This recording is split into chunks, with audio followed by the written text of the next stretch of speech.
never slow up, no I don't take shit. I got no love for the fakeness. If you wanna play tough and wanna hate this, I'll always show up and make a statement. I don't ever slow up, no I don't take shit. I got no love for the fakeness. If you wanna play tough and wanna hate this, I'll always show up and make a statement. Everything I do so instinctive and so passionate. Every word I move so descriptive like an adjective. I got a vendetta against people who patented being negative when you should be getting after it.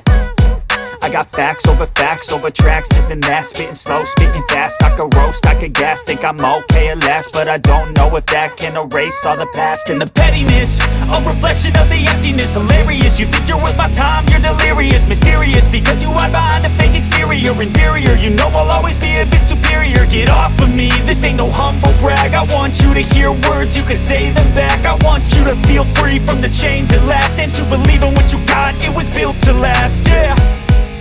Now that I've been put through hell, I never got anyone's help.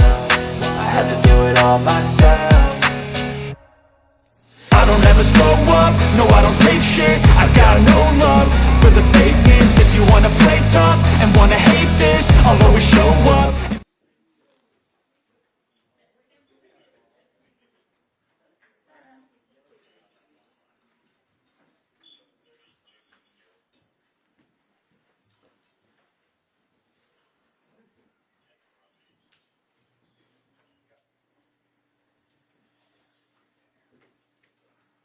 Thank you. Please be seated, everyone. Good morning, ladies and gentlemen. Understand parking was a little challenging today, so I hope that worked out for you. Any issues or concerns you need to bring to my attention? All right, great. Seeing none, the order today is the summations first by defense counsel and then by the prosecution. We'll probably take a break between the two of those, and then depending on where we are in the morning or lunchtime, and at some point we'll get to my jury instructions to you, my final charge to you. We have a second TV set up. As you can see, they're going to be simultaneously playing the same thing. If you have any difficulty seeing or hearing anything, just please tell us right away and we'll stop it or start again or adjust it however we have to. Anything from counsel before we begin? No, Your Honor. All right, Mr. Gallucci.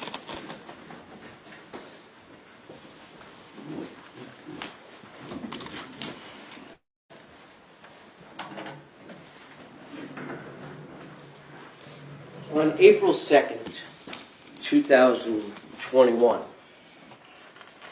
the world lost a shining light named Corey Mitchell, a 6, almost 7-year-old boy who died. That is tragic. No child, no matter what age, should die. But he didn't do it. He did not kill Corey. And they did not bring in one police witness, one doctor, one expert, one single layperson that showed you any evidence that Christopher caused an injury to Corey that killed him. Oh, they brought in cell phone records, they brought in text messages, they brought in phone calls, they brought in internet searches, they even brought in police from Alcoa, Tennessee. Ms. Lento yesterday sat here and cross-examined Dr. Bonnet. Her cross-examination consisted of, did you review this text message? Did you review this phone call? Did you review this record? Did you review this record? Her cross had very little to do with medicine. She touched on it. But most of it had to do with, did you know that he had a school teacher that reported seeing a bruise? And the doctor agreed with her. As a matter of fact, at one point, Dr. Bonin said to her, I'm agreeing with you too much. But he also testified that none of that stuff had absolutely anything to do with Corey's death. Nothing to do with Corey's death. The one person that might have been able to come here and explain to you Corey's death would be perhaps Dr. Ragasa. Dr. Ragasa was the medical examiner. Dr. Ragasa is the one that dissected Corey. Dr. Ragasa is the one that prepared the slides. Dr. Ragasa is the one that took each and every organ out of that body. Dr. Ragasa is the person that ordered the exams he thought were appropriate, such as a lung culture, not a blood culture. Dr. Larkin, who worked for the ME's office, was another person. Took a CAT scan. Now, did we hear from the medical examiner? Did we hear from the one person who did all of these tests, who ordered all of these tests? No. His report, every single expert, forget about Dr. Bonnet, forget about Dr. Bonnet. Dr. Andrew relied on their medical examiner. Dr. Feingold relied on their medical examiner. And yes, Dr. Bonnet relied on their medical examiner. Relied on those slides and relied on that report. We heard Dr. Ragasa's name mentioned more in this case than we heard Christopher's name mentioned in this case. He was the one that did the autopsy. The person that did all of the work here. And we didn't hear from him. And I'll show you why. I'll show you why. I'll show you that there was a concerted effort to show you bits and pieces of things. Let's show a little bit of this. Let's show a little bit of that. At one point, they introduced a text exchange. Part of it, I got up and I introduced the whole text exchange. So you don't get to pick and choose little snippets of what you want you to say. You deserve the whole story. What else did they give us? They gave us a doctor. Dr. Deacon sat here in his chair. 10 minutes before you walked in here, we did a hearing with Dr. Deacon. She testified one way. We brought you into the courtroom. She testified another way. They gave you a nurse, Lindsay Carnivale. Okay, I'm going to get to Lindsay. Lindsay Carnivale. She's a member of Justice for Corey. She's the one that said that Christopher was under-emoting. By the way, that's a word I never, ever heard of in my life till I stepped in this courtroom. Under-emoting means that he wasn't emotional enough to her liking. Member of Justice for Corey. We all want justice for Corey. We all want justice for everybody. Justice is not convicting a man for murder who did not commit a murder. That's not justice. Justice is an honest and complete look at the evidence. Justice is you using your common sense You were chosen out of hundreds of people to sit here and deliver justice. That's why you were chosen.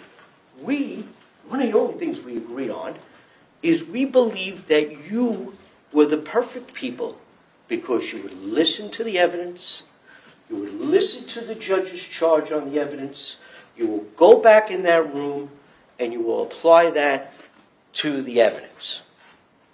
Good morning. I'm Mario, and I have the honor of representing Christopher. And this is my summation. And this is it. You don't get to hear from me again. Some of you may be very happy about that. Some of you maybe look forward to coming here every day and watching me prance around the courtroom. But this is it. This is the last time I get to speak to you, and I'm going to talk about what we know. What we know. What did the evidence show us?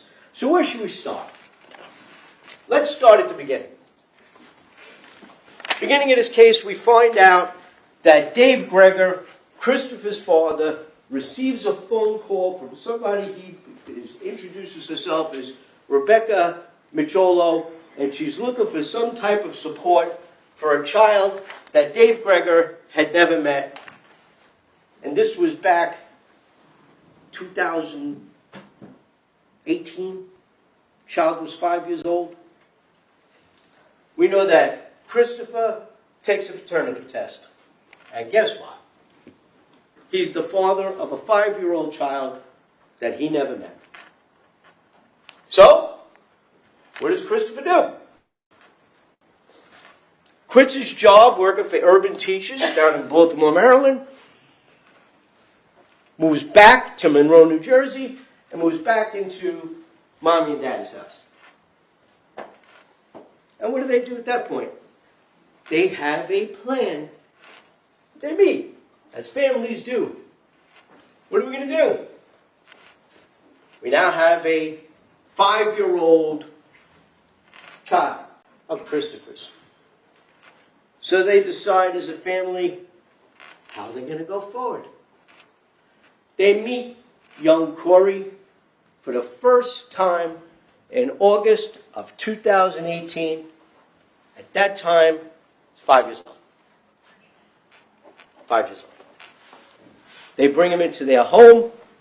I believe Dave Gregor testified that he went through the house to find the objects that his 4 children used when they were growing up in the house, and they tried to make it comfortable for this young man. We know if that was in August, come October, September, October, and if we throw in August, 3 months later, this 5-year-old boy who's been with presumably his grandmother, Rebecca, they now get parental custody of this child. Within 3 months, the Gregors now become the residential parent of a 5-year-old child they have never met until 3 months earlier. And that speaks volumes. Volumes on how the Gregor family, within 3 months, become a residential parent of a child that they just met who is 5 years old. And what do? They embrace it. They embraced it. You heard Dave Gregor testify that they enrolled him in the schools in Monroe. Christopher was working down South Jersey. He would leave early in the morning. Dave would get him on the school bus.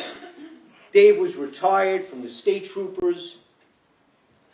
He would get him off the bus. Christopher would come home. They would do homework together.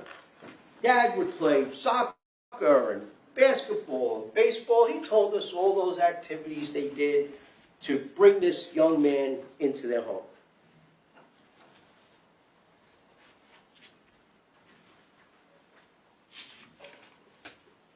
They set up a room. He had his own bedroom. Grandpa became like a dad. Dad was working, and he would come home. And they moved all merrily along as a nice, happy family until January of 2020. And what happens in January of 2020? Brianna loses custody and visitation. Why? She has a drug issue. Which is, people have drug issues. People could rehab from drug issues. But she has a drug issue. And now they went from having no child to now being the sole parent in charge of this young man within about 5 or 6 months. This arrangement continues until Brianna finally, she testified. I'll get to her. Believe me, I'm going to get to her. But so she finally cleans up her act and begins to get some visitation with her son. Her son, that her mother during this time had visitation with. But she did not have visitation with him.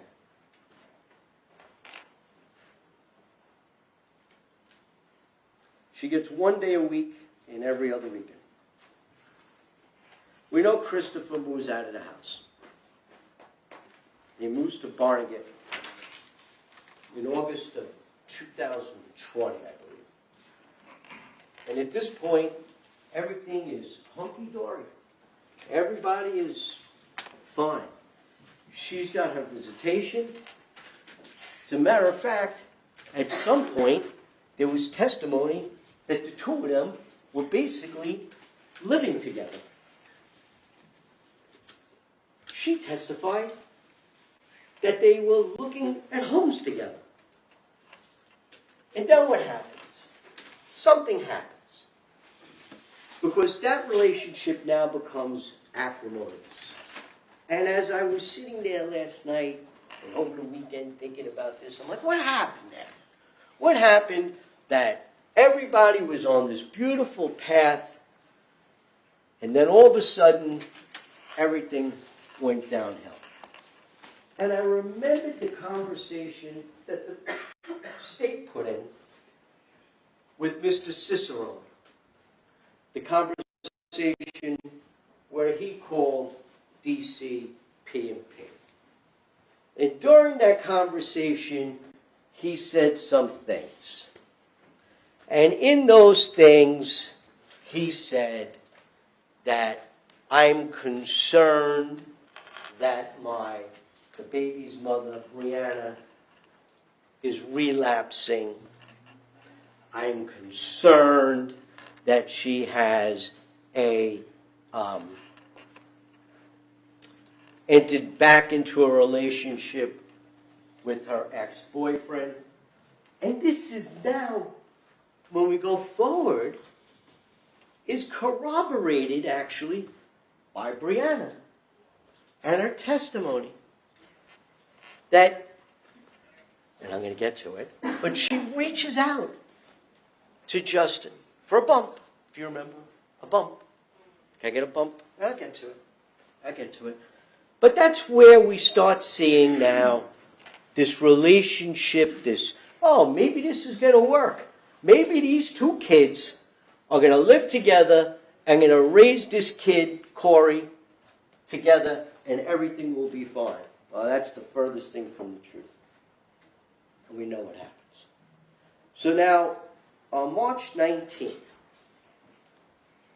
not her regularly scheduled visit, she asks permission. Can I have Corey? Because remember, she only has visitation rights. So it's once a week, every other weekend, she wants to see him. And what does Chris say? Sure. Go ahead. Take him. But I want you to bring him home at whatever time. He allows it to happen. And what happens? She doesn't return. She says she hit traffic. They argue. She arrives late. And she ends up meeting Christopher at the gym. And we see this chat going on between the two of them. This acrimonious chat between, where are you? I'm going to take away some of your parenting time. Tit for tat, the two of them, back and forth. Drop him off. And she does. She drops him off at the gym, and we see Christopher go to her car, and we see them have a discussion. We can't hear the discussion, but you could see that that discussion was not a happy discussion. And what do we see next? We see Corey going to the gym with his dad. We see his dad point to a treadmill. We see that young boy get up on the treadmill all by himself. We see that young boy operate that treadmill all by himself. This is not the first time that child was on a treadmill. That child knew exactly how to work a treadmill and knew exactly what to do. And then we see what we saw. I didn't like it. I didn't like it. I'm sure you didn't like it. I don't really care if you liked it or not. And I don't care if you liked him or not. Because it doesn't really matter. Because every single expert said, even their experts said, that treadmill had absolutely nothing to do with his death 12 days later. And I'm not conceding, by the way, endangering. I don't want you to think for a minute, oh, Mr. Gallucci's up there saying, oh, he's guilty of endangering. Absolutely not. It's not the way I would run a child on a treadmill, but I don't have a relationship that he had with his son. I could tell you what I saw in that video. I could tell you that when it was finished, I saw Corey get off that treadmill. I saw Corey run out of a gym. I saw Corey walk out. Everybody makes a big deal about the fight. And I gotta tell you, when I first saw that video, and I saw him grab his head, I was like, so, name one single doctor, Deacon, the doctors from Community Health, Dr. Auld, Dr. Andrews, Dr. Feingold, even Dr. Bottom. Name one doctor that said there was any evidence of a bite mark to the top of Corey's head. Not one. We have 2 body charts. They went to great lengths with 2 body charts from 2 different doctors. Did any one of those doctors indicate that was a bite on the head? There was a bite mark on the head. No, not one. So what was it to me when I go back and I look? I see a frustrated father. I see a father who's frustrated. By the way, Corey kept getting back up on that treadmill. There's only one time he puts him on the treadmill. Corey keeps getting back up on that treadmill. And the point he tries to put him up on the treadmill, he's trying to get his feet on the side, not from where it's running. And you see him go down on his head. To me, after looking at it again, and after reviewing the evidence, and after looking at the medical records, and seeing that not one single doctor said that was a bite, that was a frustrated father. Ah! I don't know how you transcribe that, but that's what that was. No physical evidence. And how else do we know that Corey was okay after that treadmill? 2 days later, he's with Grandpa and Grandma. He's down in Barnegat, looking at houses. Dave Gregor testified that they saw 2 homes. One home was close to the street, and they were concerned because Corey was running around. He was energetic. It's 6. What 6-year-old isn't energetic? A 6-year-old that just got really hurt badly on a treadmill is maybe not energetic. But not a 6-year-old that did not get hurt on a treadmill. 2 days later, he's energetic. He's fun. They go to a relative's house. They hang out. Corey's bored. He wants French fries. That's all he wants. What 6-year-old doesn't want French fries? Hell, I want French fries. All right? 6 years old, he wants French fries. They go out to dinner. They take him down to a restaurant that's on the bay, I guess. Corey eats French fries. And he's got a bruise to his head. That they see. And they discuss. He visits Brianna on the 23rd. 3 days later. She doesn't do anything. She doesn't call DCP&P that day. She doesn't alert anybody to the fact that my Corey is hurt. This is her visitation day, the 23rd. 3 days after treadmill. And I'm going to get to this. But, the bruises were different ages. I'll get there. 3 days later, she has him. Not an issue with bruising. Not a word. Not a call to DCP&P. Nothing. 3 days later. The 27th.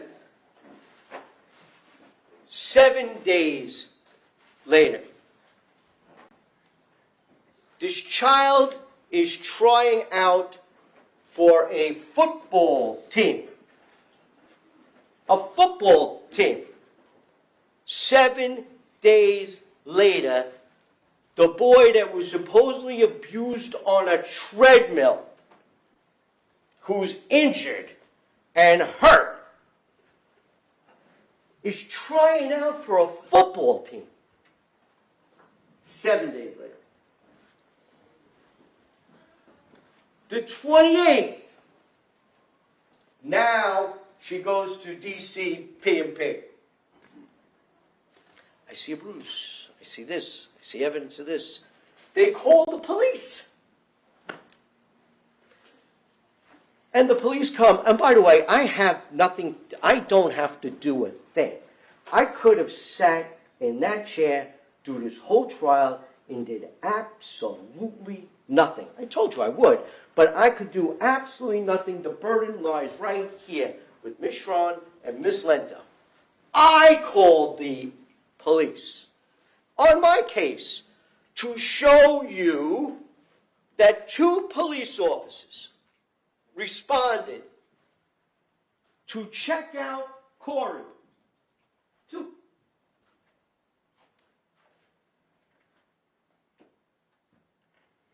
Officer number 1 was Dugan. He actually looked at Corey, didn't find anything wrong with Corey, noticed some bruising, didn't think anything of it, had a discussion with this other officer, and actually testified that he believed that Christopher and Corey had a good relationship. This was an investigation for child abuse. 8 days after the Treadmill video, 2 officers, not one, 2 officers go down and they meet Corey, they talk to Corey, they look at Corey, they speak to Christopher, and what do we get from that? We have a good relationship. Officer Roman, I believe his name is, he comes in too. And what does Officer Roman say? Officer Roman says that he has seen in the past Corey and Christopher up at the turf field playing football. He's seen them together playing football. And I believe it was Miss Lento. I may be wrong. Your memory is what's right here, not mine, not anybody's but yours. I think it was Miss Lento that asked him what he was doing at the football field. And I believe he said he was throwing passes. As a matter of fact, I believe Officer Roman went so far as to say he was diving for passes in the end zone. Diving. That's what 6-year-olds do. They dive, they fall, they bump, they hit things. It was 8 days later. 8 days after Treadmill. There's nothing wrong with Corey. 0 wrong with Corey.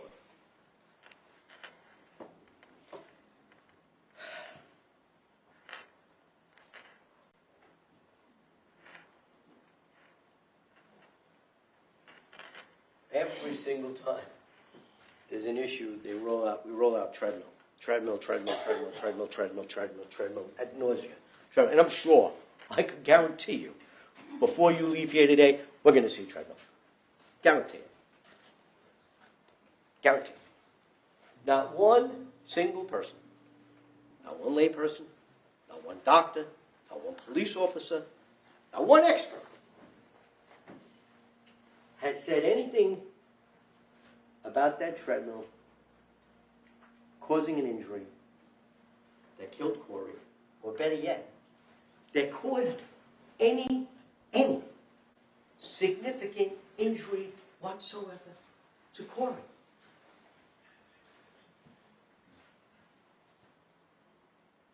We have body grafts.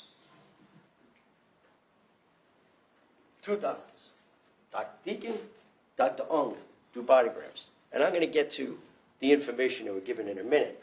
But in the body grafts themselves, do they delineate on those body grafts the injuries that were caused from falling on a treadmill?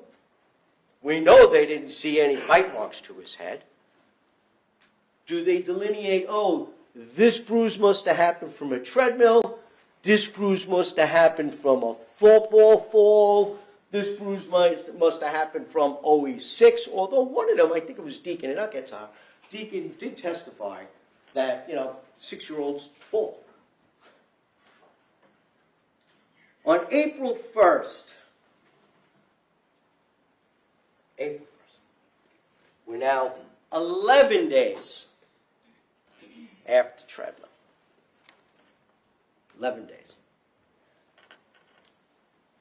Brianna applies for an emergent court order. My son is being abused. It's 11 days later, by the way.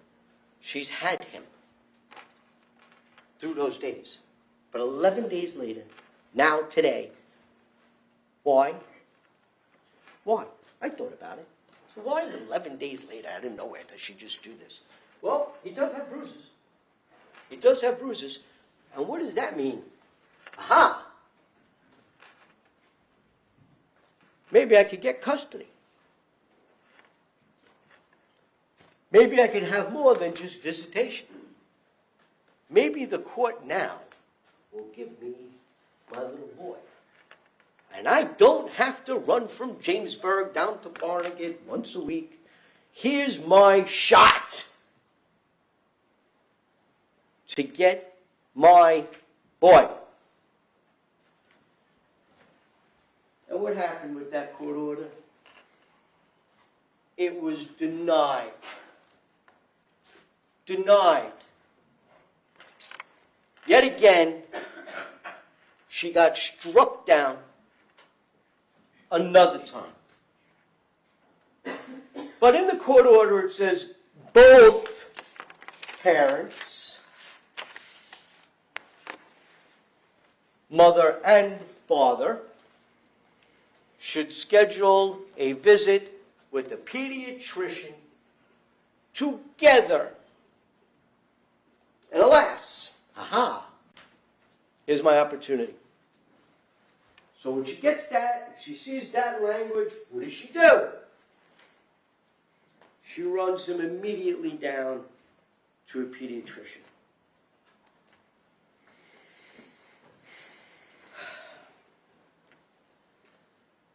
She actually testified about this.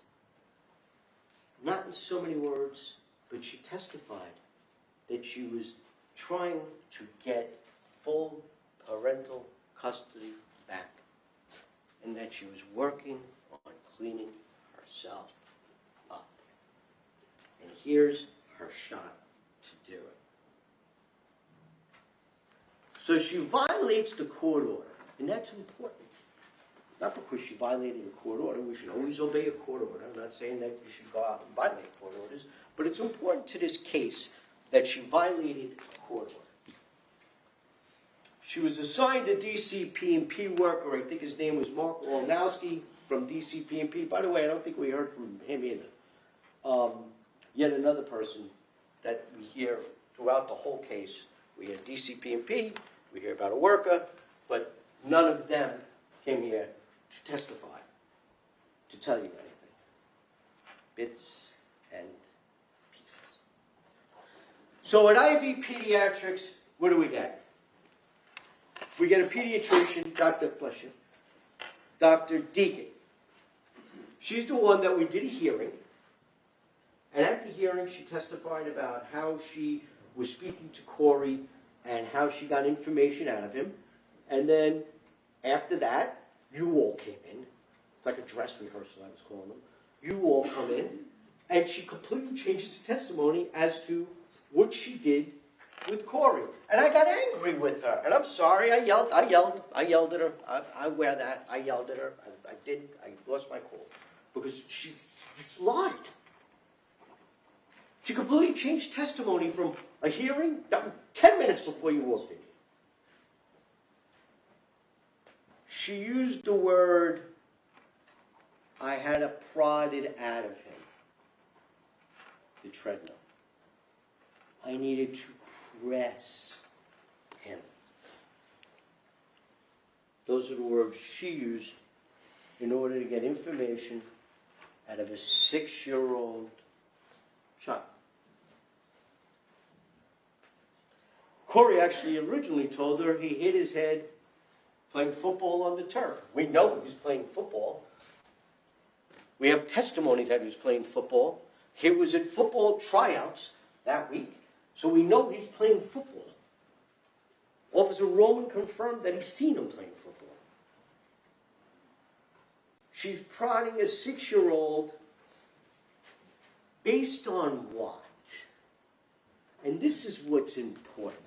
And this is what Dr. Bodden testified to, and Dr. Andrew testified to, and Dr. Feingold testified to. She made her questions and decisions based upon information that who was giving her? Who was giving her that information? Brianna. Brianna, the person that is looking to get custody, went to a court to get custody, didn't get custody, and instead of doing what the court said to do by taking them together, she decided on her own, you know what? Let me take him to the pediatrician now. Dr. Deacon testified. Brianna stayed in the room the whole entire time.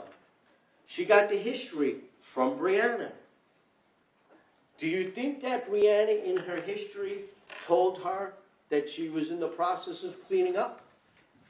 Do you think that Brianna in her history told her that she's still taking methamphetamines? Do you think Brianna, in giving the history to that doctor, gave her any of that information?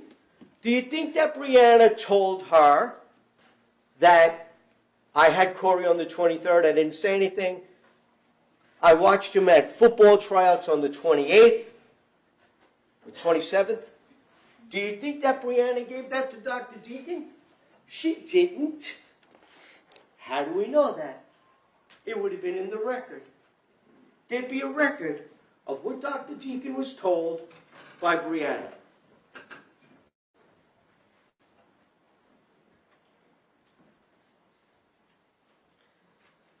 Just like it would be in the record that there were bite marks to the top of his head, and the chart she made, there would be bite marks.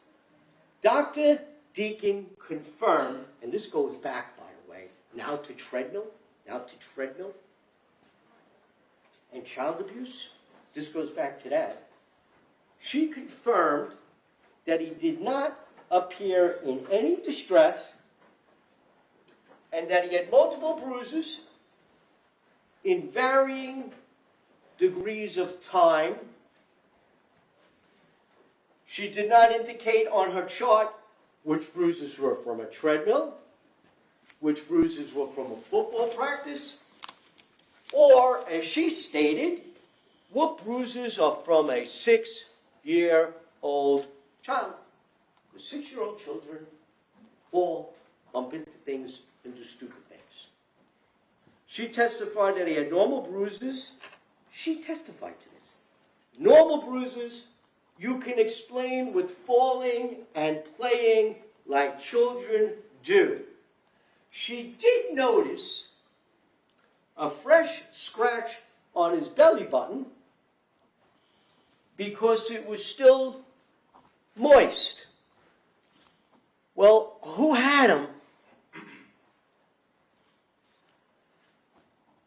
Brianna had him. So how did the injury to the belly button occur? And by the way, I'm not saying that Brianna abused his child, but I'm just trying to show you that he's a 6-year-old child. And he had a fresh abrasion on his belly button while in her custody.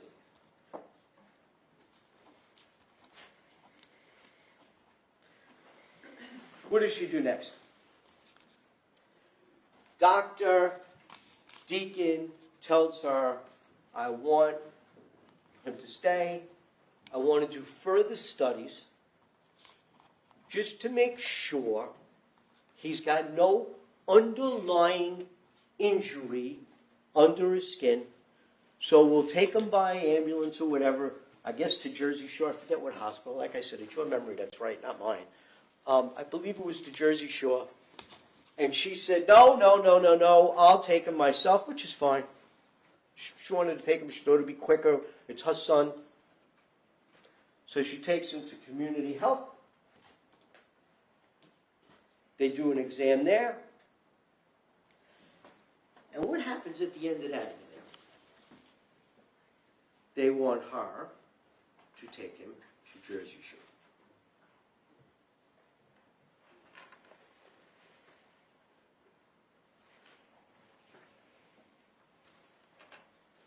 And she says, I'll take him. Again. And this is important. It's important because if he goes by ambulance, who are they speaking to? Corey. If she takes him, who's conveying a history? Brianna. She needed to be in control of every one of those medical visits. If she controls the medical visit, she controls the narrative.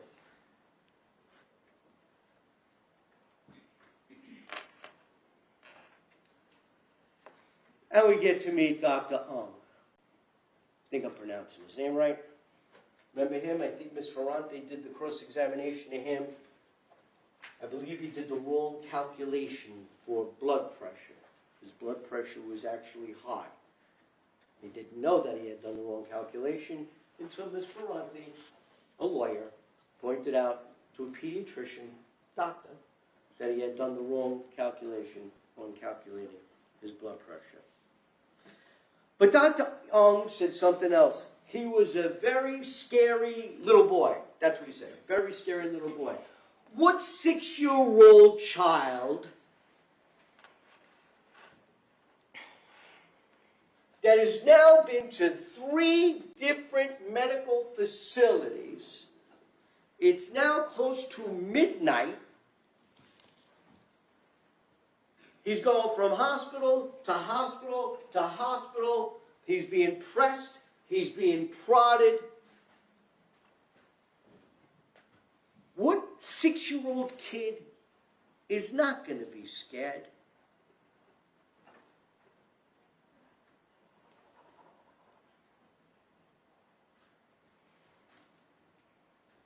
What was going through Corey's head?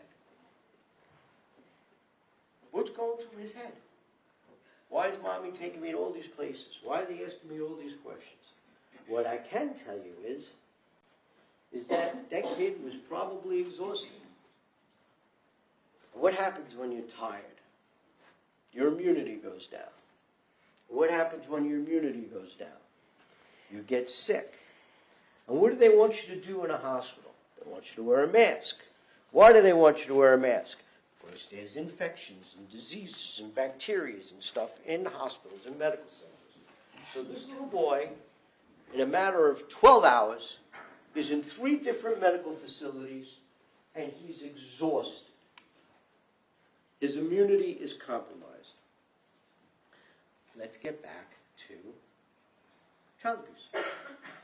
Dr. Ung determined that he saw nothing unusual, nothing, his words, nothing unusual. That the bruises were bruises. There was nothing unusual about Corey. He was in fine condition. He did state that he saw some bruising that he believed was made within hours. He did state that in his report. And once again, who was with him in those hours? Brianna. And once again, I'm not telling you Brianna's abusing this child. I'm not. But I'm saying 6-year-old boys, they bruise. He has scratches at his navel, and now Dr. Ung is finding fresh bruises on his body that he said were caused within hours. So now we have bruises from football, bruises from treadmill, fresh scratches from Dr. Deacon, fresh scratches from Dr. Deacon, fresh bruises from Dr. Ung. So how are you now? You're supposed to do this. How are you going to differentiate what bruises and scratches and contusions were caused by a treadmill, were caused by football, were caused by a 6-year-old being a 6-year-old? Not one doctor gave you any of that information. Not one doctor. Not one doctor said there was anything wrong with Corey 0. How could you possibly form an opinion for child abuse if we can't even discern a particular injury afforded to that treadmill activity, let alone murder? Murder.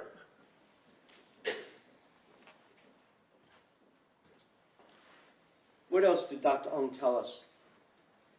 He said that a child is different.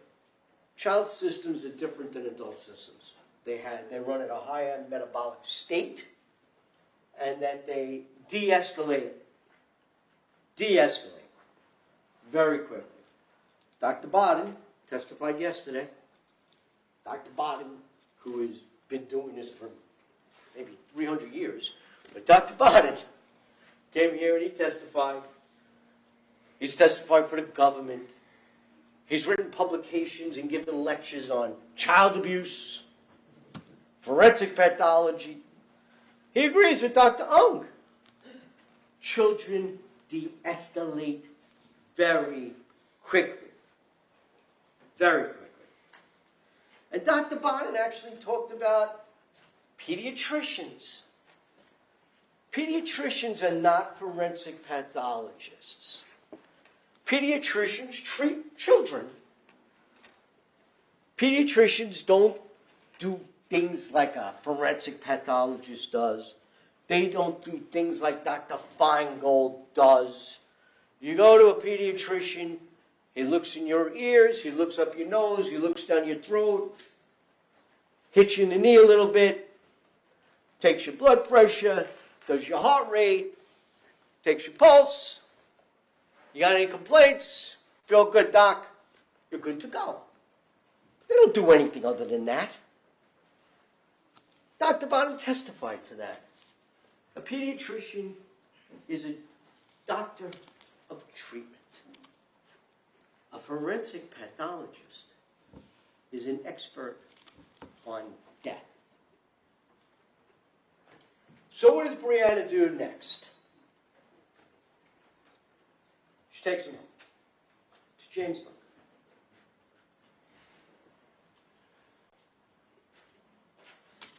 We see the picture of her bedroom. She's got two beds in the bedroom. She testified that he slept with her that night. Now, that's not so innocuous. That's really not so innocuous. When do children most likely want to sleep with mommy? When they're not feeling well. That's when they want to sleep with mommy. So it's not so innocuous. Just like her refusing to have somebody take him, Corey, from one place to another. That's not so innocuous either. That's her controlling the narrative. A narrative that she needs to control in order to finally get her child.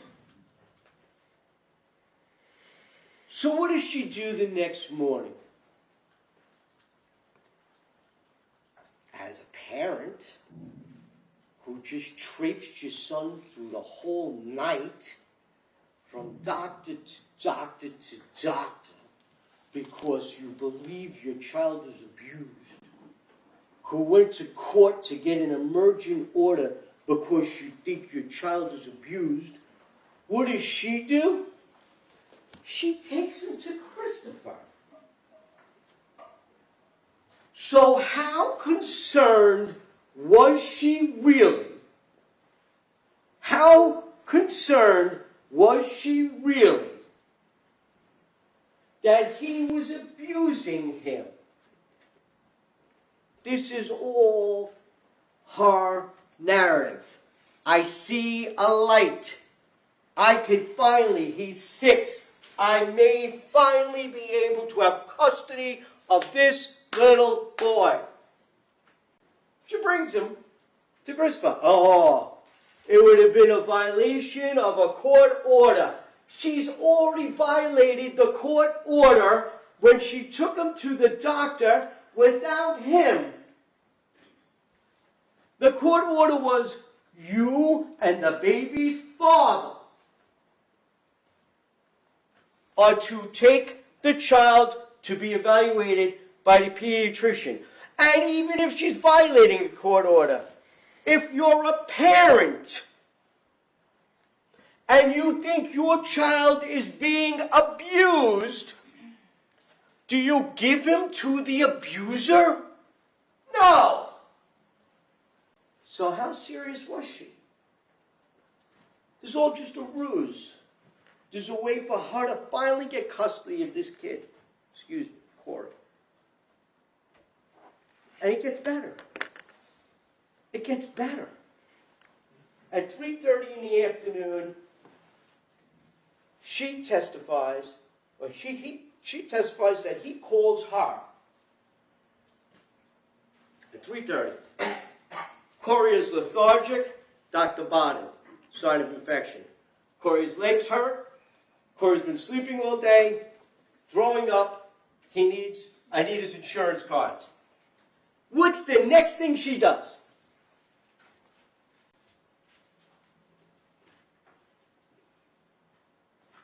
She calls up or texts on Facebook Messenger her ex-boyfriend, and I guess drug dealer, Justin Vondren, and she asks him to bring her a bump. Not, oh my God, the baby's father just called me and my child is sick and he's taking him to the hospital. May I get a bump? I didn't even know what a bump was until I asked her, and she was gladly explained that it's methamphetamines. It's drugs. And you snort it. That's what she was interested in. I'm going to use that word. Talk about under-emoting. That's the ultimate under-emoting. That's not Mommy of the Year. That's not, I'm so concerned about child abuse. That's, let me get a bump. And was that it? No. Moments later in the same conversation, 15 minutes later actually, I'll get it myself. I just don't want that much. 10 minutes later, her son is in the hospital. 10 minutes later. Back to Justin. I asked you for a bump. I don't know if you could add inflection to Facebook Messenger. I did. Are you coming here or am I going there? Brianna says this, you need to come here. 4:38. Hurry up. Do you think when she was making emergent orders to judges to get custody of Corey, she was including in the order that she's bumping it up? Do you think she included that information in the order? Do you think when she met with Dr. Deacon, she told Dr. Deacon she's bumping it up? Do you think when she met with Dr. Ung, she said she was bumping it up? Do you think for 1 minute that had she told any one of those doctors, that any one of those doctors would have said, here's Corey, go home with him? No way would that have happened. So she excludes that in the history she gives to the doctors.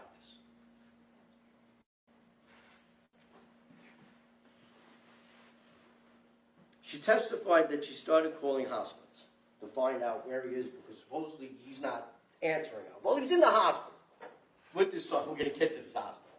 He's in the hospital with his son. We had Sergeant Coles testify. I actually even called him. Sergeant Coles testified to Celebrate and phone calls and hundreds of phone calls and text messages, internet searches, and yada, yada, yada. Did we have any of them come in and say, hey, Sergeant Coles, did you check, Brianna gave me the cell phone. Did you check Brianna's cell phone to see if she called all the hospitals in the area? Who cares? We know she was more interested at that point at snorting methamphetamines while her son was in a hospital that she knew about. He told her that. He told her what was going on. He didn't willy-nilly just bring him and say, let me take him to a hospital. He called the mother. He's sick. He's lethargic.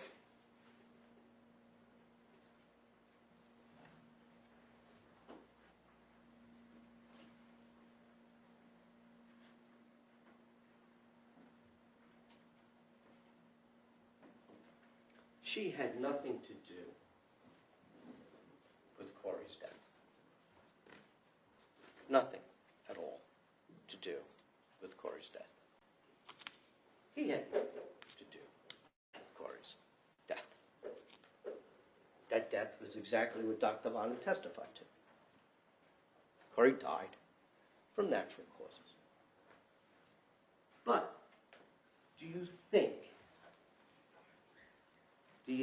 for a minute that if those three separate medical facilities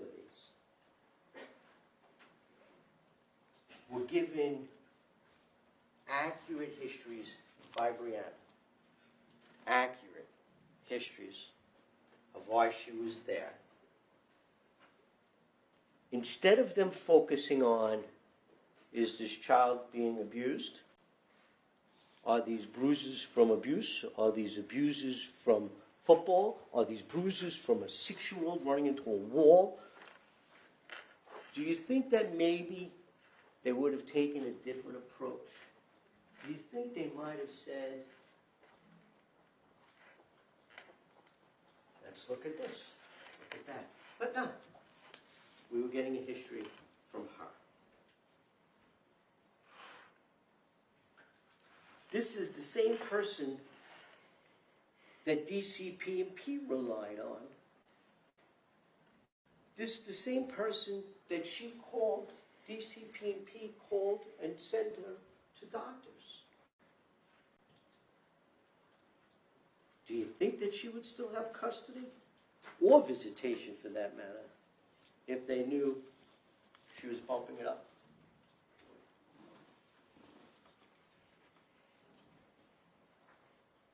Every single doctor, even their experts, Dr. Bonin, said one of the most important things is taking a history from someone who's lying or giving an inadequate history. It's not going to be helpful to a diagnosis. Your job is not to judge her. His Honor is going to give you a charge. It's a credibility charge. It's whether or not you find her testimony to be credible. And he's going to explain in that charge that if you find her testimony to not be credible, that you can disregard that portion of her testimony, or you are free to disregard all of her testimony. Well, if you disregard the portion of the testimony where she's not telling the truth to a judge, to DC Pay and Pay, to Dr. Deacon, to Community Health. I don't remember seeing a doctor from Community Health either. To Dr. Ung. Well, that's why you're jurors. You get to make that decision.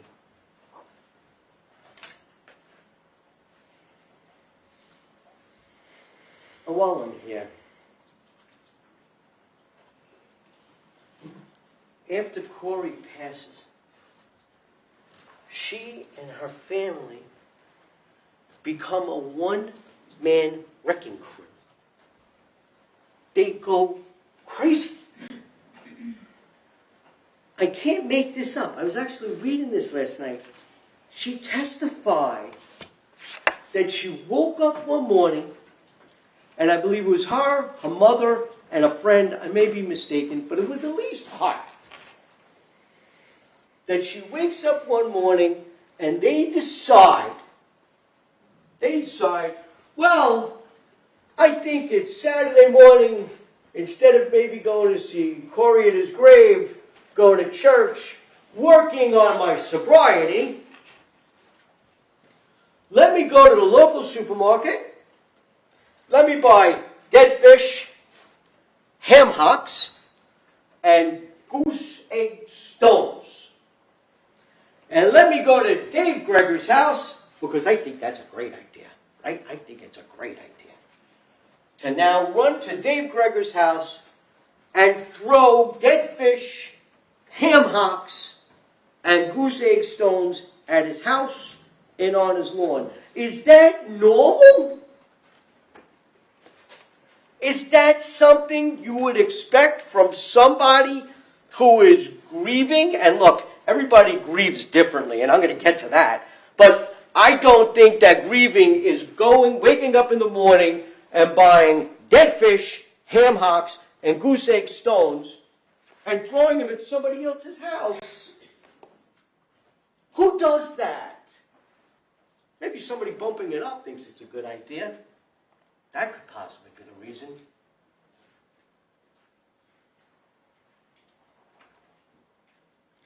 And she starts a GoFundMe page.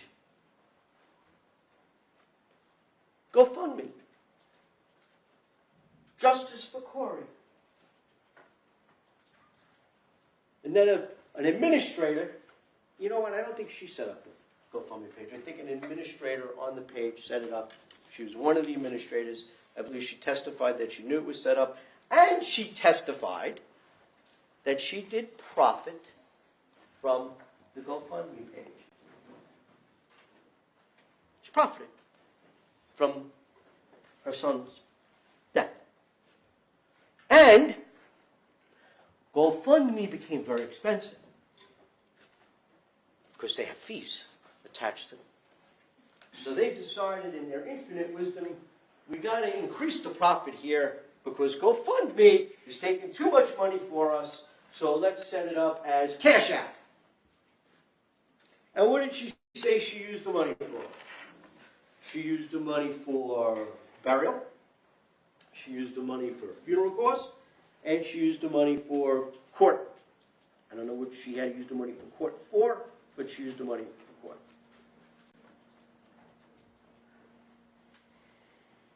Now we come to the drop-off.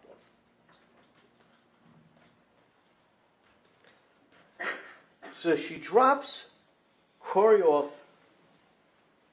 and I already went through why is she dropping him off here, but she does, to Christopher's house at about 9:02, 9:03. And at that time, she accidentally, never did this before ever,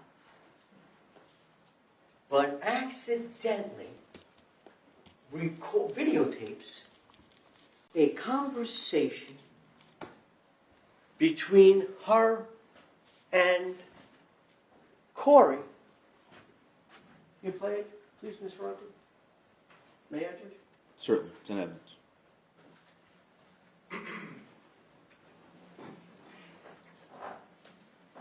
He's your other parent, so it's his right means to see it.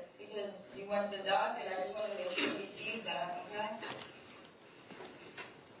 I'm not sure where he is.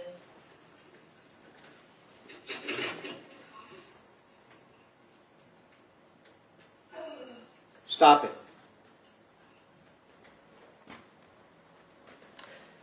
Counsel, I thought we agreed you'd hit play a second time. I think the first time it starts, ladies and gentlemen, doesn't seem to capture the beginning. So, Ms. Ferrante, could you just play it a second time? No, I asked to stop it. There was a reason I asked to stop it. You could do Yeah, that. he's inside. I don't know why the car's not here. That's strange. Did you ask me? Well, he's your other parent, so it's his right. He needs to see it because you went to the doctor, and I just want to make sure he sees that, okay? I'm not sure where he is.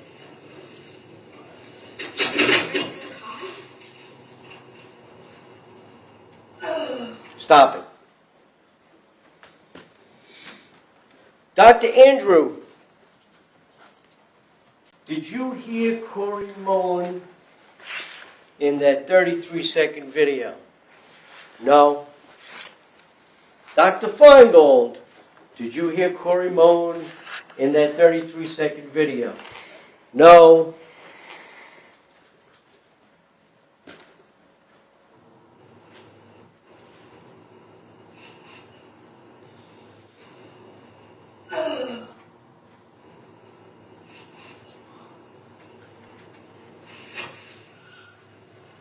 Yeah.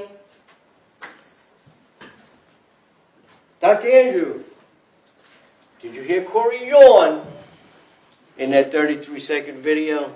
No. Dr. Feingold, did you hear Corey yawn in that 33-second video? No. This is in evidence. Go back. Go listen to it. He moans and he yawns. And I'm going to get to the diagnosis you're making on a video. I'm good.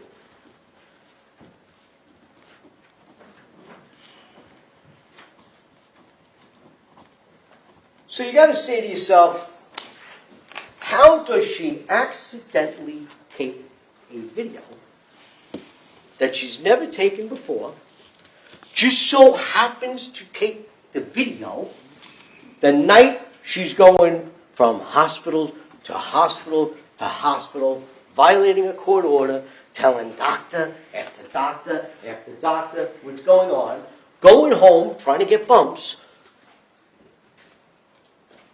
What's the one thing that's missing on that video? Them. You don't see Corey. You don't see Brianna. And I'm telling you right now, that was no accidental video. When you walked through that door, the judge didn't instruct you, hey, leave your common sense out there. We picked you because you have common sense. That was done on purpose.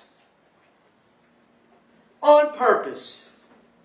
Trying to set up another, all right, judge said no, doctor said no, let me do a video. And on purpose, we don't see Corey, we don't see Brianna. That's on purpose.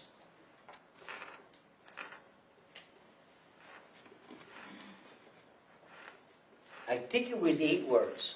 At one point in the trial, I said 13. I went back the next day, I counted it, it's 8.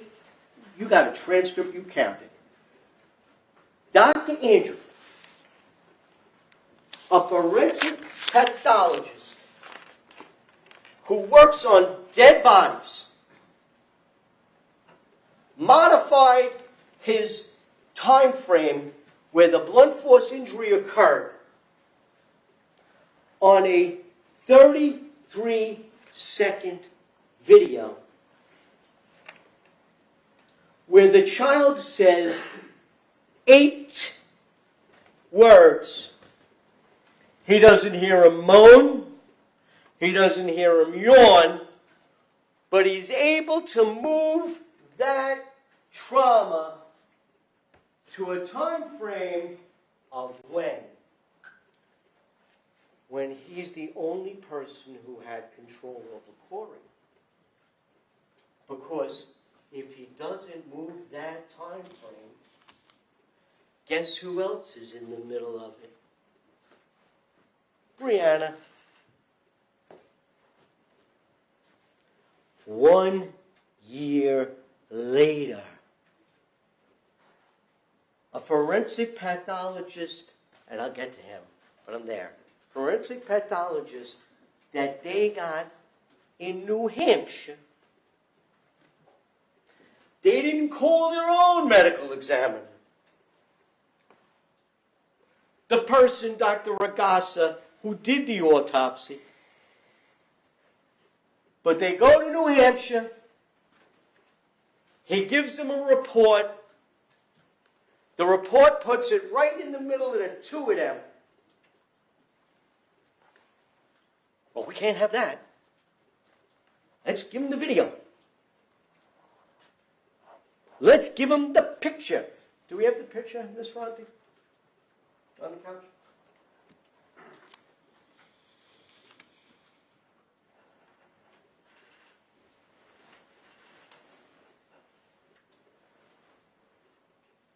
Is that the picture of a man who either just beat his child, is in the process of killing his child, or is at this moment planning on, all right, let me take this picture, and I'm going to get to this picture. Let me take this picture now before I beat my son. Let me take this picture now before I kill my son. So their doctor from New Hampshire comes here and says, that picture, that 33-second videotape without any people in it, except voices, gets him to modify his opinion and rule her out and puts the target completely on him. And a year later, we see him arrested. I believe Ms. Ferrante had the office here yesterday of him getting arrested. And we can get to that. So, let's talk about Christopher for a little while. Between March 20th and April 2nd, March 20th is the point where we have the treadmill. 4/2 is the day Corey passes. So who do we hear from first? Kim Peace. Kim Peace was the lovely school teacher. She comes here and testifies that she saw a bruise. She was upset, or another teacher saw a bruise. They discussed it. They decided that they were going to contact GCQP. They were going to do whatever they needed to do. This is the same teacher, and it's in evidence, that wrote a lovely little letter for him, making him out to be the father of the year. The same teacher that now says that he wore long sleeves on a hot day. Okay? Maybe he was cold. And indicative of child abuse, because he wore long sleeves on a hot day. By the way, he was in school the week after Treadmill. He didn't have long sleeves on then. If they were trying to say he's trying to hide his abuse, wouldn't he have had long sleeves on him then? Wouldn't he even kept him out of school then? If he's abusing his kid, like they want you to believe, he would not have sent him to school. Or if he did, he would have covered him in long sleeves. He didn't, because he's not abusing his kid. The other thing is, they talk about this vacation to Key West. And you have the class dojo. I believe it went into evidence. If not, I'll explain it to you. He says to her, we're going on vacation to Key West. My family is going on vacation to Key West. After he says that, he then says, we will be appearing virtually. Is there anything else I need to do? And on cross-examination, I didn't know that he meant that he would be appearing virtually. He says it right in the class dojo. He wasn't looking to keep his son out of school for a week for spring break, I think, and then the family was going to Key West. By the way, if you're about to abuse or murder your kid, are you doing it right before you're taking him on vacation with your family to Key West? No.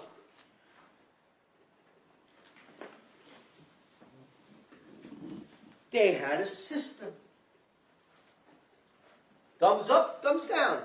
She testified. She very rarely gave a thumbs down. If Corey had an issue, which were few, she would go on class dojo and let him know about it. She also testified that Brianna never communicated with him. He did all the assignments. He was a good student. He was on time. And he was always dressed appropriately, I guess except for that one day that he wore the long sleeves on a hot day.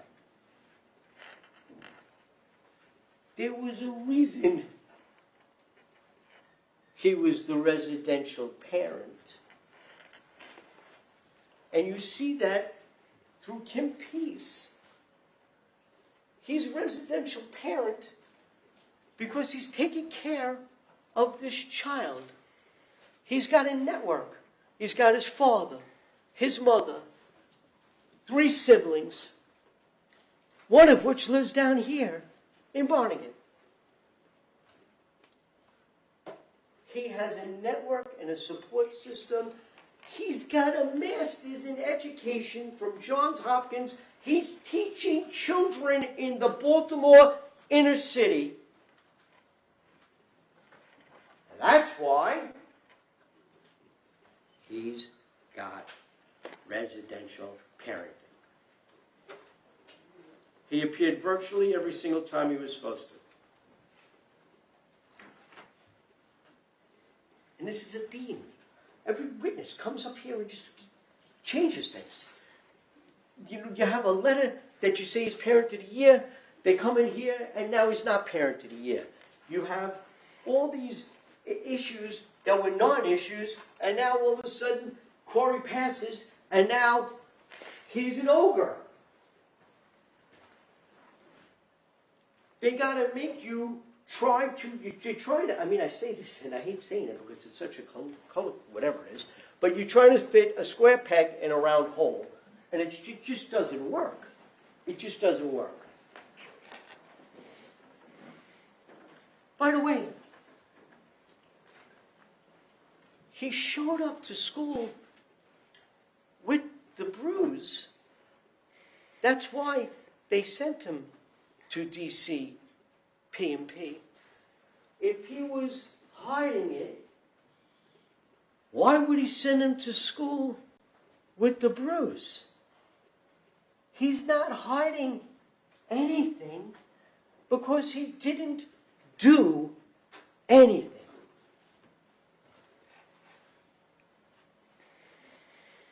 Now we're at April 2nd. Brianna drops Christopher off at Corey's. Prior to the drop-off, we have the accidental reporting. And we learn that he, through Sergeant Coles, we learned that that whole morning he's in communication with a woman named Marcy. That him and Marcy are talking back and forth about getting together. She asked Marcy about how's Corey? Is Corey all right? One word, yeah. Not, oh, he's sick. He didn't say that. Yeah. Just got home. I don't know what kind of evaluation he could have made, but the answer to Marcy was yeah. So, as he's speaking to her through the whole entire day, there's a conversation, according to Sergeant Coles, back and forth between them. Pizza. Do you want me to get pizza when I come over? Do you want me to bring a deep dish? Do you want me to do this? He's making arrangements with this girl, Marcy, to come to his home, to hang out. So, if you are abusing your child or going to kill your child, are you inviting a witness? Are you inviting Marcy to come over and share pizza with you? A person that could sit there and visually see your son? You're not doing that. Because you're not abusing your child. Use your common sense. None of it makes any sense. Part of it makes sense.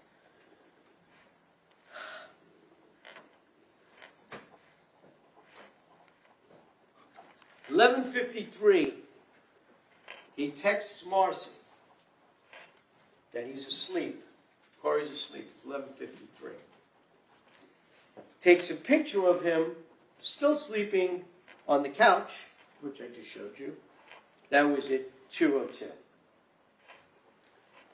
Like I said, is that a picture you're taking of a kid you're about to kill?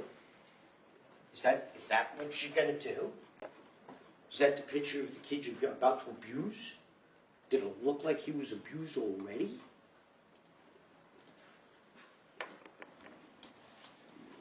We know Corey throws up and he defecates himself.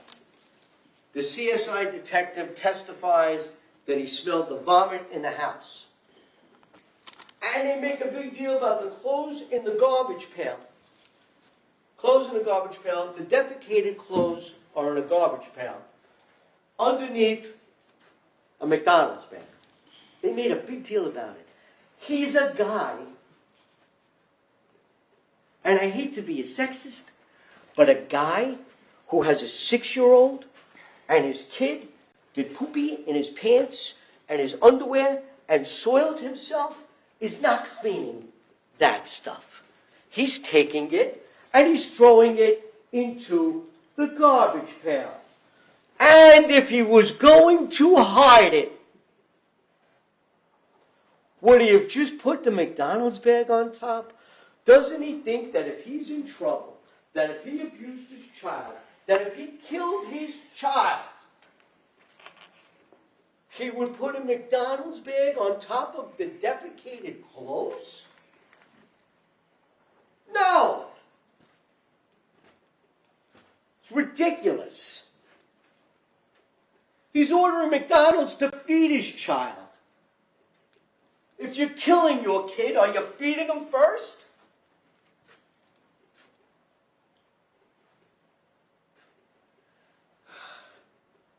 We know that Corey gets very sick very fast. Very sick very fast. Dr. Owens said it. Children decompensate very quickly. We know he calls Brianna. We know he drives him to the hospital. And he stops right in the middle of the emergency room.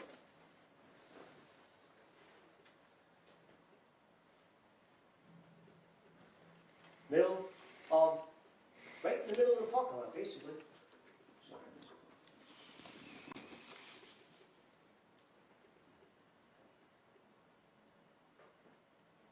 Picks him up. He's not meandering into the emergency room. Goes in the emergency room, And what's the next thing we get? We get Nurse Doyle. Watch this now. This is amazing at how long it takes anybody to help.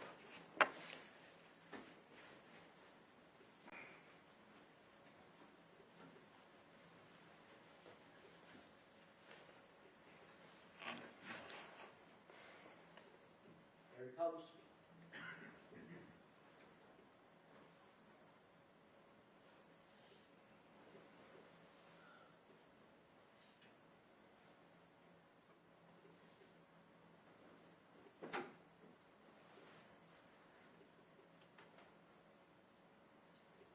Try to put him down, and it ain't gonna work.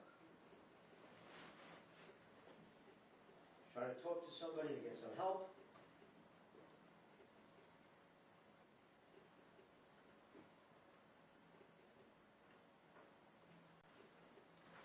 Daddy holding his son.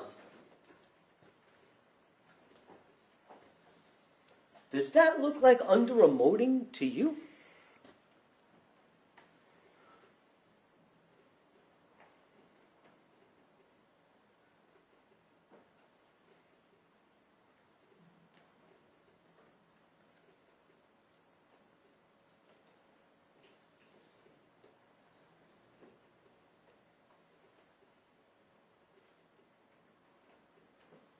We still don't have Nurse Doyle. Still, standing there with this child. Does it take a doctor to see that that child's in distress?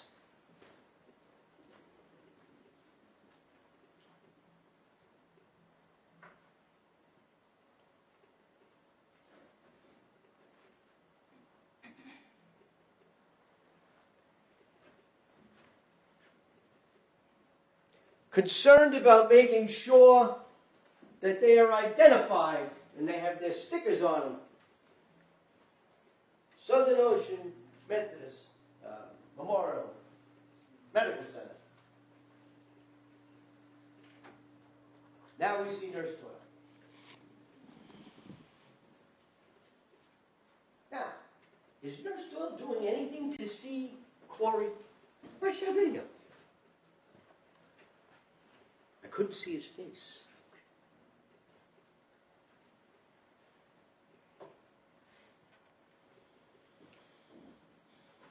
Couldn't see his face. He's a nurse. Go around the other side of Christopher and take a look at his face. In hindsight, you want to just yell at Doyle and say, do that.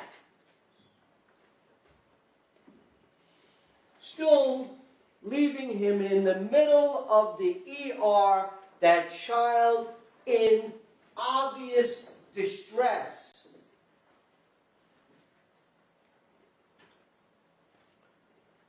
Moments matter. Still no help.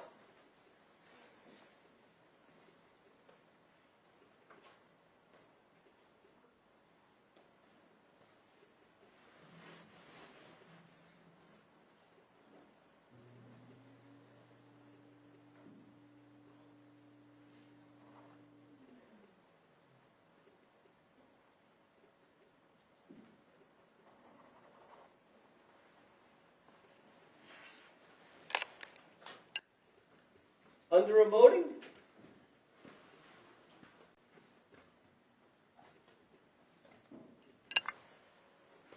Now we get him to bay number 6 after 4 minutes and 16 seconds. It took Southern Ocean Medical Center 4 minutes to render that child who is in obvious distress any aid. Any aid. The nurse said I couldn't see his face. Well, walk around, Christopher. Take a look at his face. You didn't need to look at that child's face to know that that child was in obvious distress. Well, he told me he was at the hospital the day before and they released him. So what? So what? This is what was presented to you. Get him in the back. Now it's all hands on deck.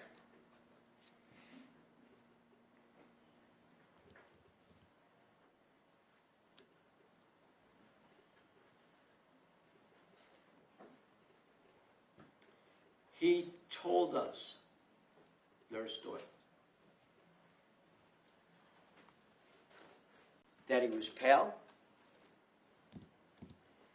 Bottom said sign of infection. He was lethargic. Bottom said sign of infection. He had agonal breathing. I don't know what that is, but I guess that's not normal. Bottom said that the breathing would be disturbed. Doyle noted all of those things. All. Now it's all hands on deck. They take Corey into the back. I believe it was room 6, I said. He goes into distress. They intubate him. And they begin to do CPR for 49 minutes on a 6-year-old. 49 minutes.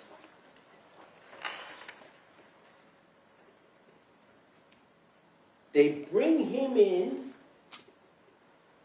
to say goodbye. No, he didn't wait for the doctor to go, all right, time of death is 5:03. They brought him from the room they put him in. The patient waiting room. Oh, Lindsay Carnivale, she just cracks me up. I'll get to her. But why do we have patient waiting rooms if that's not where the parents are supposed to sit or families are supposed to sit? We have them so you sit so they could do their job. So you're not in their way. Do you want to see your loved one intubated? Do you want to see your loved one having CPR performed on them? At 6?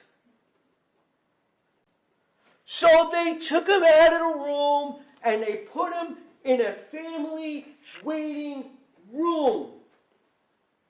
That's odd. According to Lindsay Carnivale, that's odd. Corey dies.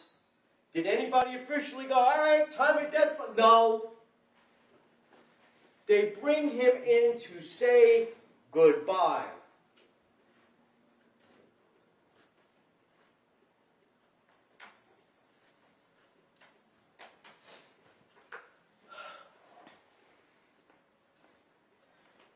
He can't even get in the room. Look at him. Look at him. That's what they call under-emoting. They had to get him a chair.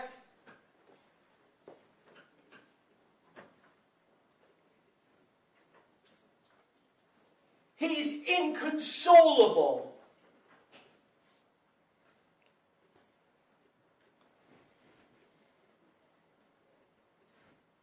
That's not a man, oh my God, I killed my child. That's a man, oh my God, my child is dead.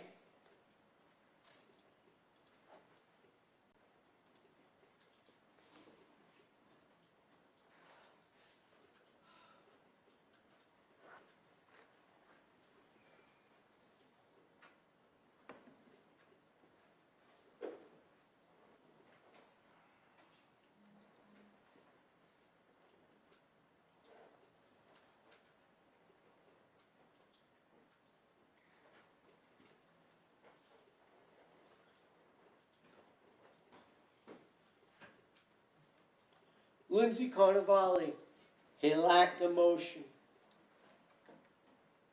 He under-emoted.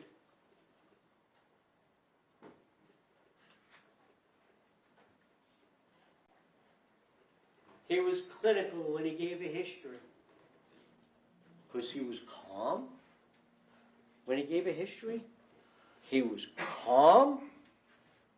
When he explained to the doctors what was going on, he was able to put himself together and say, "Doctor, this is what's happening to my child right now. Please help him." Did she want him to be one of these parents? "Oh my God, help him, help him." No, he was calm. She got upset. He was calm when he gave his history. Was that calm? Was that under-emoting? Was that emotional?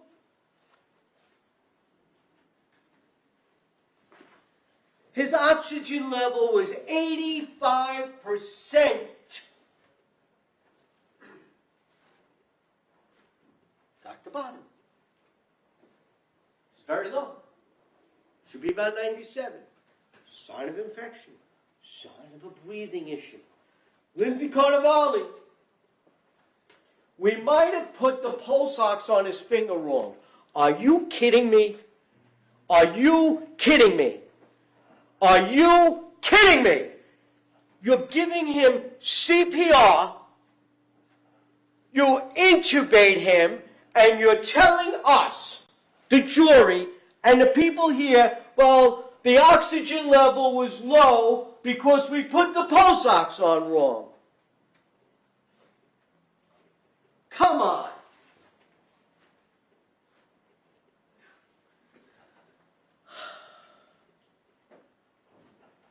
Dr. Bonnet, loopy, hypoxic, all signs of low oxygen. Medicine, science, not text messages, internet searches, phone calls, Facebook messages, medicine, science.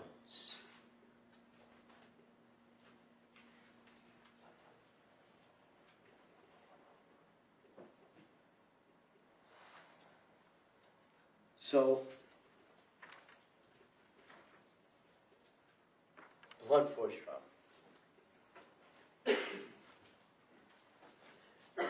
The argument is that he beat that child to death by blunt force trauma, that the trauma he incurred on that child left no bruising,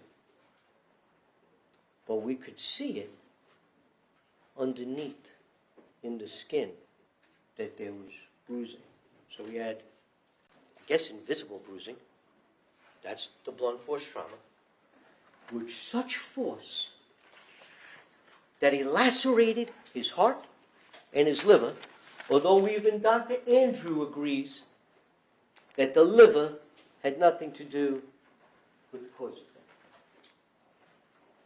So let's think about that for a second. We see a red mark on Corey's chest. Every doctor testified to this circular red mark on his chest that occurred when he was in the hospital. They all agreed that that is not a bruise.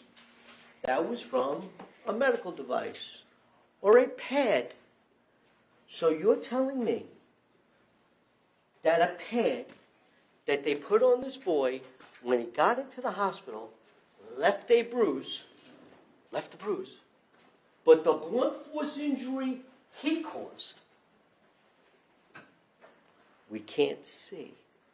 It's not there. It's not there. It's inside. It was inside. It wasn't the chest injury. The chest injury happened 12 days prior. Every doctor testified to it. Deacon noted it. Og noted it. Andrews said it had nothing to do with his death. So, where is the injury that he did that caused Corey's death? There is none. None. Corey died from an infection. A rapidly growing, spreading infection. Whether it be pneumonia, which he thinks is over 50% chance, is what he told Ms. Lento. He did not die from a homicide. He died from natural causes. This is Dr. Boathouse. He reviewed all of the medical records. He reviewed all of the information necessary to make a medical diagnosis. No, he did not review the Alcoa, Tennessee roadside videos. No, he didn't review Kim Peace's class dojo. No, he didn't read the text messages between him and Brianna. But what he did look at were all of the medical records.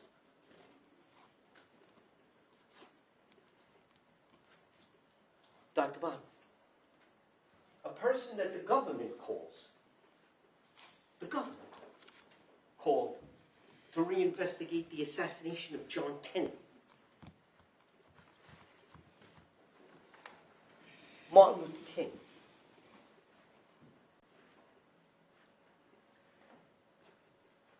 A laceration of that size, he would have been dead in moments.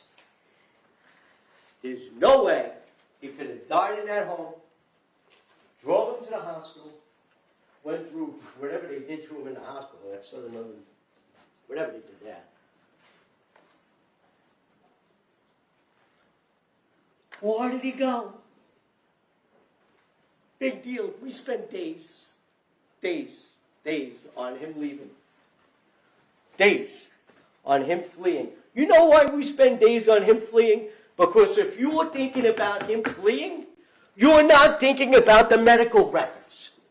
You're not thinking about the things I just spoke about. You're not thinking about the fact that there's no injuries.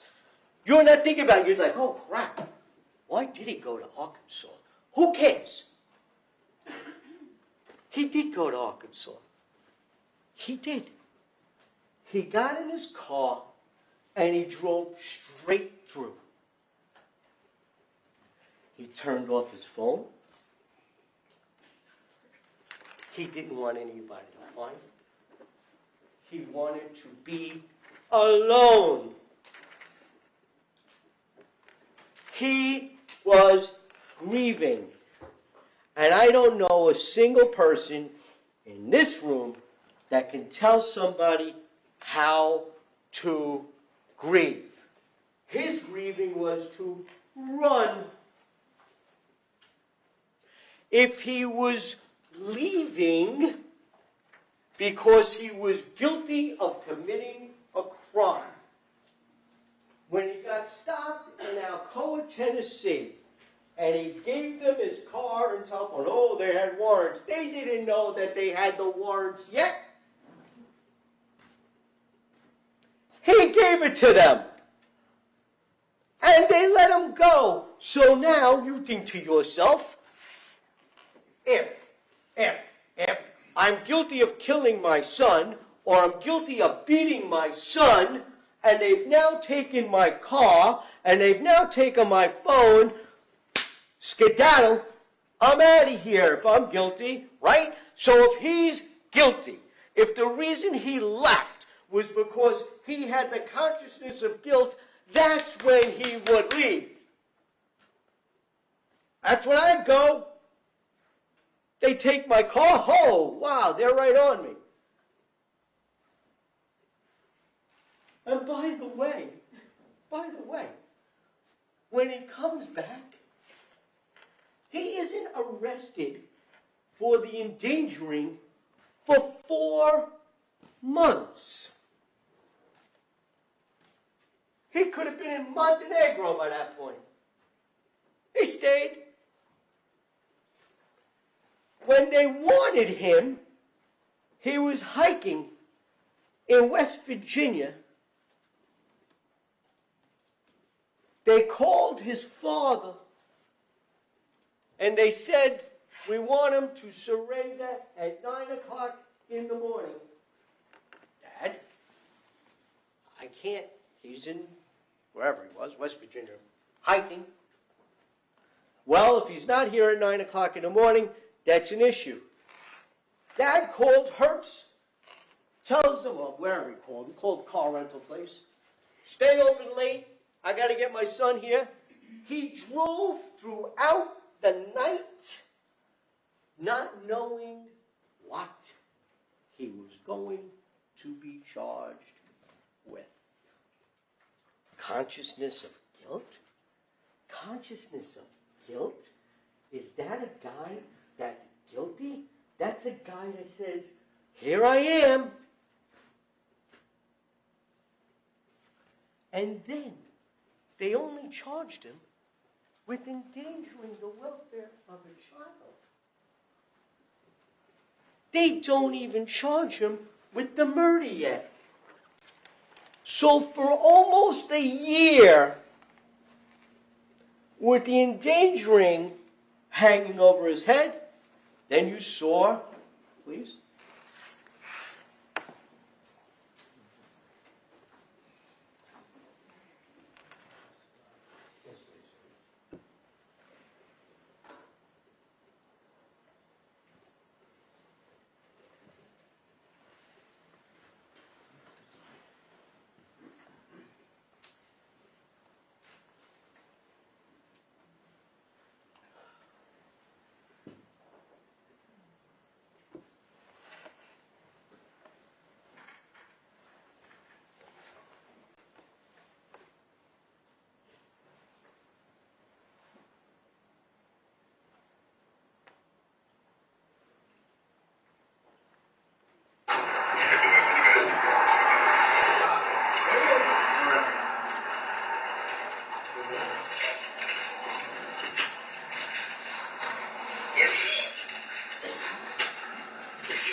How many police were there? I don't care if there were 5,000. I don't care if they brought the whole South Pacific in there to arrest him. He stopped, put his thing down, complied, and what was important to me was, yes, sir.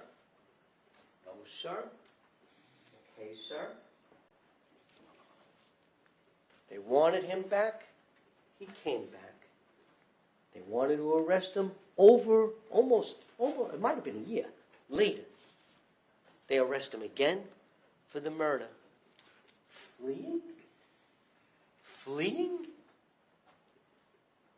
Grief. His 6-year-old kid just died. He left to be by himself, to grieve, to cry, to be upset.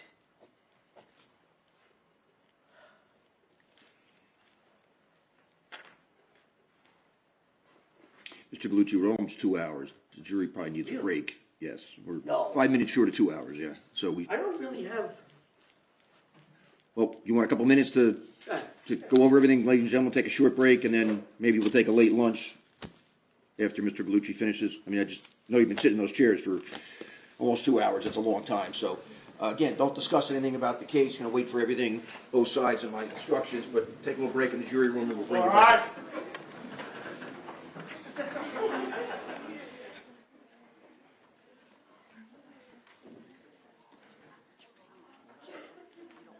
sure my reporters need a little break too.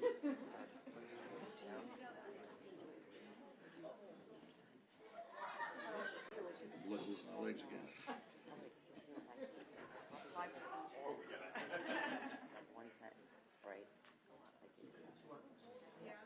5 minutes short of 2 hours. like I was looking for a All right, please be seated, everyone. Thank you. Unless you need to stretch your legs, which is understandable.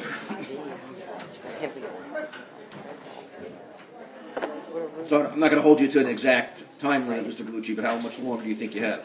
So that was 22 pages, and I got 36 left. Judge, I have about 4 pages left. All right. So then the plan should be... And like, the end is, keep it open-minded. Right. All right, so I think the plan would be that we take a lunch break, come back and do the state summation after lunch.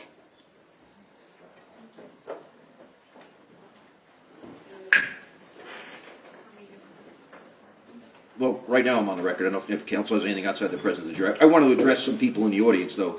When the some people left, but when a sheriff's officer tells you to move, you move. Several of you did, but one of you didn't.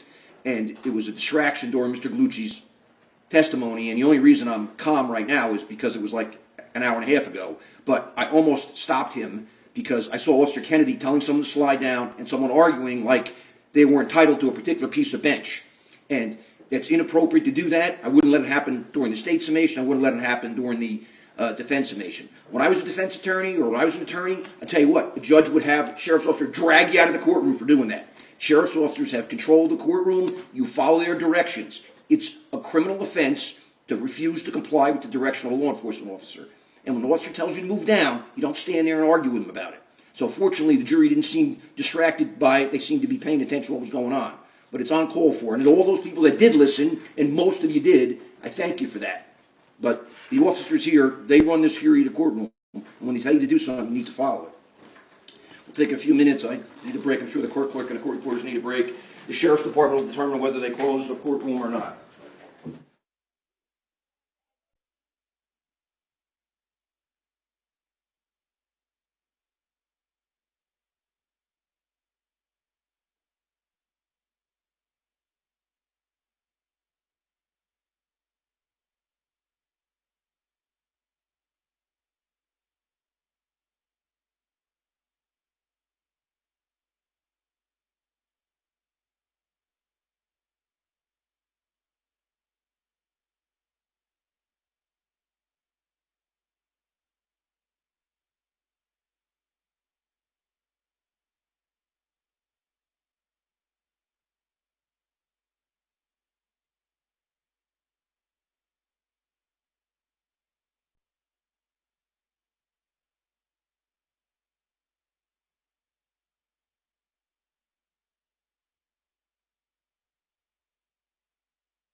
Back on the record, the jury's still in the jury room. We're going to give them another minute or two. Anything from counsel outside the presence of the jury?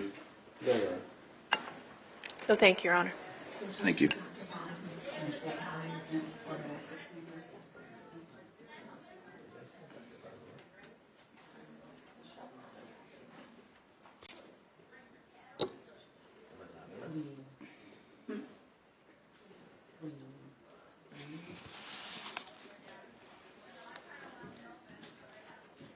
Came right back, like a year later, they arrested him again for the murder, flaying, rape.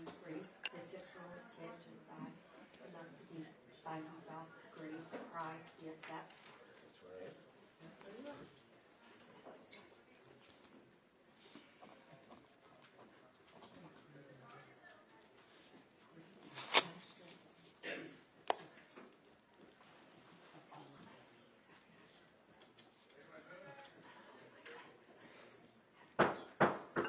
We ready?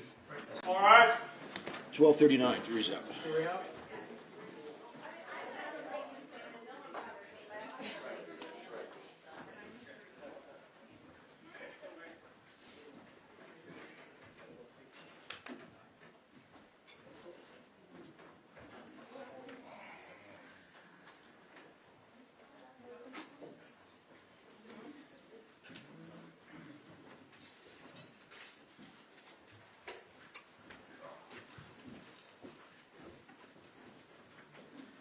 Thank you. Please be seated, everyone.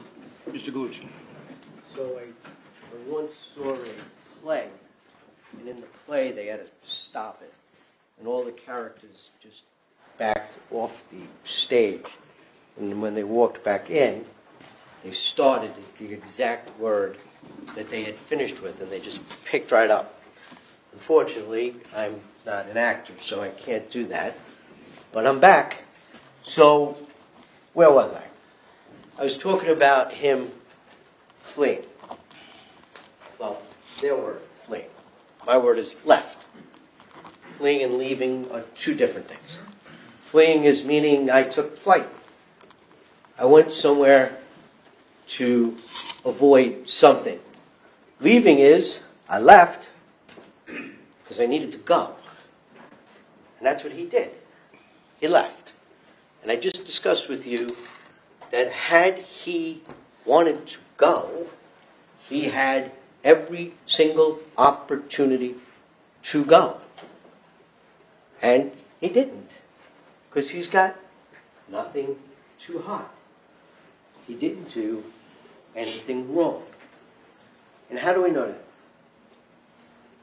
We know that from a number of reasons. We know that I don't think that they've proven their case beyond a reasonable doubt. As a matter of fact, I don't even think they're close, but I'm biased. Dr. Bodden talks about blunt force trauma. And he talks about the blunt force trauma that was incurred during the vigorous CPR for 49 minutes. And he said to you, he said, CPR is supposed to be vigorous. You're dead. If you're getting CPR, you're dead. And they'll do anything to try and get you back. And one of those things they need to do is to compress your heart by pushing down on your rib cage against your backbone, your spine, pushing into the heart to compress it. And they did that for 49 minutes on a 6-year-old child. And I'm not saying that whoever did the CPR did it wrong, although Dr. Bodden did say that it was much longer than it probably should have been. I'm not saying that the CPR killed Corey, because it didn't. But what they're trying to tell you what did kill Corey had absolutely nothing to do with him, and it was all CPR related and how, we don't need to listen to Dr. Bodden. He was paid by me. Their expert was paid by them. Guess who wasn't paid? The medical examiner, Dr. Ragasa, the guy that actually did the autopsy. The person that when he did the autopsy noted in his findings, C, injury, CPR, related. Related. Their medical examiner, Dr. Ragasa, who didn't testify here, the only one that doesn't have any skin in the game, he's the one that indicated that the injuries to Corey's heart and liver were possibly as a result of CPR-related injuries. Dr. Bodden testified that he's done lung and heart internships and residencies. He's done that. So not only has he worked on dead people, but he's worked on live people. And he has seen these injuries. He says it happens all the time. Does death happen all the time? No. Does CPR cause death? No, you're already dead. I asked that stupid question. Well, could CPR kill somebody? And he said, you're already dead. If you're getting CPR, you're dead. So an injury to a rib, an injury to your spine, doesn't really matter. That's superfluous to what lies on the other side. So let's talk a little bit. I really don't want to get into it, but I'll get into it a little bit because I know you want to hear a reason. These searches. The searches he made. So everybody searches things all the time. All the time. On your computer, on your cell phone, or whatever. And he deleted searches. He deleted all his searches prior till April 2nd. All. So now, if you're going to say to yourself, but Mario, why would he delete all the searches? I don't know. I can't answer that question. But if you were going to delete searches, right? If you were going to delete the searches that are going to hurt you, would you leave the searches in there that are, can my car be tracked? Can my cell phone be tracked? The searches he made about how long until an arrest after an autopsy. Does blood sugar show X? Does a rise in blood sugar do Y? So if you're going to delete searches because you're hiding your criminality, wouldn't those be the searches that you want to delete? They're not. They're there.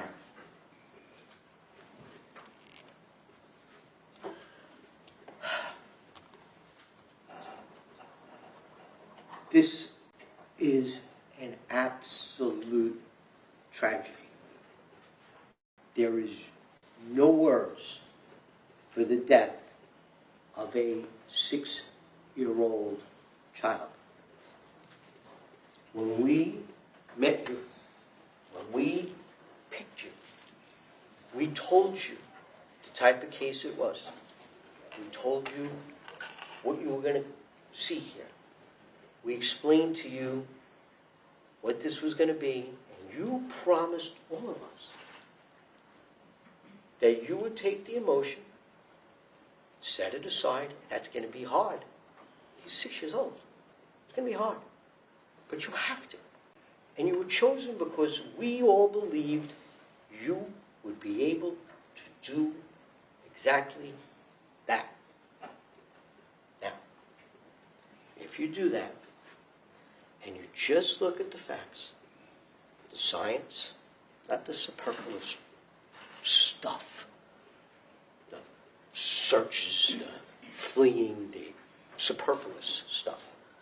The science, the medicine, the medical examiner, the doctor's testimony. If you just look at that, there's only one conclusion you could make. And that's the same conclusion Dr. Baden made. Corey died from natural causes. This is not a homicide. No matter how hard they're going to try to stick this square peg in this round hole, science is science. And Dr. Baden explained it to you exactly the way it happened and why you have it. Is it tragic? Hell yeah. Sad? Yes. There's no winner. She's sitting here crying. He's sitting here crying. There's no winner here. Corey died. That's it. Nobody had anything to do with that. So now I'm done. All right? Some of you may be really happy about it. Some of you may want to say, yeah, let's come back tomorrow and hear Galucci do this all over again. I doubt it. But let me explain something to you. You're never going to hear from me again. On this case, you're never going to hear from me again. So I talked about this earlier, the judge actually did. There's something called primacy and recency. They go first, as you saw in the beginning, and they go last, which you're going to see momentarily. So I don't like that, but that's our system, and that's what I have to live with. So I want you to do me a favor. I want, after they're done, and you go back and you deliberate, and you always remember what was said to you last, I want one of you to say, all right, I don't know which one of them is going to do the summation, but when you go back there, and whether it's Ms. Schran or Ms. Lento, and you're arguing back there, and they say, oh, Ms. Schran or Ms. Lento said such and such, I want one of you to turn around and say, all right, what did Galucci say about that? Because everybody here spent a lot of time. Deliberations are exactly that, deliberations. You're supposed to go in the back there, you're supposed to look at the evidence, you're supposed to make decisions, and you're supposed to deliberate.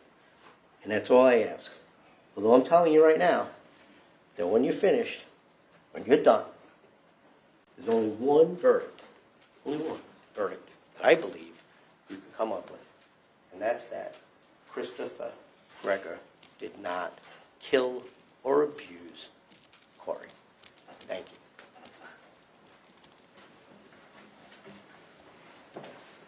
Thank you, Mr. Galucci. Anything from this state before we break for lunch? No, Judge, thank you. All right, so ladies and gentlemen, I'm going to release you for lunch. I'd ask anybody here who's a spectator, please respect the jurors' privacy during lunch. If you find yourself in the same restaurant, please try to avoid sitting close to them. If the place is crowded and you get to sit close to them, then I don't want you discussing the case. I don't want you making comments that are potentially overheard by the jurors. I need you to do that. The integrity of the process is important the entire time, especially important now. We're in the middle of summations. So, ladies and gentlemen, you can clearly go to lunch together, you can clearly go to lunch alone, whatever you prefer. We used to have a cafeteria across the street, a coffee shop downstairs, so I didn't have to worry about you going down the street, and you'd stay in the court complex, but somehow or another those are all closed. As I said to you, you can't get a bottle of water here unless we give it to you in the jury room, which is sad, but it's the reality. So please leave your juror badges on. Don't let anybody come up to you. If you feel someone's coming up to you or saying something to you, or even staring at you, making you feel uncomfortable, report it to us or any sheriff's officer you see in uniform right away. Continue to follow my instructions. Don't start to discuss it now. The only time you're allowed to discuss and deliberate is going to be in the jury room, and you have to hear the state summation and get my charge. So don't be tempted to start saying things now. Just continue to keep an open mind and wait for everything to be over with. Don't do any research. Don't predict how long. Just avoid discussing it with friends or family. You have to. Simply that we're still in the trial. That's it. Please report back to jury assembly, say, about 2 o'clock, I guess. It's an hour and 5 minutes, so we'll give you enough time to... I know it's tough to walk downtown sometimes, stuff like that, get back in time, so we'll say 2 o'clock, and then hopefully we'll get done with the state summation, and hopefully able to get my charge through today, but we'll see how it goes. Anything from counsel before we excuse the jury? No, you're right. Thank All right. Thanks so much, ladies and gentlemen. You can leave stuff in the jury room if you need to, or you can take things if you like.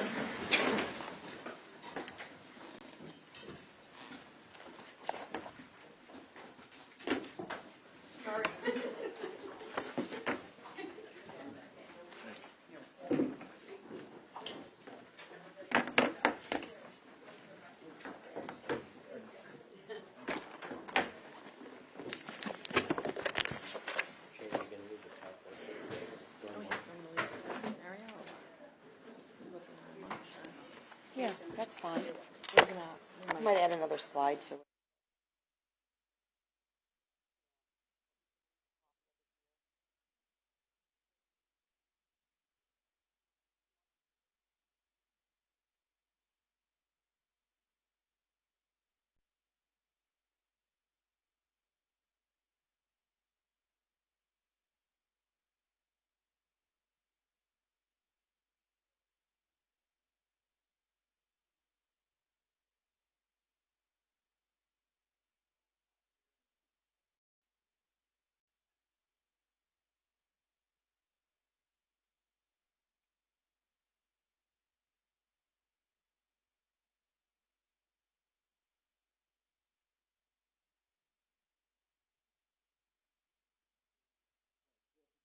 Anything from council outside the presence of the jury? No, Your Honor, I just asked, if during lunch, I think they agreed, you agreed, right?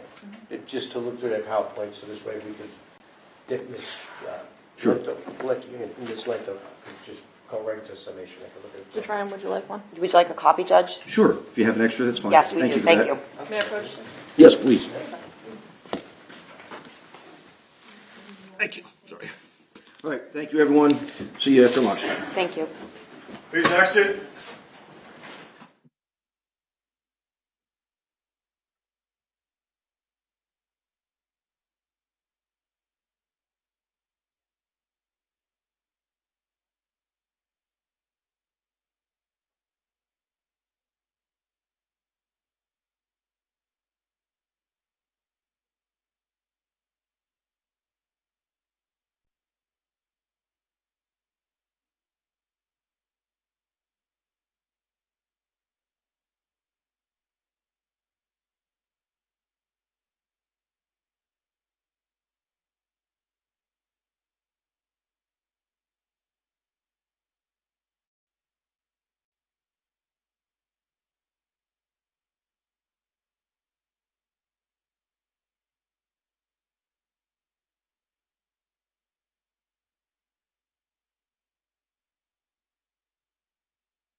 Lunch break without the jury present. The jury's in jury assembly. The state provided a copy of its proposed PowerPoint on paper to the defense and to the court. Anything from the defense on that? Yes, there were approximately 16 different slides that the defense would object to. 60? 16. 16? And Judge, for the record, if I could just add, on the very last slide, I told Mr. Gallucci, and I don't think he has an issue with it, I changed one of the words from goofy to silly because that's what actually came in. In addition to that, we added 2 slides over the lunch break that no one has seen. All right. In their response, we discussed. And I did discuss that last slide with Sharon, and I'm fine with it, but I thought we were fine with that slide to begin with. We were. All right. So, unfortunately, they're not numbered, right? At least not on the They're paper. numbered on my computer. Right, It would but be not on numbered. the paper. Then the PowerPoint that we show the jury would be numbered if I did that. So. All right. So how do you want to address this? Do you want to just count the pages for me and tell me what page you're on? I did, Judge. That's exactly what I did. Okay. Please tell me what the first page is. It's page 8, and the caption is 2 hours late. Yeah, the PowerPoint is not working now. It was. Judge, I'm going to be handing out my copy of the ultimate report. Right. Go. I have it. Go ahead. 2 hours late. I just think the implication there is speculative, because they're suggesting that Mr. Gregor is holding up 2 fingers, and therefore there's punishment happening because of the 2 hours late. I just think it's just speculative. Does that refer to the timestamp? Or is that... I need a second, Judge, because when Oh, it's not coming up? took it off the TV, now the pictures all disappeared out of my PowerPoint.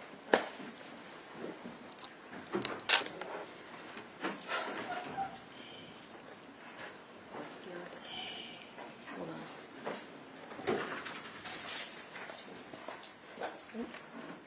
Everything's gone.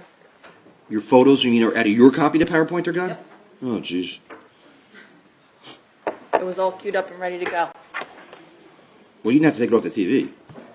Well, I had to be able to hit the escape button to look at the slides to figure out the 16 different things that we were going to talk about.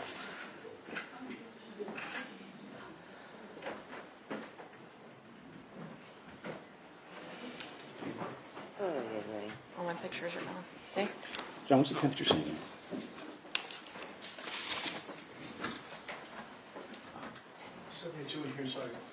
What's the jury room, you know?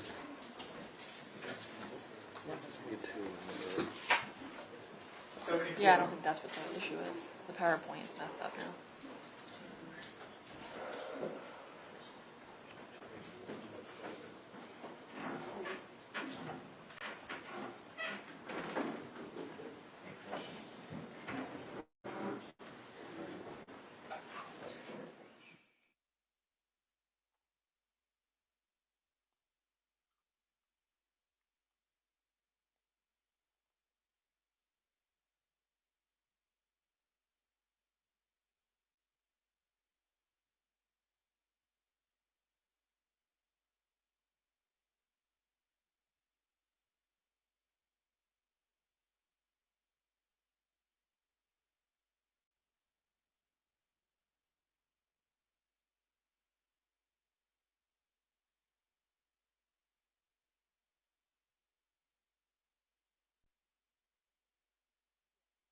Pictures aren't there.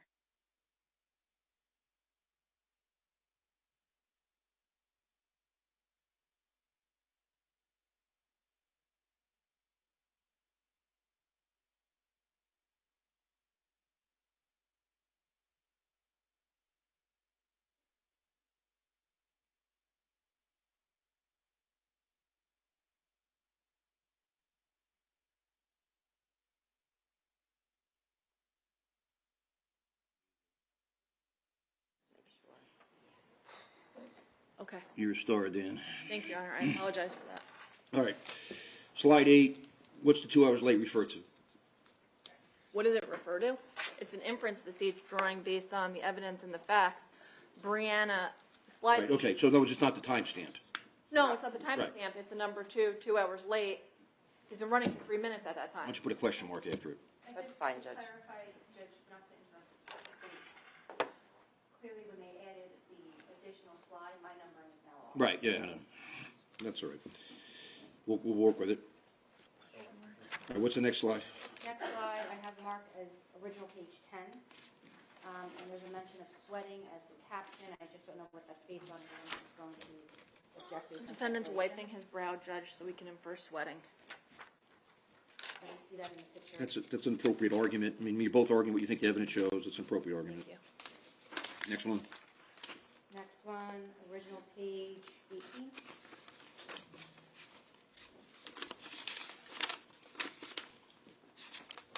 Yes, that one. And that is specifically the defendant is enjoying this look at his face. He's smiling, Judge, if you look at his face closely. Smirking, I mean, again, smiling. that's Looks like joy and that's excitement. that's an argument about what the state contends the evidence shows. It's based upon a photo that the jury can draw its own conclusion about whether it's accurate or not. It's overruled. Next one. 22. That was 18 we were on? And the last one was 18. Now I'm on 22, and I'm pretty sure that's being shown on the screen. Who do you, all right, that's not. And the objection is the yelling. I don't believe there's testimony to that effect. Judge, we'd ask that the jury could infer from the photographs, but also the fact that they watched the video, and if they need to replay it, they can ask to watch it again, because it's evidence in the case that by the defendant leaning in and moving his body as if he's yelling, we can make the inference that he's yelling. We can't say what he's saying, but we can make the inference that he's doing all of the things that one would do when they yell. Judge, I don't think it's an appropriate argument. There's no audio. In fact, this particular clip, you cannot see his mouth moving at all. I mean, this is the Treadmill video with a screen grab at 16:28:32. It shows the defendant's back. He's got his one arm on the treadmill rail and he's leaning over. You can't see his face and there's no audio. So the jury can draw its own conclusion, but he could be whispering to him. So I think you just need to say The state submits? speaks or, yeah, you can say state submits if you want, but I mean, everything, all of this is that each side submitting or arguing the evidence shows, but I added the state submits, Judge. Thank you. that's appropriate. Next one is 23, and it just might have been the way it was phrased. I think it might have been the state's intent to do otherwise, where they say he puts Corey back on the moving treadmill. The first time you see connection between Mr. Gregor and Corey on the video is right before the first fall. And then after that, Corey's trying to get up on his own. So just might be an accidental phrasing of it. My objection to that phrasing is it's misleading. Judge, after Corey falls the first time, the defendant picks him up and puts him back before he falls. The second time, and the way it's phrased on there, is set up consistent with how Ms. Lento is going to argue it, and it's the way that we preferred to do it so that she can continue Are you talking showing about what happens before the second fall. Are you showing stills when you do this, or are you showing the video? Stills. I mean, that's an appropriate argument. There's times it looks like Corey jumps back on the treadmill himself and gets ejected off of it. There's other times that the defendant picks him up, and the jury can make that conclusion itself. Next one. Judge, I'm going to point to number 28. Which is what? It's another treadmill picture, and it's after 6 falls, inviting Corey on the head, defendant is still yelling. It's the same argument that I made for the prior slide, but that is the title. Judge, just so you're aware, I removed the objectionable comment from the last slide. I do not agree with counsel about this one for the reasons that I put forth on the record, and I could put the state submits in this one as well, if Your Honor would like. That's legitimate. That's fine. Thank you. Next one. Moving on to page 40, because the state's case and it's capturing defense witnesses. I mean, obviously the state would be free to comment on testimony, but the representation that the state somehow called the witness, that's how I read it, and that would be my objection. Defense witnesses. I put the words defense witnesses above them to make it clear. And Judge, just for And efficiency, also, Play a role in the state's case Sergeant as Coles well. also was called as a defense witness. So you should make that correction. Just add Putting that. the word both in parentheses under Sergeant Coles. thank you. And just for efficiency, Judge, it's the same slide on 127, so it would be the exact same argument that I would make. All right, can you go back to the slide that says defendant kept Corey out of school on March 26th? Yes, Judge. Hold on one second.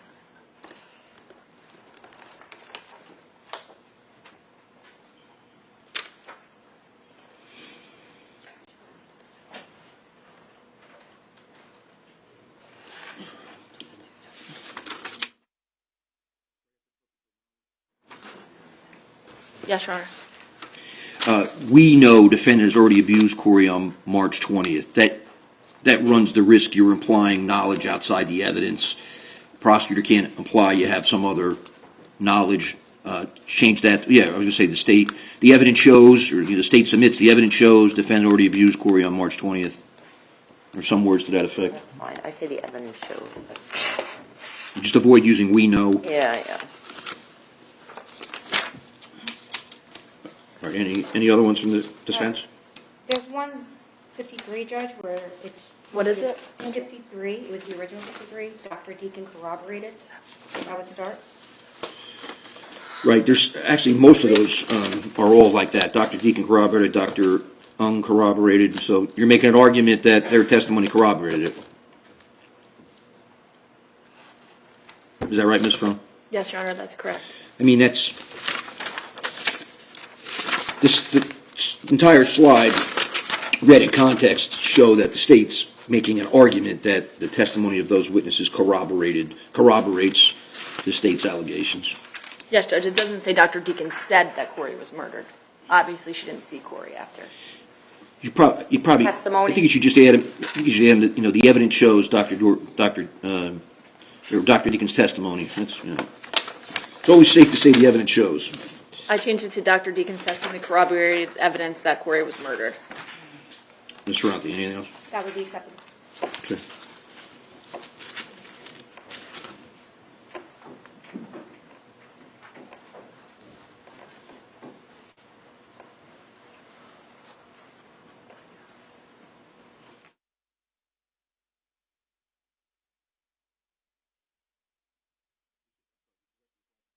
I have more, I just didn't want to. I didn't understand your response, so go ahead. If you have more, go ahead.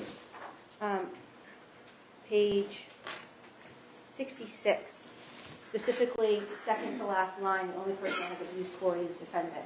Now, Your Honor had made a number of rulings prior to trial, which we all abided by, but I do think that's misrepresentative of information that was not put before the jury and they shouldn't be aware of. But it indicates, obviously, the people's theory, but this idea of ongoing abuse by others is also something that I think all counsels are very much aware of as having been. You got to show me a slide first. I'm having a hard time flipping through these pages This here. one, Your Honor. It says treadmill. We're talking about the treadmill video, Judge. And Judge, there was a lot of comment in closing by defense counsel about this big happy family, which was not the case at all based upon all the information we kept out. Based upon the evidence in the case, that's what the state's arguing. And the state took it to be the same, which is why we didn't object to Mr. Gucci when he said it. The objectionable line is the only person that has abused Corey is defendant? Yes, because while that is the state's theory for the purposes of this trial, there's clearly other DCP&P investigations on other people that were not relevant to the trial, and there was a preliminary ruling about it. So I just think It's an appropriate comment based upon the evidence in the case. Judge, 69, that's the same as what we just previously changed the heading. Right, okay. We changed that. Very good. Corroborates. And Judge, I am trying to move along swiftly. No, it's okay. There's just a few more. Go ahead. 109 throws Corey in the back seat, very last line of that slide. I just don't recall testimony to that effect or evidence to that effect. Well, we have a picture of the back seat of a car with no car seat in it when the defendant's car is recovered, and we see him pulling him out of the back seat at the hospital, so it's a reasonable inference that he threw him in the back seat. And I don't think it's a reasonable inference, Judge. I think it goes to the sympathy of the jury, and that's why it's there. I mean, it's arguably like an other bad act because it's a motor vehicle offense not to have a child in a booster seat. You can't see the back of the car at Soch, and when the car is recovered 3 days later in Tennessee, I mean, the child's already deceased, so was the seat taken out by then? So I wasn't trying to argue about him not putting him in a car seat. The argument is that he puts him in the back seat of a car instead of in an ambulance. I don't think that's how that reads. If that's the argument, that's not how The only reason I brought up Alcoa was because it's the back seat, there is no car seat, so Right. we have the opportunity to lay him across the seat if you wanted to. That's not the inference is, throws him in the back seat instead of calling an ambulance where a sick, dying child could be properly treated. well, you can say that. That part's fine, but I don't think you should say threw him in the back seat. You should say take him by took him by car instead of by ambulance, or words to that effect. We can say that he was in the back seat though, right, Judge? Yeah, I mean, the video seems to show he's taken out of the Yeah. back seat, Okay. I don't even know where. better than the It's front only seat. on the bottom.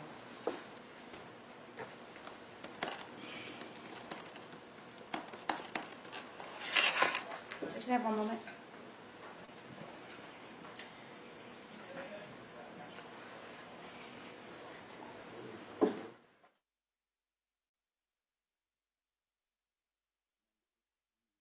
Either arrange for overtime or see if you can stay. At this point, it's 2:30, so with 100, how many slides you have? 160 or something like that? 130, Your Honor.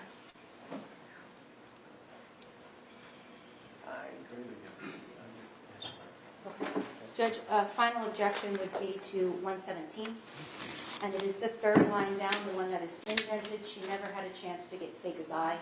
That may be the state's position, but it goes to the sympathy of the jury, not the elements the state needs to prove. Judge, the reason I put that in is Ms. Michelot doesn't know which hospital Corey is at, despite trying to find out. And she testified about her calling around and the defendant not providing her with the name. In addition to that, she literally calls, based upon the testimony of Sergeant Coles from the call log, during the moments that Corey dies, and the defendant misses the calls and never tells her anything, and she doesn't find out about his death until she misses her chance to say goodbye, and the police knock on her door around 6 o'clock. But it's not appropriate to try and elicit sympathy that the mother didn't have a chance to say goodbye. The rest of those things are fine, that she didn't know what hospital was at, he didn't identify the hospital, but you shouldn't, either party having a chance to say goodbye or not having that chance is not relevant evidence under Evidence Rule 401 that has a tendency and reason to prove or disprove any fact of consequence. I removed it, Your Honor. Thank you. All right, anything else? No. All right, so I anticipate you're probably going to take all afternoon, then we have to make a decision. Do I charge the jury then today? Or do we come back tomorrow to do that? What time do we go to? I don't know if someone may have plans or... Judge, we would prefer just to get this done today. Me too, if that's sure. possible. So, Me too, definitely, yes. All right, let's go get the jury, please.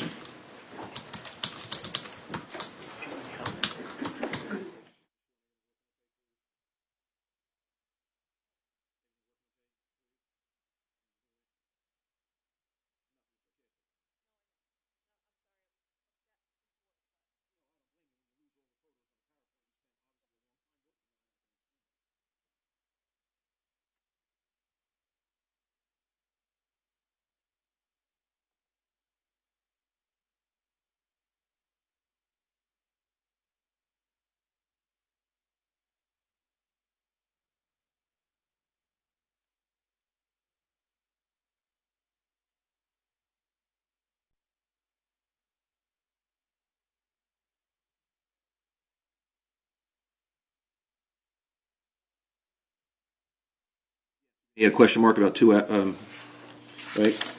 On number 8.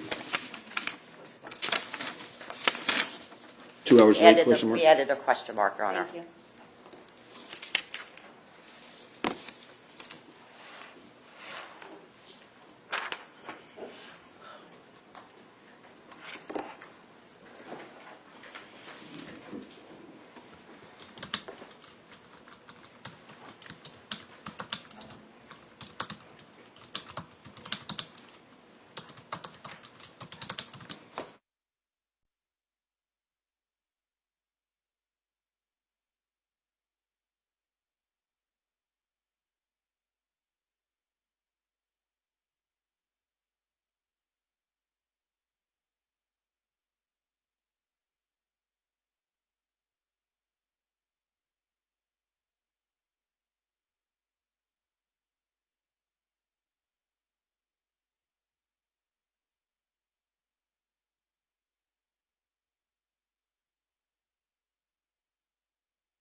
Guy out the Zoom connection just disconnected in the overflow courtroom.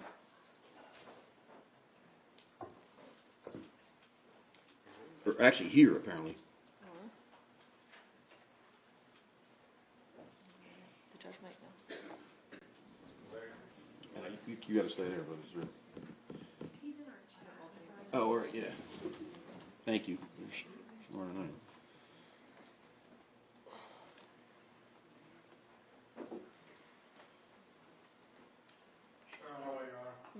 Okay.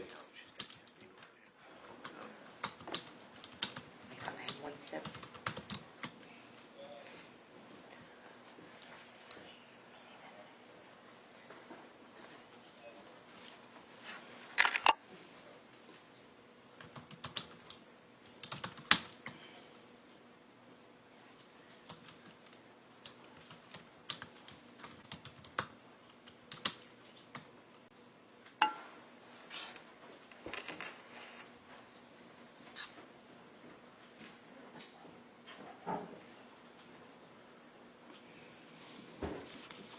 So the Zoom connection here, we lost the connection to the overflow. I don't know if it's because we have both TVs on the PowerPoint, but we had that earlier, so. The jurors are coming that way, so why don't you go this way?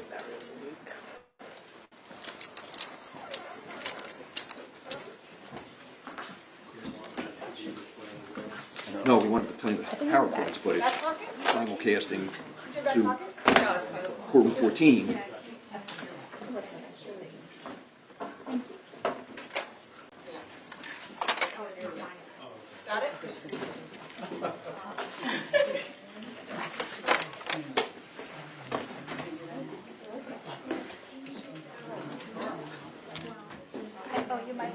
Or you can tell them.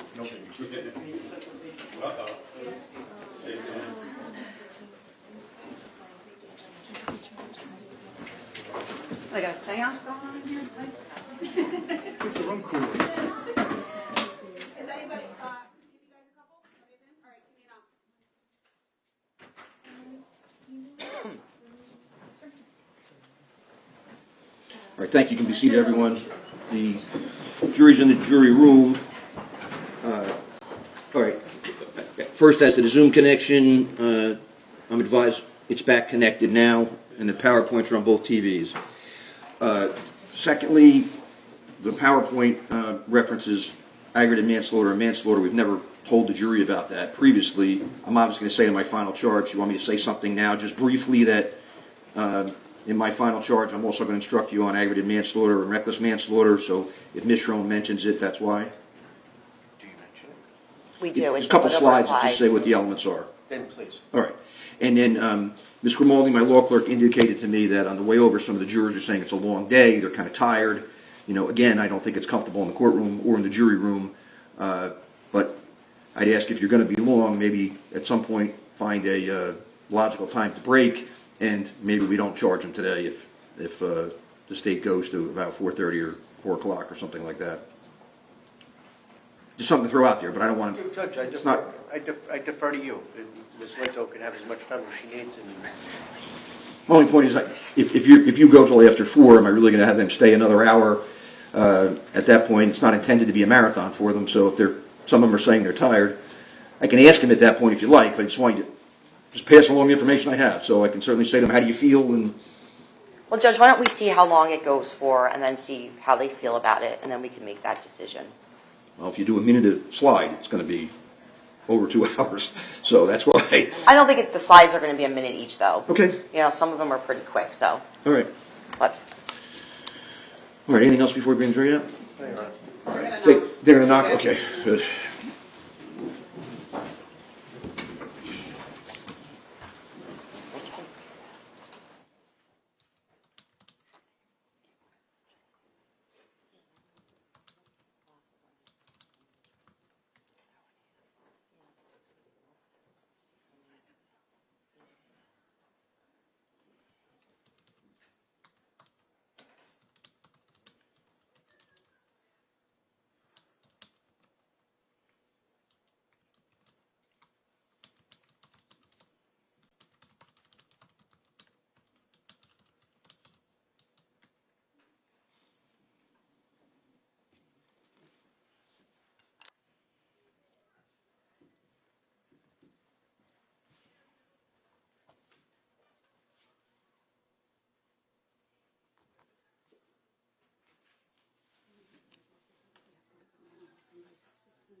them to be out of here by 5:30.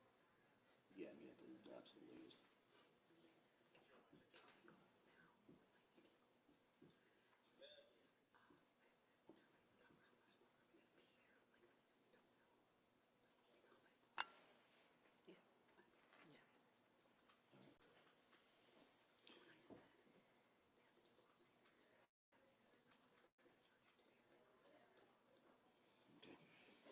All right, so Sergeant Dugan also relayed to me, one of the jurors indicated they have a personal obligation in the southern part of the county about 5:15. 6:15, Your Honor. Oh, I'm sorry, 6:15, but based upon the location, I think they need to be out of here by 5 or 5:15 at the latest to get there.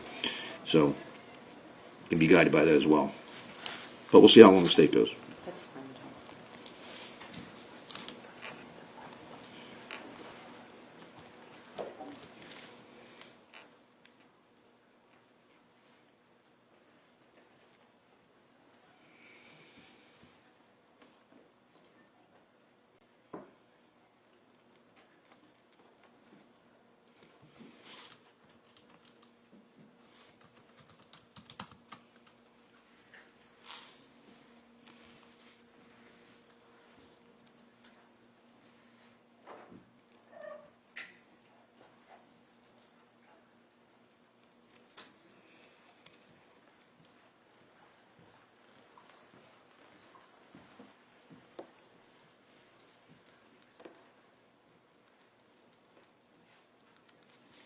Yeah, go ahead.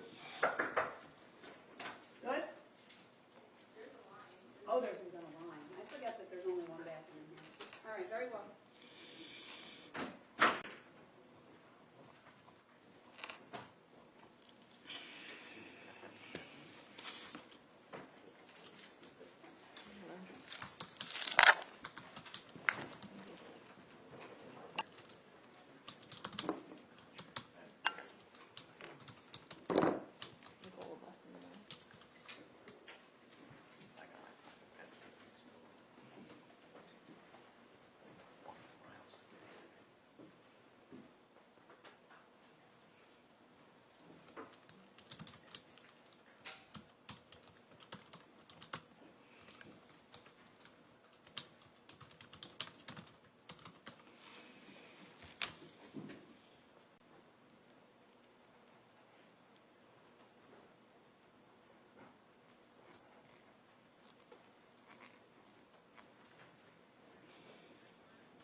appropriate for me to make sure you get both summations on the same day. So I don't want to stop early, but at this point, since it's already 20 to 3, we'll see when the state finishes, and I think it's becoming more and more likely I'll end up giving you the jury charge tomorrow, unless the state's very quick. But obviously, the state has the ability to go long or short, depending. If it is long, if it's like a 2-hour summation, then we're going to take a break in the middle somewhere. So I asked Ms. Strone to pick a appropriate time. She thinks it's going to go very long. I'm going to give you my final charge after the summations, whether that's today or tomorrow. And one of the things I've done is I've already shared it with the attorneys, so they know what I'm going to charge. So on count 2, murder, I'm also going to charge the lesser included offenses of aggravated manslaughter and reckless manslaughter. I'm telling you that now because Ms. Strome may comment, or Ms. Lento may comment on those 2 lesser included charges at the time of the state summation. So I just want you to know that in advance, and I'll give you all the elements of those, and I'll explain all those to you in my final charge, but I don't want you to be surprised if you hear about it from the state. Anything further from counsel? No, Judge, thank you. Thank you. And it's Ms. Lento, correct? Yes, thank you, Ms. Judge. Lento, please proceed. Okay. Good afternoon, ladies and gentlemen. Corey Travis Michelow loved the solar system, and this case is about Corey. This case is about punishment. On March 20th of 2021, Corey's mother brought Corey home 2 hours late. Corey was punished. He was put on a treadmill. We have a video of this treadmill. On April 2nd of 2021, Corey was brought home 14 hours late. Corey was punished. The person who loved him the most inflicted blunt force trauma, which is child abuse. His heart was lacerated. His liver was lacerated. This case is about punishment. I first want to go over some of the arguments that the defense made, specifically the defense attorney, in his closing argument. The defense attorney argues that Corey died of natural causes. And he's arguing that Brianna's conduct is a ruse to get custody. This argument makes no sense, ladies and gentlemen, right? This was not a ruse that somehow Brianna is making up bruising and taking Corey to the doctor regarding bruising. There's a video that you have seen where you could see the defendant abusing Corey. The defense attorney talks a lot about endangering. Well, you as the jurors get to decide whether what's seen on that video constitutes endangering. And I'm going to talk about this more later, but in terms of the endangering statute and what the state has to prove, the state is not required to even prove physical injury regarding the endangering charge. However, there is evidence of injury to Corey's head, and you hear that from Dr. Andrew when he talks about the contusions that are found underneath the scalp. Defense attorney speaks about substance abuse. Corey did not die because he ingested drugs. There's no evidence of that. So what is the purpose then regarding talking about this? The purpose is to lead you on a path away from the facts of the case and the evidence which is in this case. And the text messages in which the defense counsel is referring to, at the end of it, Brianna talks about the defendant and what's going on with him. This is what is stressing her out. The GoFundMe, right? There's testimony about this. This went for funeral and burial costs for donations. This 33-second video. In the video, you can hear Brianna sighing in response because she thinks that the defendant is not at home because when she gets there, his car isn't there. Brianna lives in Englishtown, not Jamesburg. When Corey gets off the treadmill, he staggers. And Dr. Deacon had more things available to her than Brianna's words. And again, this goes back to the ruse, right? How could this be a ruse? What happened on the treadmill happened before this. Corey was a patient before with this doctor, and there was also testimony that she had spoken with DCPMP. Kim Peace's letter was from the beginning of the school year. The Key West vacation, which is referred to, there was nothing stopping the defendant from going to Key West. And again, we're going to talk about what is required for murder, and there is no premeditation required. So what does that make a difference? The garbage, right? State's not arguing that he was trying to cover up things. It basically tells you a timeline of what happened that day, and that's why the garbage was delayered. Nurse Doyle testified that he did not realize the seriousness of Corey's condition because of how the defendant presented it. The critique of the medical staff at Southern Ocean Medical Center had nothing to do with Corey's death. So why are we commenting on it? The CPR was started and stopped. It was not continuous CPR for 49 minutes. Carnival, the nurse, testified about this, right? Because what happened was Corey had lost his pulse, right? And then he regained it because they were taking him to the CT scan. So it was not continuous 49 minutes of CPR. The blunt force trauma injury, right, a strike or a hit, that's blunt force trauma, may have not left a visible bruise, right? This is what Dr. Andrew was talking about, right?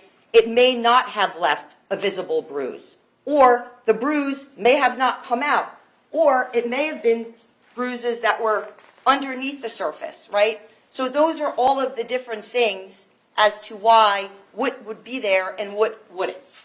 So I believe defense counsel said in his summation that the state was saying that all the bruising was specifically underneath.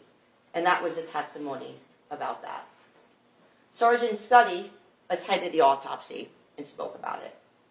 And Dr. Agasa never determined that the death was natural. This treadmill video, which was recovered by the prosecutor's office, speaks for itself. Everything that you need and want to know is captured on this video. The judge at the end of the case is going to talk to you about the law and is going to charge you about the elements, right? The judge is going to tell you that you can use this video as a specific kind of evidence, right? You can use this video to show or to consider what the defendant's motive was, what his intent was, that what happened on April 2nd wasn't an accident or mistake, right? So that's how these two things correlate.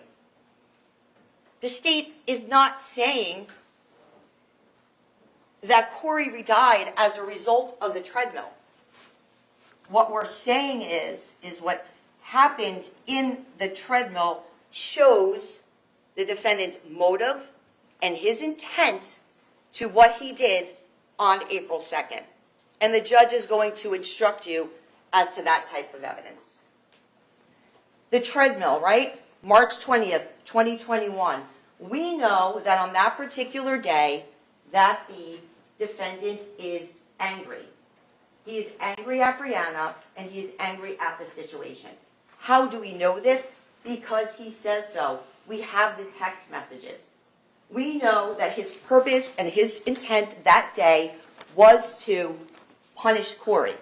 You can see the text messages, right? of what he specifically says. And if you look at the time, that is right while this is happening with the treadmill. You're almost 2 hours late, what the bleep, and then it continues. And the last text message, this is beyond pissing me off. My entire plans for today are ruined. We know that it was his intent to punish. If you look to the treadmill footage or the videos, there was a few of them. The defendant tells Brianna, I'm at the clubhouse gym. Just drop him off here. He's not at the clubhouse gym, right? This is a clip from the first video, and you can see in there that the defendant is actually walking to the clubhouse gym, right? So what does this show us? It tells us that the defendant wasn't merely working out at the gym and trying to have a nice workout with his son. It shows us that it was his specific intent to punish him that day. Bring him right to the gym. When, it's a clip from the other video, when they start entering the gym area, you can see that the defendant doesn't greet Corey, he doesn't look at Corey, he doesn't talk to Corey. He's going to punish him. He sends Corey straight to the treadmill, right? This is not, I'm working out, let's get together, let's get in shape, let's run on this treadmill. Corey knows how to turn on the treadmill by himself. What does that say? Brianna, Corey's mother, is 2 hours late and dropping him off. In the second video of the treadmill, you can see this, and this is a clip. What is the defendant holding up? He's holding up the number 2. And why? Because he's making sure that Corey knows why this is happening. You're being punished 2 hours late. That's why there's a number 2. You can see that during this video, the defendant is upset. He is angry. He is pacing. He is clenching his fists, as you can see there. Corey's on the treadmill. He's clenching his fist. The defendant is sweating, not because of a workout, because he is enraged about the situation, and he's taking this out on Corey. The treadmill, ladies and gentlemen, is the defendant's mechanism for abuse.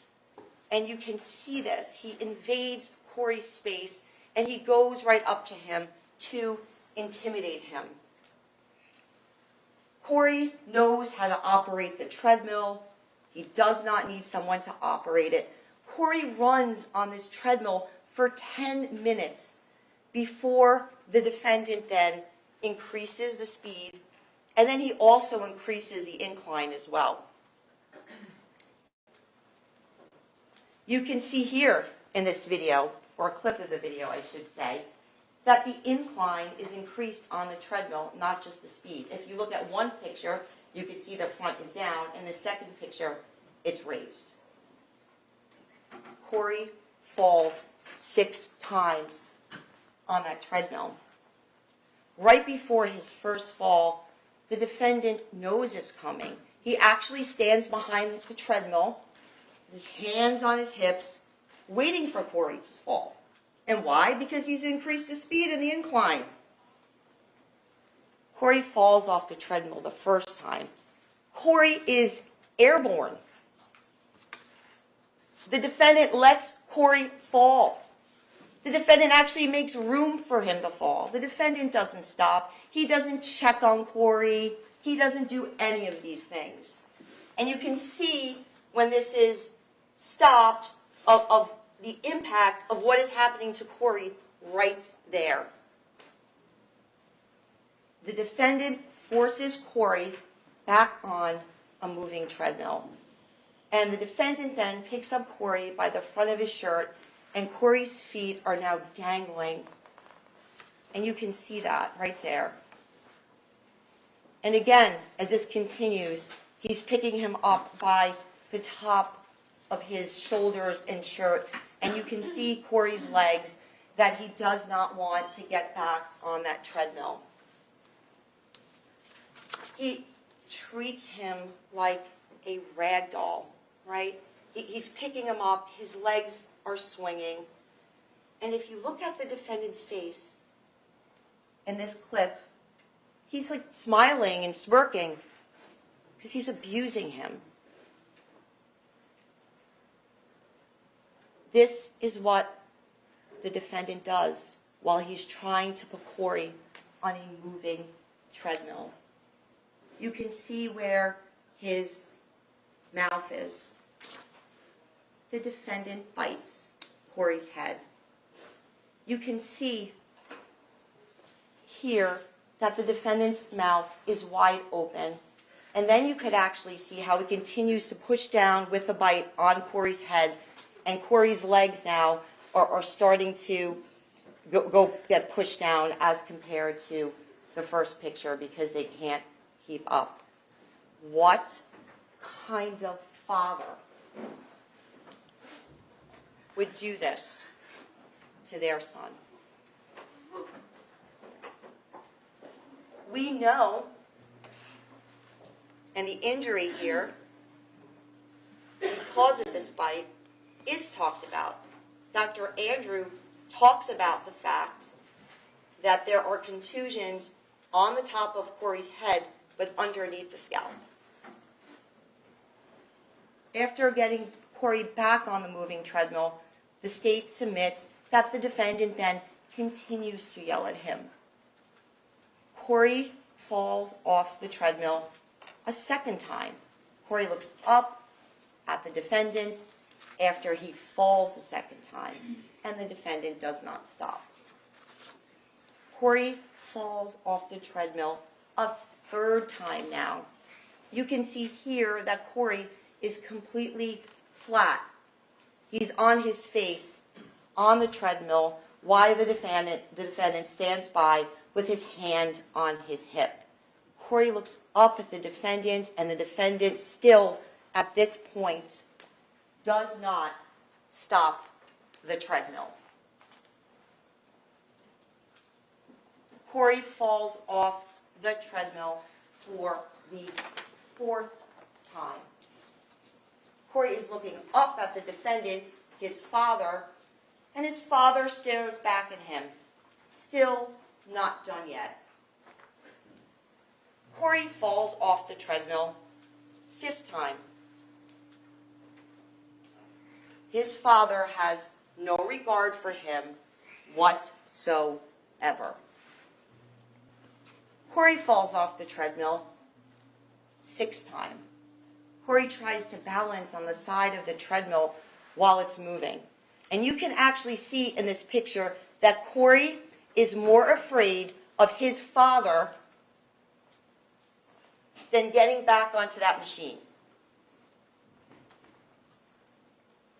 After 6 falls and biting Corey on the head, the state submits that the defendant is still yelling at Corey. After 6 falls on the moving treadmill, the defendant does not check on Corey, or we can see here, he doesn't even hold the door for him when they're leaving.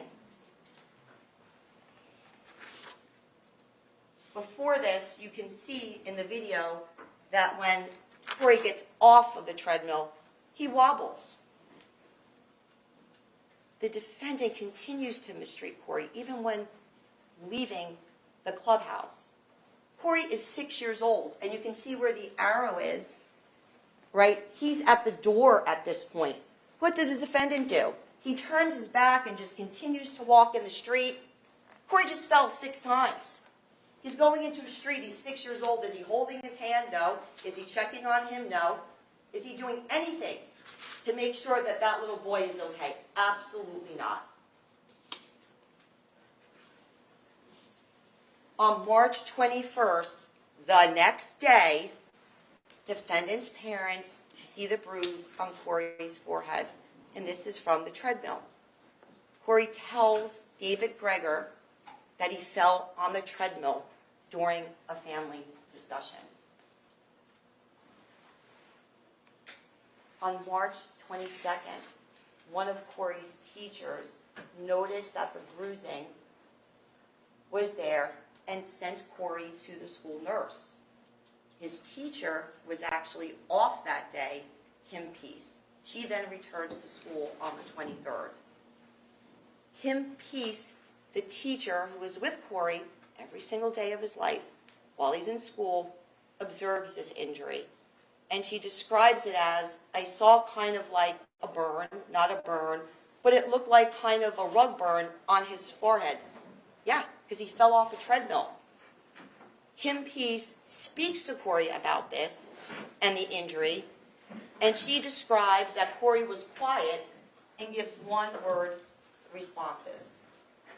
Kim Peace is concerned about this, and she speaks to her coworkers about what she saw. On March 23rd, Brianna sees Corey during her visitation at the defendant's apartment in Barnegat, and Brianna sees Corey, and she also sees this bruise on his forehead, and she describes it as being very odd-shaped, and it kind of looked like an imprint of something. Yeah, because it's a treadmill. She also says that he had a bruise on his chest, and it looked like a scrape. She talks about Corey seeming upset and scared. For your consideration, ladies and gentlemen, which is count 1 in the indictment, is endangering the welfare of a child, right, for abuse and neglect. There is no question whatsoever that the defendant is guilty of abuse and neglect of Corey. What do you have to consider for this charge? Number 1, that Corey was a child. He was. Number 2, that the defendant knowingly caused the child harm that would make the child an abused or neglected child. The defendant knew that such conduct would cause the child harm that would make the child an abused or neglected, and that the defendant had a legal duty for the care of the child. Well, it's his father, so he has a legal duty. He knew what he was doing, right, when he put him on the treadmill and punished him. And the judge, during the charge, is going to talk about all these different things which could constitute child endangerment, right? We don't have to prove all of them. We only have to prove one of them. And the state does not have to actually prove a physical injury. Only risk of a physical injury is enough. The infliction of mental suffering or pain, that is enough. One of the sections talks about exposing a child to unnecessary hardship, fatigue, mental or physical strain that may tend to injure the health or physical or moral well-being of that child. And you are going to see when the judge charges you with the law of how many sections of this could apply based upon what is in that video. Not only did the defendant abuse Corey on March 20th, the defendant knowingly inflicted serious bodily injury that ended Corey's life on April 2nd. And ladies and gentlemen, when you have a criminal case, it is like building blocks, right? That's what you do. Each witness testifies, and each witness corroborates one another. And that is how you get to guilty. And there were many witnesses that testified in this case, and each witness testified to a particular part of the case, and when they corroborate each other, and all the evidence that comes into the courtroom from the witness stands, that's how we get to guilty. The video is evidence, and Judge Ryan is going to tell you this, of the defendant's motive, his intent, and or absence of mistake on April 2nd, right? His motive is to punish because he is angry at Corey's mother.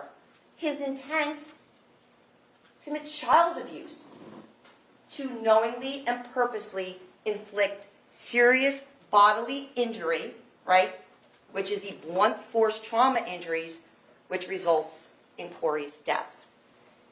Corey to die of football injuries or from a football, right? This isn't a mistake. It's not pneumonia.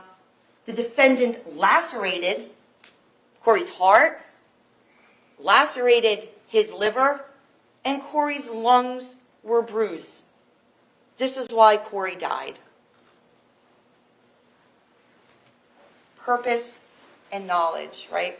These are states of mind. And the judge is going to tell you when he charges you, well, what is that, right? Someone's purpose or their knowledge. This is a condition of a mind. And you're going to hear that this can seldom be seen from a witness, right? The state's never going to be able to put on a witness to say, oh, this is what's in the defendant's mind. So what do you have to do as jurors?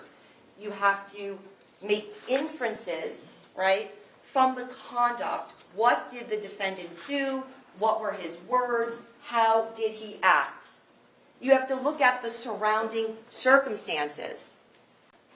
And you have to infer this. And all of the defendant's words and all of his actions show that the defendant knowingly or purposely ended his son's life. Defendant kept Corey out of school on March 26th. Why? Because he was trying to hide Corey. He was trying to hide these bruises, which the state is not saying that the bruises are the cause of his death. It's the blunt force trauma. But what is happening with the bruises is that this is what everybody is seeing. This is what everybody is noticing. This is the catalyst of how we get there. The defendant on his phone searches on the 25th, will red marks turn into bruises? The defendant kept Corey home from school on March 26th, the next day.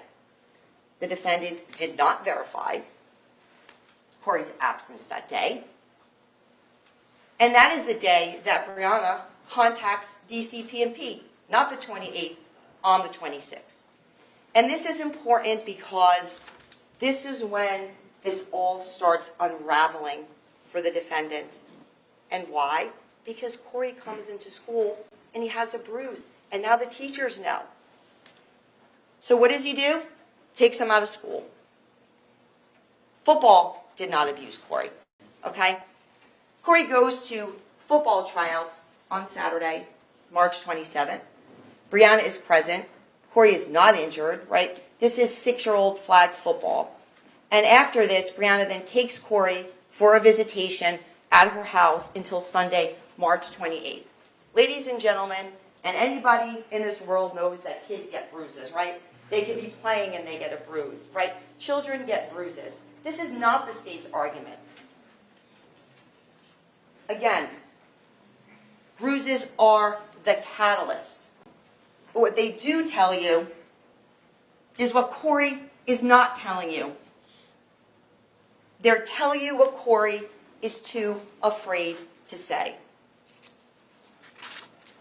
Defendant continues hiding Corey by making him a virtual student. On Sunday, March 28th, Brianna sees bruising on Corey, right? And this is because she has him this weekend for part of the time because she takes him home after the flag football. And she sees that he has a large bruise on his chest, and it looked like fingerprint bruises all over his arms and legs. And then she talks about something else on the side of his hip. And when she brings back Corey from visitation, she goes to the Barnegat Township Police Department, right? And we had that testimony of the 2 police officers who came. Then the police do a welfare check at the defendant's apartment. The police see the bruises, and the police talk to Corey, but they don't separate Corey from his father. They call DCP&P. Interesting, though, is while the police are at the house, the defendant doesn't say anything to them about Corey being quarantined or Corey being exposed to COVID. After the police are at his house, the defendant sends this class dojo message to the teacher, Kim Peace. And what he says is, Corey's other side of the family had left the state and saw him this weekend after being at a mass gathering. Brianna learns that Corey is kept out of school. She confronts the defendant about this, and the defendant blocks her on the phone. There was testimony. Corey was not exposed to anyone with COVID, and no one attended a mass gathering or funeral that weekend because the defendant is trying to hide Corey. All this is going on. He tries to do this while it's virtual, but the teacher is still able to see bruises when he's a virtual student. Corey attends school virtually now this week. Kim Peace, his teacher, says she sees bruises on his cheek, and these are not the same ones as March 23rd. Kim Peace talks to the DCP&P worker, and Kim Peace voices her concerns about what is going on. Tuesday, March 30th, Corey is now attending school virtually. Kim Peace says there's still bruising. She speaks to another DCP&P worker, and she says, I don't feel good about what I was seeing and what I was hearing. She's with Corey all the time. Brianna contacts Corey's pediatrician for an emergency appointment to address her concerns on bruising, and she does this on March 30th because all of this is unraveling. And she also speaks to DCP&P about this appointment she's making because she is concerned. March 31st, Corey again attends school virtually. Kim Peace sees the bruising. Brianna files an emergent application for custody because, as she says, she is now in fear of Corey's life. Brianna acts on her concerns, Corey's mother, on Thursday, April 1st of 2021. Brianna picks Corey up about 4:30 and takes him to Dr. Deacon, who is Corey's pediatrician. She then takes Corey to Community Medical Center, and then she then takes Corey to Jersey Shore University Medical Center. Dr. Deacon's testimony corroborates evidence that Corey was murdered, okay? Corey is examined 24 hours before he dies. Dr. Deacon sees 14 areas of bruising and lesions. Corey has no fever. Corey is breathing fine. Corey has no symptoms of pneumonia. Dr. Deacon calls DCP&P. Dr. Deacon calls the emergency room at Community Medical Center so Corey can have blood work. Dr. Deacon did not think it was safe for Corey to go home. That's why she's calling the hospital. Corey tells Dr. Deacon that the injuries are from football and from falling off a treadmill, right? And again, ladies and gentlemen, maybe some of the bruising was sustained of a kid just playing. But we will say that if they are sustained when the defendant is playing football with him, still under his care. Defendant cancels this CPC evaluation because he does not want a specialist to evaluate Corey. Corey had a CPC, right? And there was testimony about this from Child Protective Services and through a witness that had this evaluation on April 2nd, and that the defendant canceled this appointment, and that he would not let Brianna take Corey to the specialist without him. And we know that the defendant received an email with a court order at 4:43 allowing another 7 days for this CPC evaluation. And you can see right here in these text messages where the defendant texts Mark, who had been identified as a DCP&P worker, and he says there, hey, I can't get off work tomorrow. I just asked my manager, so I can go next week. Just let me know the number to schedule. Right? So here, he can't get off work. But if you look at the next text message, hey, so I'm going to take off work tomorrow because Corey's mom decided not to bring him back from visitation, and I'm going to have to go to court tomorrow morning since Natalie isn't working, and who do I reach out to? The defendant can take off work. He can't take off work to have Corey evaluated by a specialist, but he can take off work when he wants to file against Brianna. Because the defendant doesn't care about Corey. He doesn't care about his health. He doesn't care about his safety. He doesn't care about any of those things. The only person he cares about is himself.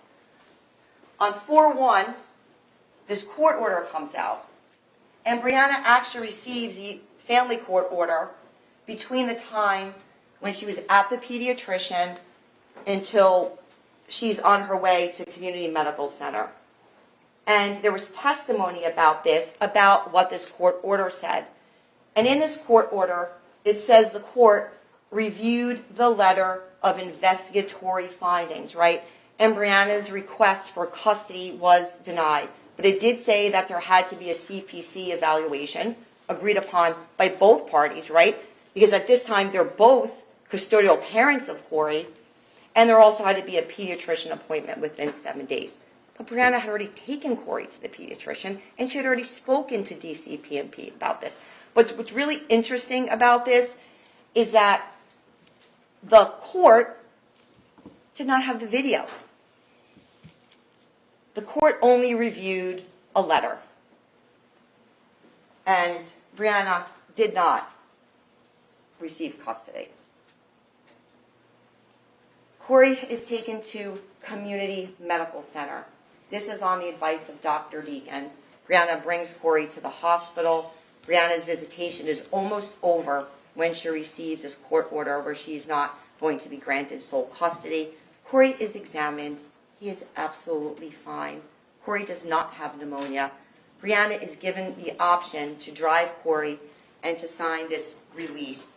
It's noted in the records, and there was testimony about this, that Brianna had to bring Corey home. And she has to bring him home because this court order came out and she was denied her request for custody.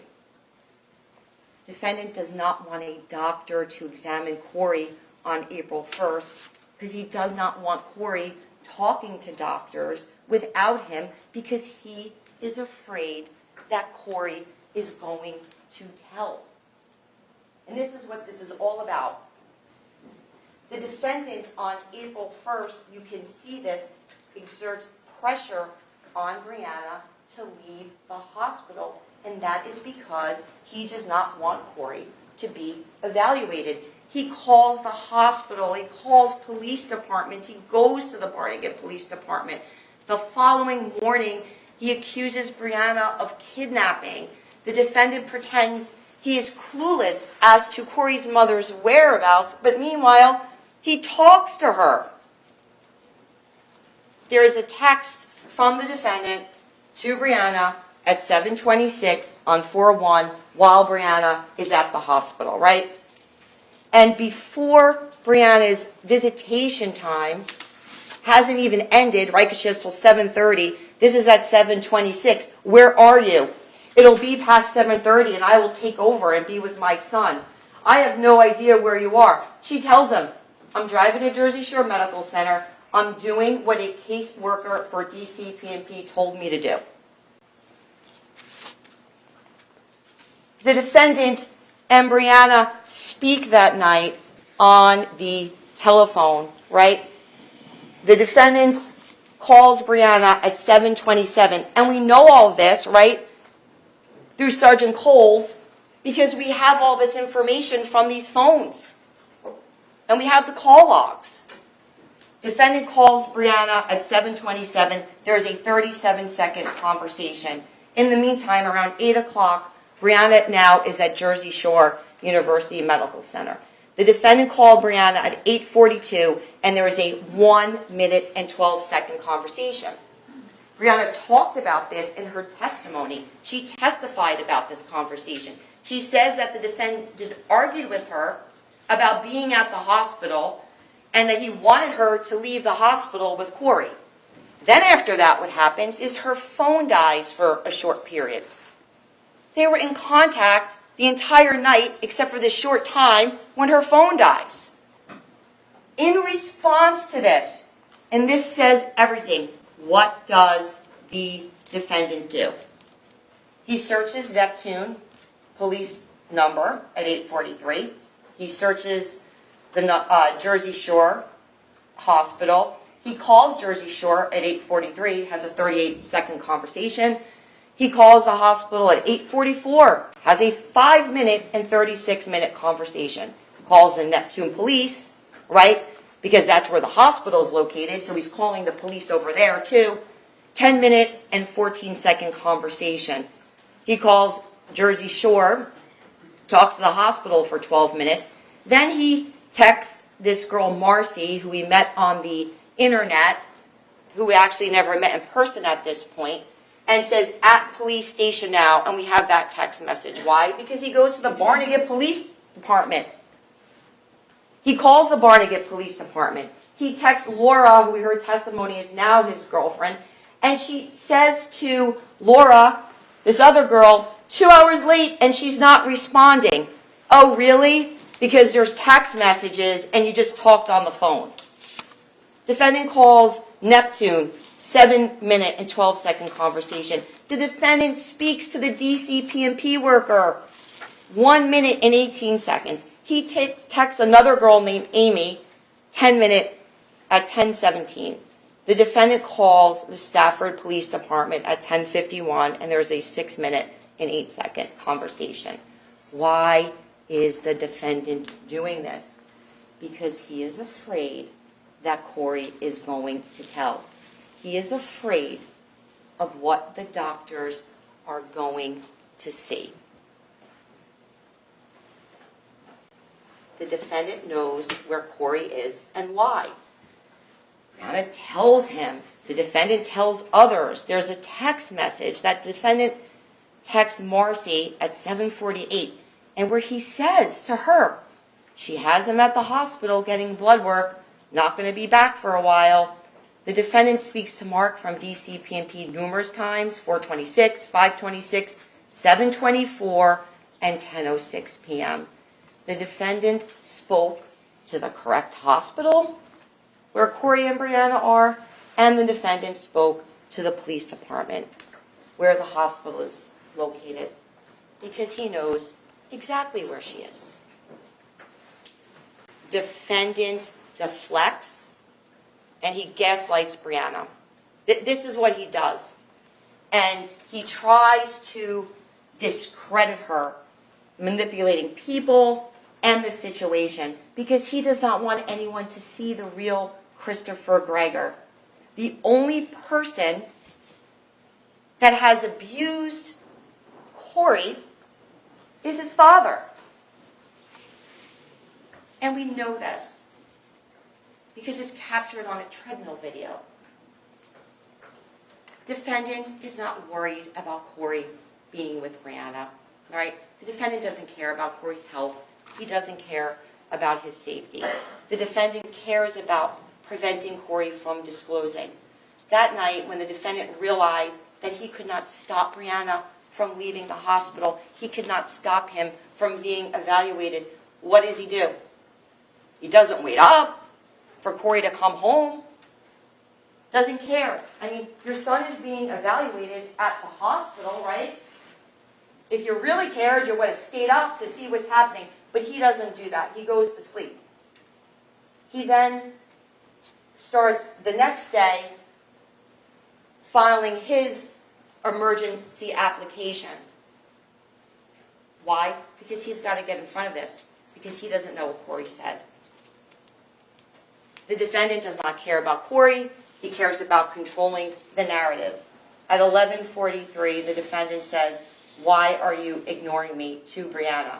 And she explains to him, and this is later that night on the 1st, "My phone died and I just got a charger. I am at the hospital because DCPMP spoke to doctors and they told me to come here. You could have come here from the beginning. You said, no, drop him off. We could have taken turns the whole time. I'm not doing anything wrong. Stay up and I'll drop him off soon as we're done." She writes, "You're not going to stay awake." At 12:48 a.m., she writes, "How are you going to go to court and say anything about me keeping him? You won't even stay up for me to drop him off. I'm offering right now."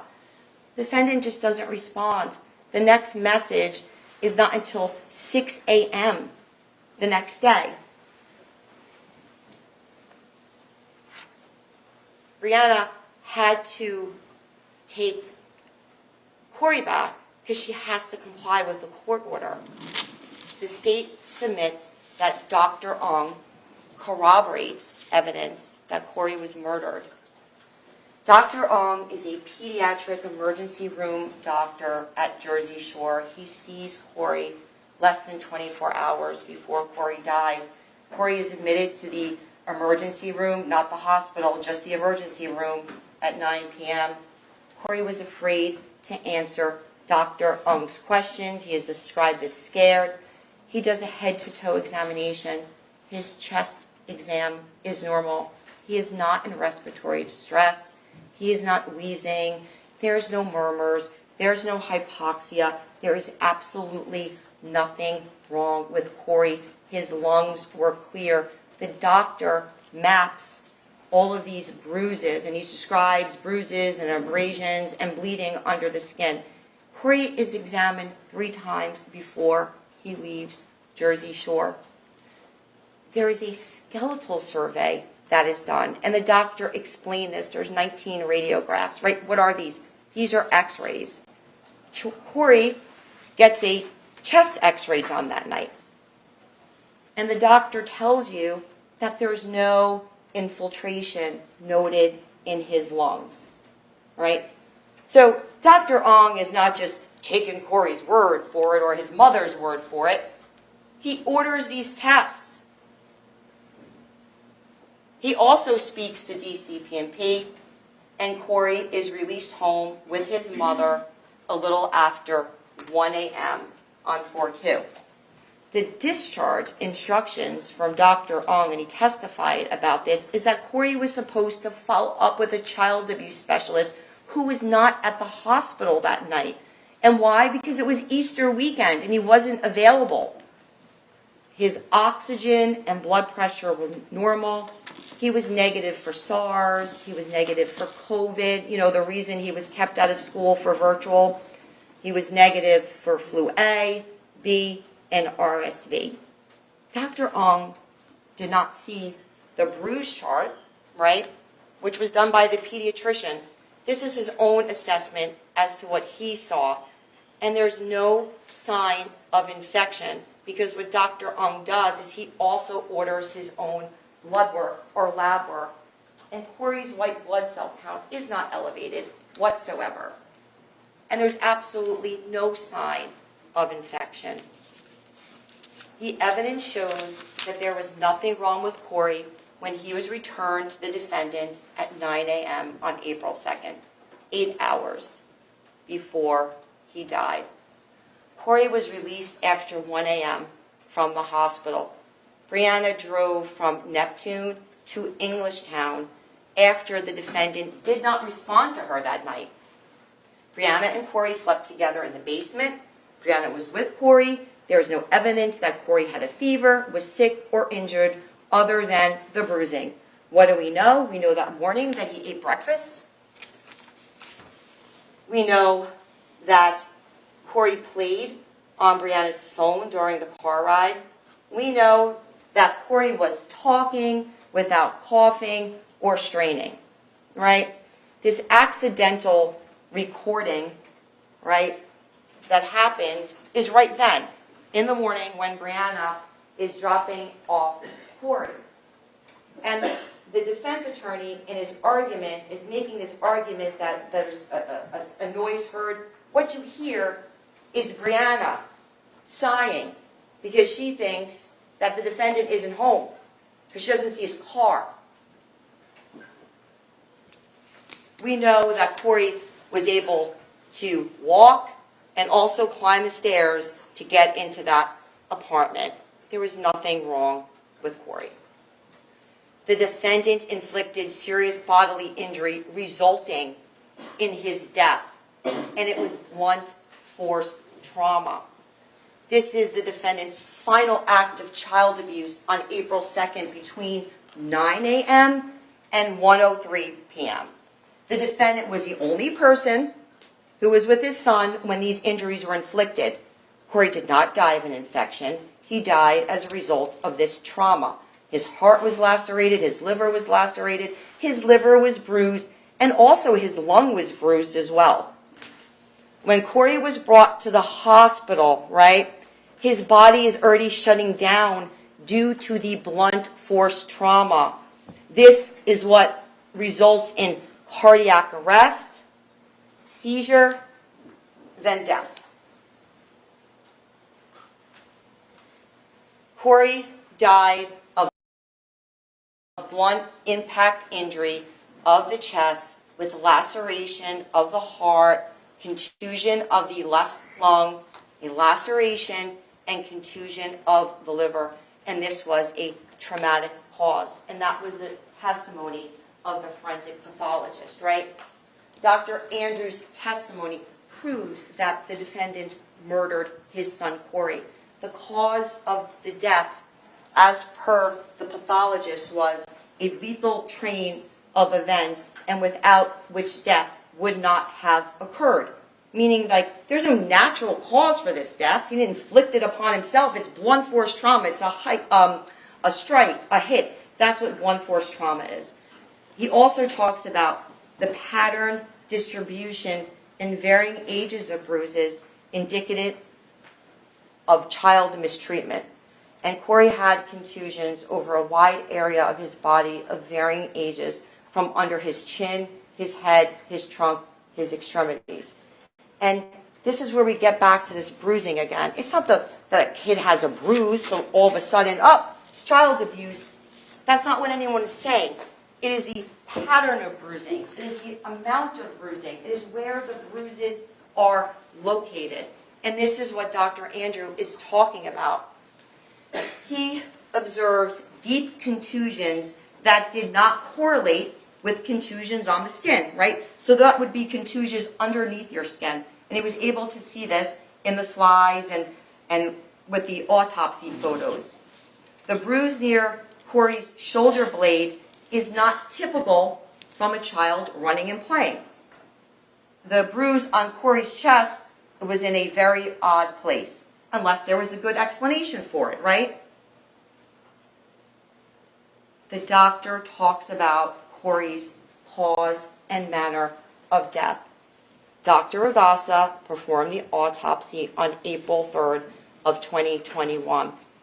Dr. Ragasa concluded that the death was undetermined. He did not conclude that this was from natural causes.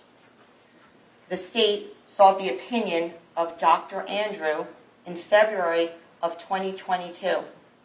And it's not to say that Dr. Ragasa's autopsy, right, what he did in the autopsy is the issue, but is the interpretation of his findings. Dr. Andrew is a former pediatrician, and he's also a forensic pathologist, right? And the defendant is now placed under arrest on March 9th of 2022. Then Dr. Ragasa amends his report in August of 2022. this case was also reviewed by Dr. Falzone, who is the chief medical examiner for New Jersey prior to this being amended. And yes, ladies and gentlemen, the prosecutor's office contacted the doctor.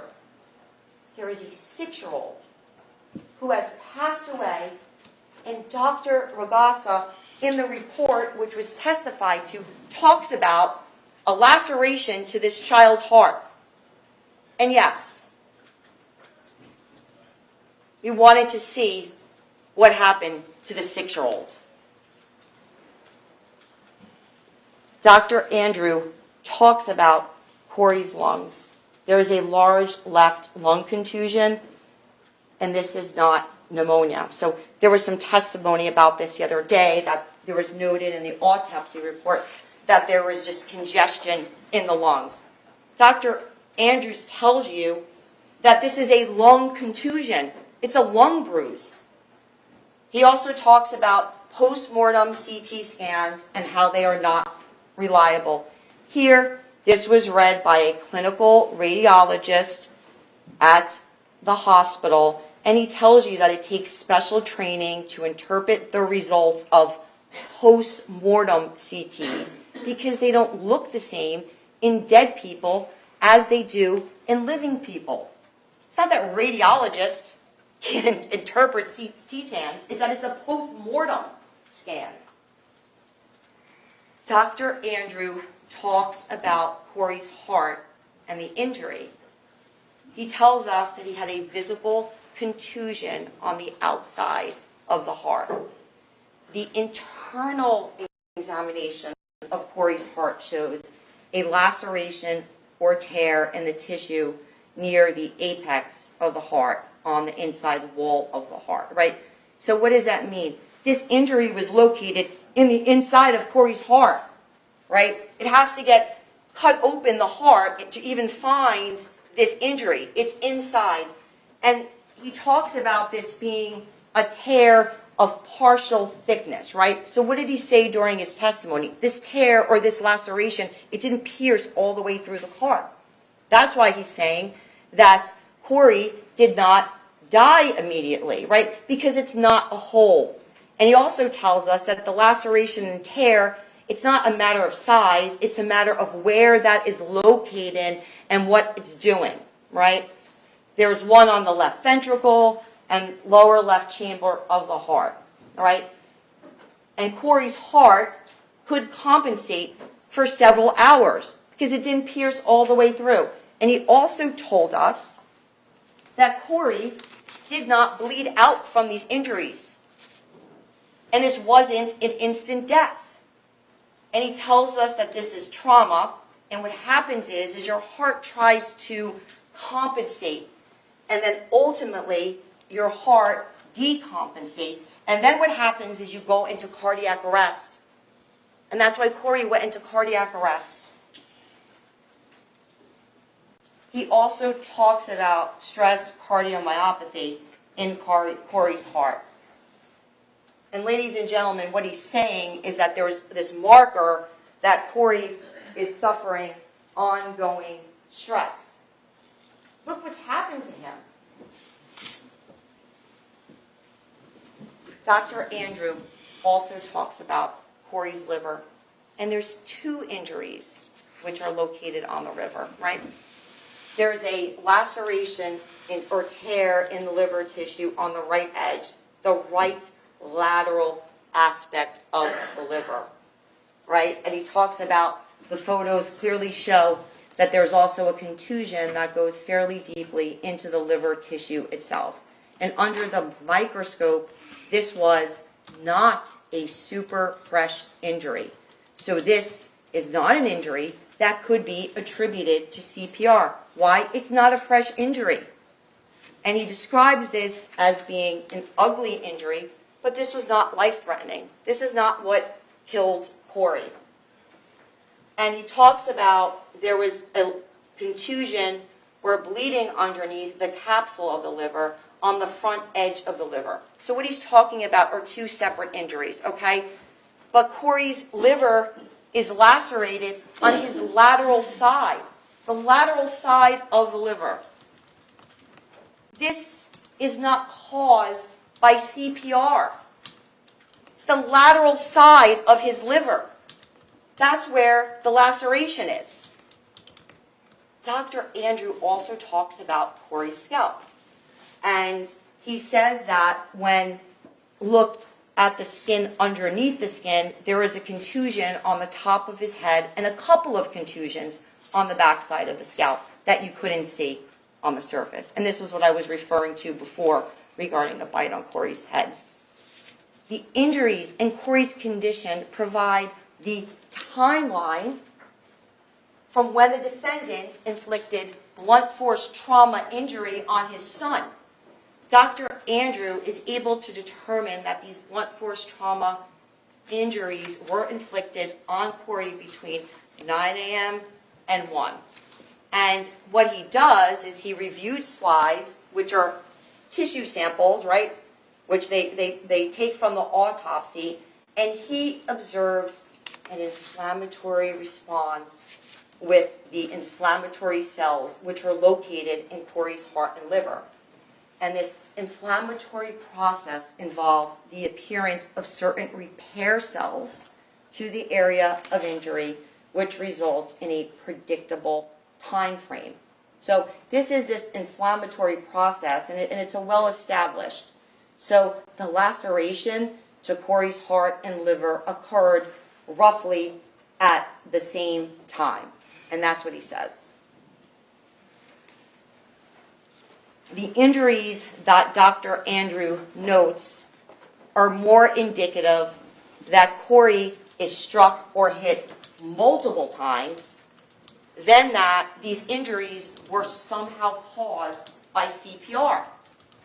Dr. Andrew tells us that given the age of these injuries is entirely incompatible with them been produced by CPR because they wouldn't have had this inflammatory response that takes hours to develop, right? And he also talks about CPR on the right side of the chest. CPR is done on the front of the chest. And like I said, the anterior liver injuries are not uncommonly seen with CPR, but not an injury on the side of the liver that goes deep into the tissue. So that's what he's talking about. This lateral injury, which is a deep tissue liver injury, it just simply can't be caused by CPR unless you're doing liver CPR to bring back breathing. In the context of discussing the CPR injury, the doctor tells us that he has never seen a heart or internal laceration of the heart like this in regard to CPR-related injuries, right? So again, it is the fact that this laceration is found deep inside of the heart. And he talks about this inflammation process as well. So the location of the heart and liver injuries are more indicative of the defendant striking Corey more than once, right? And this is something that you have to use your common sense about, right? They're happening at the same time. It's likely more than one way. Because how is it possible to have an injury to your heart and to your liver on the backside?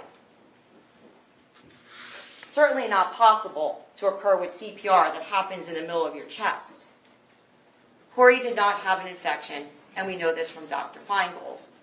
She is a practicing doctor specializing in pediatric infectious disease. She is board certified in her specialty. She actively works in a hospital, a trauma center, and teaches medical students, and she has all the technology available to her. And she reviewed numerous pages of discovery, and she tells us that she didn't see anything that suggested infection. And when asked if her opinion was to a degree of medical certainty, she responded, absolutely. Corey did not have any signs of infection leading up to his death. IV pediatrics, there was no evidence of any kind of infectious process. Community Medical Center, he had no signs of infection. Jersey Shore, he had a normal white count, no respiratory viral infection, and he had no evidence of having an infection per the doctor. He ate breakfast, he was speaking without coughing, there was no wheezing or shortness of breath, walking and climbing stairs. At Soch, when he arrived, he was not in respiratory distress. There was no retractions, there was no wheezing, no crackles. There was nothing observed to suggest a lung infection. Any shortness of breath was because he was less than 1.5 hours from his death. So this is what the doctor is talking about, not his breathing being off because of some type of infection, but Corey's body was shutting down. He was going to die very, very shortly. She talks about the elevation in white cell count, right? The blood work that was taken at Jersey Shore, there is an elevation in the white blood cells. She's saying, this isn't due to an infection. This is because this is what's happening because he's already suffered blunt force trauma injury. His body is shutting down. Of course your white blood cells are going to be elevated at that point. And she talks about this as a cell count consistent with a giant surge. And she also talks about the other level, which is a stress response. Not an infectious response, but a stress response. And this is also consistent with the elevated glucose levels that were determined in this blood work because his body was shutting down due to the blunt force injury and due to this inflammatory reaction that Dr. Andrew was able to find under the microscope, right? And this is how you know that the injuries were not caused by CPR, right? Because if they were caused by CPR, then that would have been after death. So why would there be any inflammatory process there? It is not caused by CPR. Again, factors that do not support infection. There's no bacteria in Corey's bloodstream, which this factor is not even mentioned by Dr. Bodden in his report. The scan of the lungs is a post-mortem CT scan, right? And Dr. Feingold and Dr. Andrews corroborate each other with their testimony. Post-mortem CT scans are not used in the diagnosis of pneumonia because the lungs are no longer holding air. So it's not that the use of the CT scan is wrong, right? But if you're going to use the CT scan, your lungs have to get filled back up with air for that to be reliable. And that's what Dr. Feingold was talking about. Why? Because you stop breathing when you pass. And the lungs would have to be inflated or insulated for this to be readable and reliable, right? So Dr. Bodden's testimony about, the infectious disease doctor, and she didn't know the availability or whatever it was, that's not the issue. If you're going to use the scan, you have to inflate the lungs back up so the scan is actually reliable. This post-mortem lung swab, this is also something that is relied upon for this idea of sepsis, okay? In this lung swab, what was grown, the staph, is one of the most common bacteria around. And this is from the infectious disease doctor who treats children with this all the time. And this is not a reliable way to diagnose an infection in the living because there is a high risk of frequent contamination. And that could even be for intubation, right? And we know that Corey was intubated, right? And we also know that Corey was at the hospital and everyone was touching him. There was nurses, there was a doctor. His body is transported by a funeral home. The autopsy is done the next day. And she tells us how highly prevalent the finding would be in children, right? We know this about kids. They sneeze, they cough, they have this stuff everywhere. And this is why her testimony is important. and which he tells us is the normal clinical course of this endopneumonia, occurs over the course of days. It doesn't just occur within hours, and it includes a fever, and there's gross abnormalities, which be noted on a chest x-ray, which Corey had, and everything is fine. There would be an abnormal pulmonary exam, and there would be pus, right? And Dr. Bonin said that in his report, there's no indication that there was pus or an abscess on Corey's lungs. Ms. Lento, Yeah. yeah, we've gone about an hour and 10 minutes, ladies Okay. and gentlemen. So before Ms. Lento transitions to Dr. Bodden, why don't you take a short break, stretch everyone's legs, give the court reporters a break, and then we'll come back out. All right.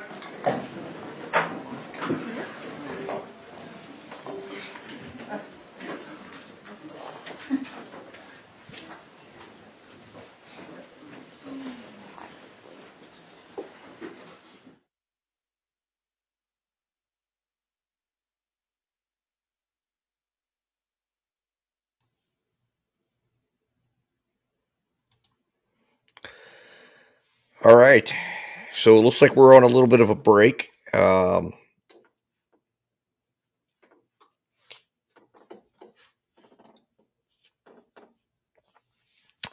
But I'm actually listening to the end of court. There's really nothing going on. I wanted to make sure. But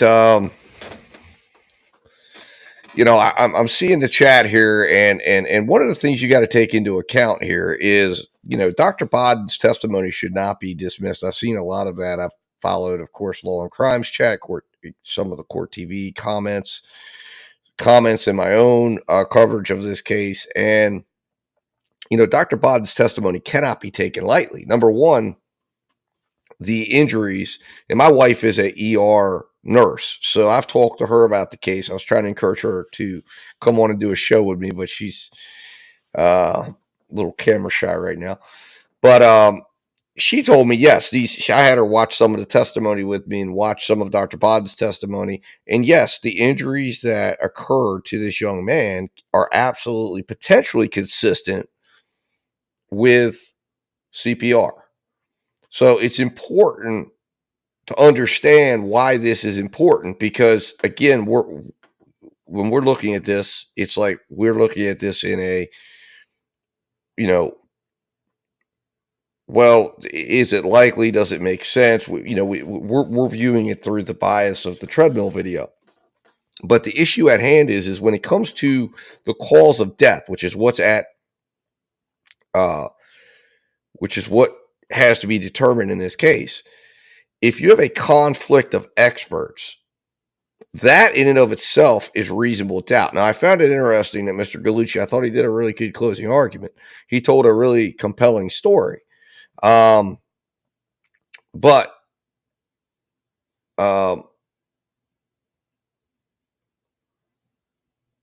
you know, the issue at hand is when the jury's considering this case, they're considering from the standpoint of, did the state prove beyond a reasonable doubt that he died from abuse?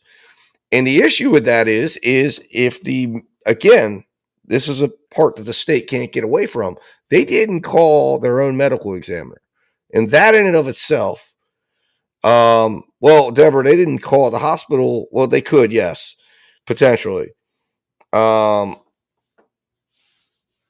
know, he could sue if you can prove it.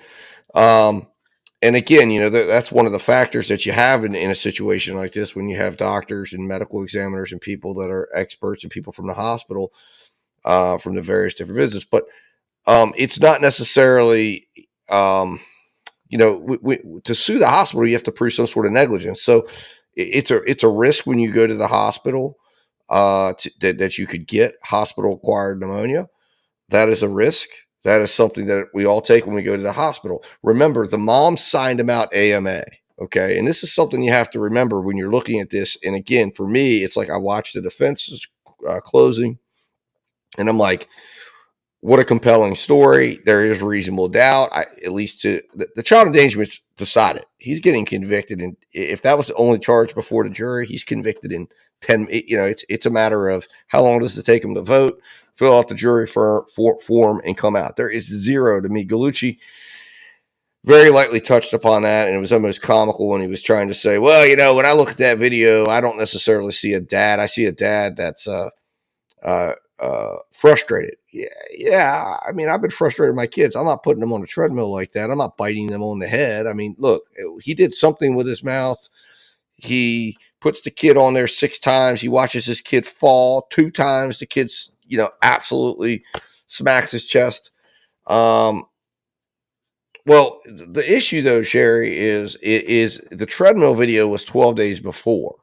So if he would have died the day after the treadmill video, then the treadmill video would be significant in the sense of the fact that you would be able to causally link that to the death. The problem is you have a 12-day gap. So the treadmill video has no significance to the actual cause of death, as hard as that is to understand, besides saying, well, this guy has a propensity to possibly abuse his kid. Then you get into the expert testimony. Well, the other problem is you have a mom who's taking him around hospital to hospital to hospital, and he potentially gets exposed to an infection. Now, as the defense lays out, remember, this issue didn't originate with the defense. The defense didn't just pull this out of the sky.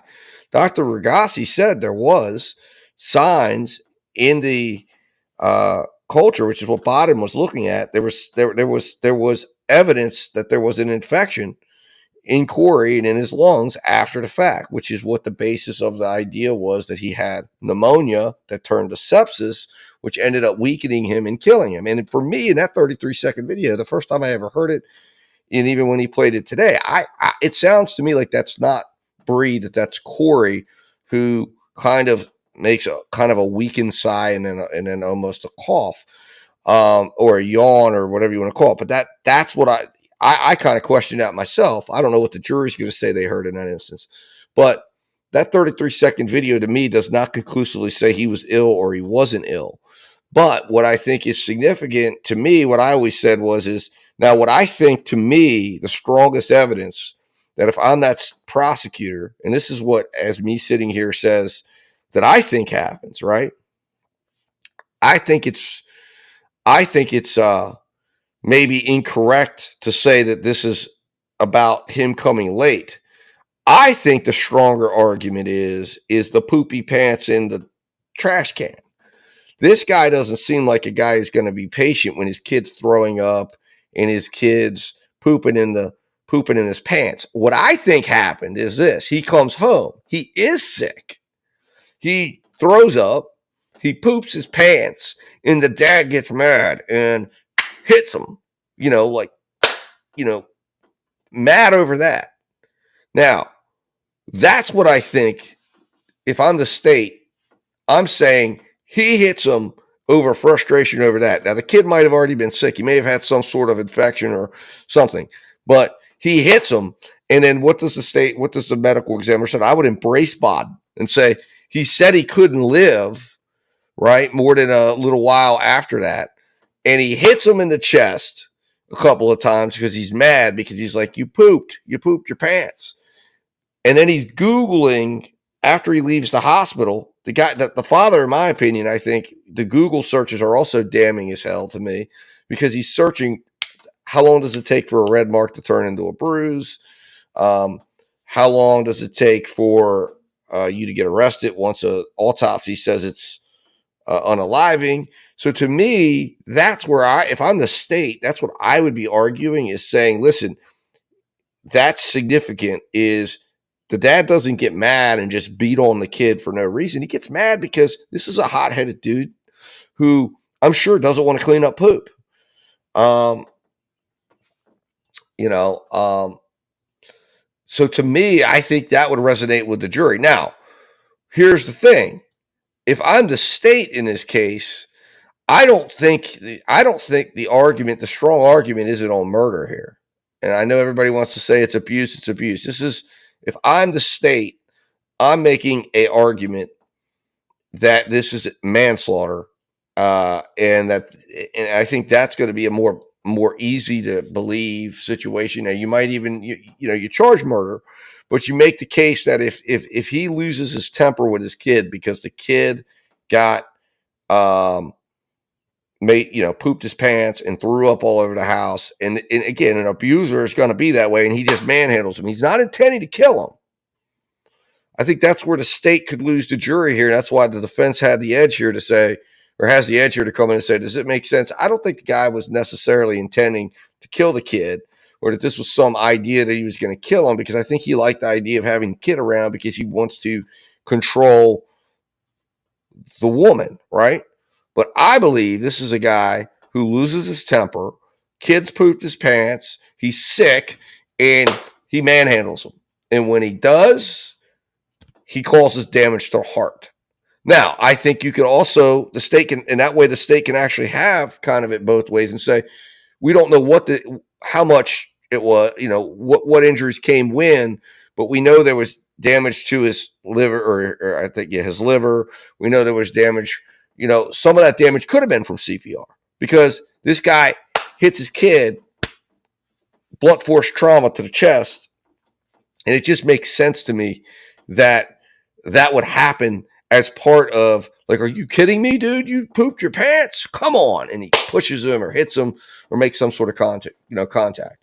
Well, exactly. Yeah.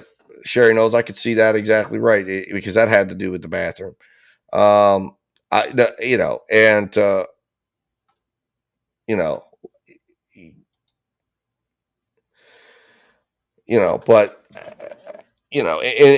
and listen, I'm a father of 3 going on 4, and I absolutely, I don't condone corporal punishment for children. And I think that it's something that this is exactly why you don't do that. It's been proven now time and again. There's various studies coming out showing the damage it does. There's studies coming out showing just verbally abusing kids, what it does to children.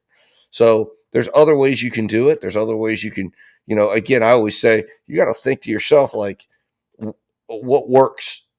What would work with you, right? I mean, how would you feel? But I think the scariest thing for me, and this is what really resonates with me in this case, which is why it makes it so hard, is when you think, like, this little kid, when a kid looks at a parent as like that's their whole world. That's their security. That's their everything.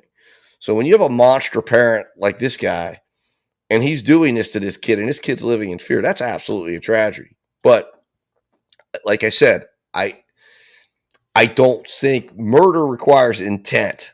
I don't believe necessarily this guy intended at the moment he did these things to kill him, to kill the child. But I think he absolutely could have, and I think you could make a case that could resonate with the jury that says, this guy was mad over the potty. And that to me is significant evidence. Now, again, that's a great theory, right? That I have. I could infer that from the evidence, but then I have a problem, because Dr. Bodden has come in and said, no, this kid couldn't have lived 2 or 3 minutes with the laceration to the heart. And I now take my personal hat off and put my legal hat on, and that's a conflict. That's a conflict of the evidence. And because we have to, as hard as it is, we have to presume Chris Gregor innocent. So, as a result of that, now I have to say, okay, when you have 2 witnesses come together, and again, as a juror, I don't know who's right and who's wrong.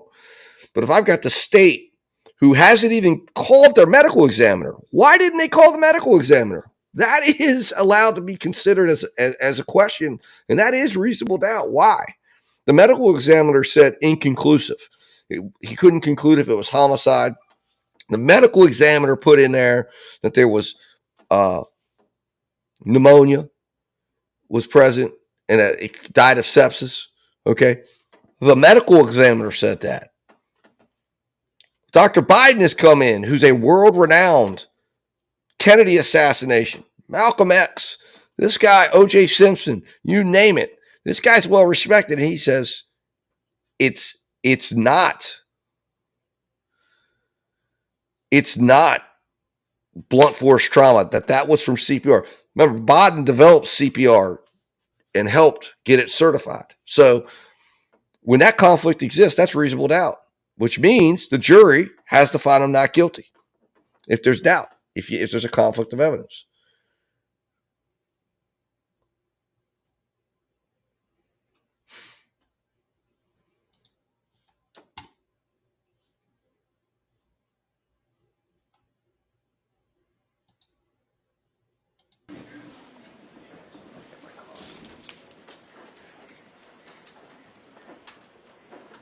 All right, here we go, guys. Well, I mean, I think, Sherry, the issue with the treadmill video is he didn't hit the kid, he didn't punch the kid. 405. So, yet, while that is a heinous video, it doesn't mean that he was hitting or abusing his kid beyond coming up with a absolutely ridiculous punishment. And again, I'm not saying you can't infer that he was abusing the kid and that there was evidence of it. It's just that Hannah is correct. There is not evidence at this point that he did anything more Ladies and gentlemen, we're going to continue with the state summation. Thank you, Judge. than come up with some sadistic punishments. So in regard to Dr. Auden's testimony, he's not board certified in pediatrics or infectious disease. He's hired by the defense. He did not give an opinion with a medical degree of certainty even. He's talking about percentages of what he thought happened to Corey.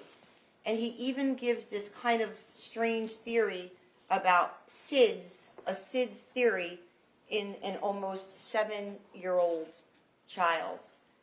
And Dr. Bauden is basing his entire opinion on a postmortem CT scan, a postmortem lung culture, and Corey's white blood cell count. But again, we talked about this already. This is the blood cell count from when Corey was at Southern Ocean Medical Center, when his body was depleting from the response and the injuries that he had suffered. Dr. Bauden did not consider the facts, which were crucial and essential in determining the matter of death. And the doctor acknowledged this during cross-examination when he says that facts, right, or the details, and I'm summarizing right now, right, that is essential when considering manner of death. And that's why when you look at this opinion, it just doesn't make a whole lot of sense, right? Because it's not congruent with the facts of what's going on in this case, right? Because what's happening is it's an attempt to explain away Corey's injuries, right? Corey presents at the hospital because he has blunt force trauma injuries, right? So let's explain this away by saying it's pneumonia. And now we have to try to explain away what the actual injuries are. Oh, so it's CPR. And the state submits to you that this is why this does not make sense, because it's not based in any fact, right? What is presenting, what is going on with Corey? And that's why none of this was considered, which should be considered when you're determining the matter of death. How somebody died, you're not considering the fact that there were bruises on them. You're not considering any of these things when you're determining a matter of death. It just doesn't make sense. And that's because it's an attempt to explain away the injury. This is what I'm speaking about, right? It just doesn't fit. You're trying to put a square peg in a round hole. And if you look at what was actually happening, right, and Corey's lack of symptoms and all of these lack of things, then we know that Corey did not have an infection he did not have pneumonia, and he certainly did not have sepsis, especially when there's a blood culture, and there's no bacteria even noted in his blood. The fact that this is not pneumonia, right, this is corroborated, as we already discussed, by Dr. Andrew and Dr. Feingold, and by the direct observations of the people who are actually there, right, who are the nurses at the hospital who actually treat Corey. Dr. Andrew tells us there is zero, not one scintilla of evidence of sepsis or any other infectious disease process. 6-year-olds don't just die. They don't die suddenly out of nowhere. And we know what this is. It's a murder. We know how it happened. Blunt force trauma, strike, a hit. We know who did this. The defendant, Corey's father. We know when it happened. It happened between 9 a.m. and 1 p.m. We know where it happened. It happened at the defendant's apartment and under the defendant's care. And we know why it happened, right? And this is what I was talking about in regard to motive and intent and being able to use the treadmill video from the 20th to determine this, right? The defendant was angry at Corey's mother because she took him to the doctor, she took him to the hospital, and Corey was returned home almost 14 hours later. And the defendant believed that Corey had disclosed this abuse. The defendant caused Corey's death or seriously bodily injury resulting in death. And he did so purposely or knowingly, right? And this is what the state has to prove. Part of it, the judge is going to tell you more in regard to murder, right? You're going to see the state does not have to prove this long plan of premeditation, right? The state has to prove that the defendant caused Corey's death or serious bodily injury that then resulted in death and did so purposely or knowingly, right?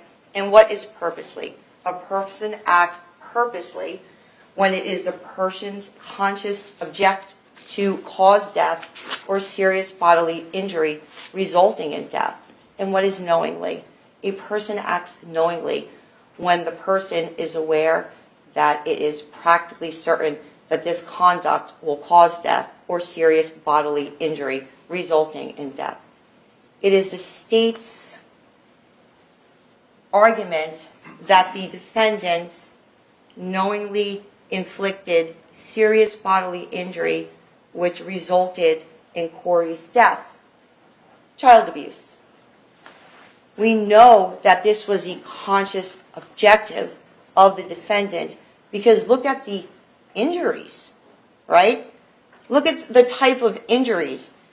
You know what you're doing, and this is purpose, when you inflict these type of injuries that are so critical and so life-ending, and they're inflicted upon a 6-year-old. And where the injuries were located, and we kind of touched on this before, right? You could determine that it was multiple strikes. You could determine that it's one strike. It doesn't matter. It is the type of injury and common sense, right, of what the defendant did. You can also consider aggravated manslaughter, which is a lesser included charge of murder. And in that particular charge, the state would have to prove, and this is only part of it, the judge is going to give you more, that the defendant caused Corey's death, and the defendant did so recklessly. And the defendant did so under circumstances manifesting an extreme indifference to human life. So absolutely he did this, ladies and gentlemen, right? He caused Corey's death. He did so recklessly, and there was manifest extreme indifference to Corey's life. So, of course, right, with the type of injuries. The third thing for your consideration, which would be a lesser included, would be for reckless manslaughter. And again, the judge is going to give you the law regarding this. And basically, the state would have to prove that the defendant caused Corey's death, and he did so recklessly. Of course. The state submits that the defendant's conduct was beyond reckless manslaughter. It is beyond aggravated manslaughter. And again, when we're talking about motive and intent, right? On March 20th, Brianna was 2 hours late when she dropped off the defendant, and he was punished on the treadmill. On April 2nd, you know what the defendant's motive, his intent. We know that this wasn't an absence or mistake. Corey was 14 hours late, and his mom had him at the hospital all night. The injuries to Corey, and we talked about this already, were on two separate parts of his body. How he behaved at the hospital and when he fled, the kind of things and the amount of things that he deleted from his phone, his searches, even his garbage pail and his flight, this all shows that he killed Corey. The defendant's actions before and after Corey's death prove murder. The text messages on the morning of April 2nd show that he was angry and trying to get ahead of things because he does not know what happened at the hospital the night before. And he says, I'm going to court because you decided to go when you had 7 days last night, and by your text, you were still there at 12:50 at night. You are a detriment to Corey's health, and I will be going to court today about it. He sends that to Brianna at 6:46 a.m. that morning. By the way, school starts at 8:30, so have him back before 8:30, right? He sends this text to Brianna at 6:46 already that morning on the 2nd. Interesting, there is no school on April 2nd. He sends her a text message that morning on the 2nd at 8:37 in the morning where he says, I mean, considering you did kidnap my son for an entire day and night, the minimum that is happening is an entire day and night is going to be removed from your next visit maximum.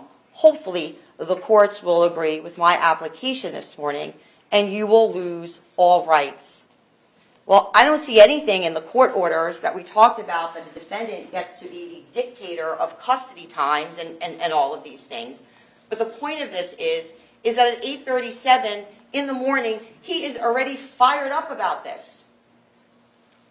The defendant tells people that Corey is fine. 8:56, text to Marcy. He confirms, yeah, Corey's fine after he's dropped off. And then he texts Amy, he's home, but I still applied for an emergent application to remove any visitation moving forward. Right? Good. Did she say why she kept him? Right? This is Amy now. Nope. Really? This is not correct. He knew exactly where Brianna was. Then to Amy to the defendant, he's okay, right? Yeah. Certainly not someone who is infected with hyperspeed pneumonia causing their death. Defendant is furious and argues with Brianna, but does not say that anything is wrong with Corey. There's another text message conversation where she says to him, stop being so cocky, and ultimately, at the end of this conversation, the defendant says, shows how much evidence there is, doesn't it? You going to be in for a rude awakening today. And this shows you exactly what was going on in the defendant's mind. And cell phones today, right? Text message, searches, all of these things. They are screenshots into someone's mind of what they are doing. The defendant's call to the child abuse hotline at 10:04 a.m. proves that the defendant murdered Corey, right? And this is a significant thing, this call, because there is a lot in there, right? Defendant's words and what he really says.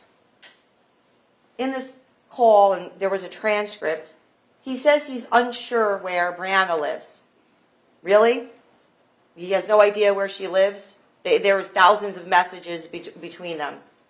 He also says that there's no phone number readily available. He's actually actively texting with Brianna when he's making this phone call, and there was testimony that there was about 800 messages between the two of them. It's also confirmed about the worker saying that there had to be 7 days for the evaluation, right? And what's the reality of the evaluation? Well, the defendant had already canceled that, right? And what he says is that Corey's mother was radio silent from 7:30 until 1 a.m. Well, we know that that's not true. We know about the phone call and the text messages. Defendant's call, as we continue, the defendant's words are that Brianna would not leave Corey's side. Yeah. Because she thinks that Corey is being abused. And then he talks about not being there for his son, and he talks about Corey came home and told me, and the fact that he is so worried. And the reason that he wants to be there for his son is not because he cares about Corey, it's because he doesn't want him evaluated and he doesn't want him talking.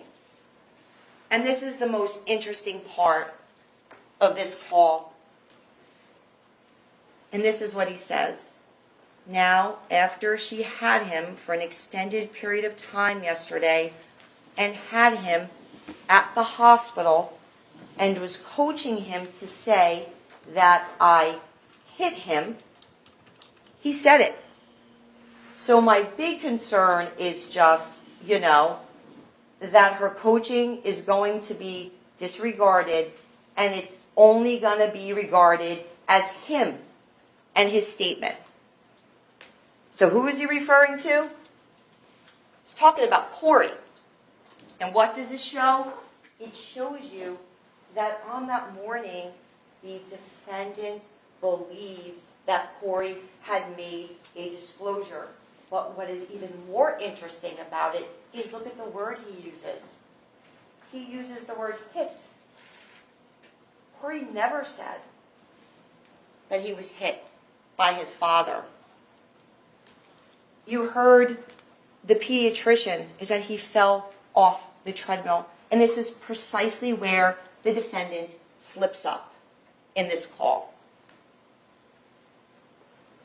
Because when Corey got home that morning on the 2nd, he inflicted blunt trauma injuries and he hit him. We know what his motivations are. We know what his intent was. Why is he using that word? And this follows with the fact that this is what the defendant does. He diffuses, he deflects, he distracts, right? And he then in this call starts going after Brianna. And why is he doing this, right? We know that he's already abused Corey on this treadmill, Right? You have to keep this in mind. This is all after that. So what is he saying in this call? He's talking about, oh, I'm concerned that she's relapsing and she's erratic and there's no rationale behind it. But then he says, well, there's no specific evidence in that regard. Why? Because he has to place blame on Corey's mother because this is how he continues to effectuate his abuse. He then begins to attack her family. And then he's talking about coaching. Coached. Know what happened to Corey. This is what he's calling and saying after the treadmill. Corey never disclosed, and I said this before, that he was hit. He said he fell from the treadmill. The defendant is the only person who ever uses the word hit. And that's because he hit. The call to the hotline is evidence of murder, not pneumonia, and sepsis. Corey wasn't sick. There's no report of Corey acting loopy when he got home. There's no report of pneumonia 6 hours before going to the hospital and 7 hours before death. There's a confirmation that there is no suspected COVID, right, on this call. There is a confirmation on this call that there are no respiratory infections, coughs, sore throat, or anything like that. Think about this, ladies and gentlemen, right? If Corey would have been returned sick or injured or any of these things, right, he would have been blowing up this screener and DCP complaining about Corey's mother. He would have been telling anybody who would listen about this. That's because Corey's fine. He would have been texting everybody. He would have been telling everybody this.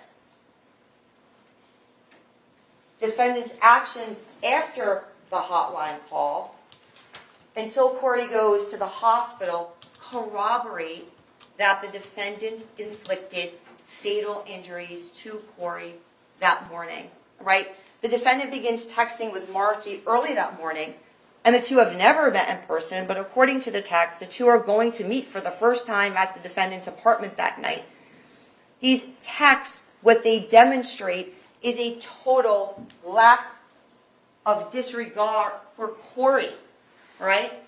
They demonstrate that Corey does not have a pneumonia because it's the same thing, right? If there would have been anything wrong with Corey, he would have been texting away, oh, she did this, she did that, because Corey is fine. Defendant would not miss an opportunity to blame Corey's mother or complain. Corey is fine. Defendant's actions after the hotline call corroborate, right?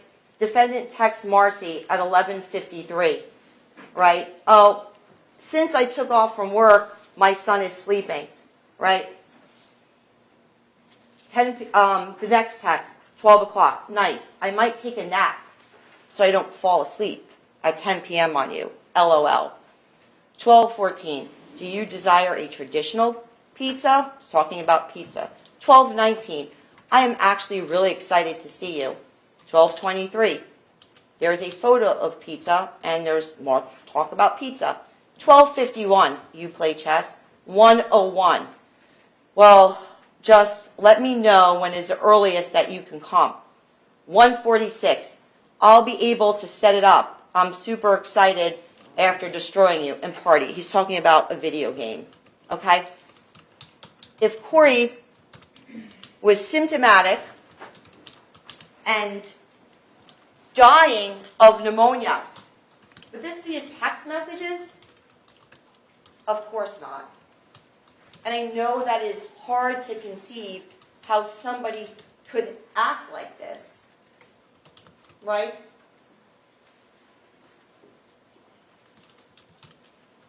But at 2:06 p.m., right, the defendant sends this selfie picture, okay? The defendant is smiling, right? And there's this ordering of McDonald's. And it was most interesting about this picture, Corey does not look good in the picture, but look, ladies and gentlemen, Corey is not wearing a shirt in the picture, okay? And what does that tell you? He went that day with the clothes his mother sent him in, which was a sweatshirt and jeans and underwear. And Corey's mother identified this underwear, right? And where is that found? It is found in this garbage pail when this was delayered. So we know by this picture, right, what is the significance of this? Corey does not look well. He has a blanket up. All his bruising would be covered, or anything would be covered. But we know that not only was the injury inflicted before 206, but we also know that Corey was having symptoms before 206. The facts of the case corroborate Dr. Andrews' findings. And this is what I was talking about in terms of the layering of this garbage can, right? And you can see that the soiled clothes are in there,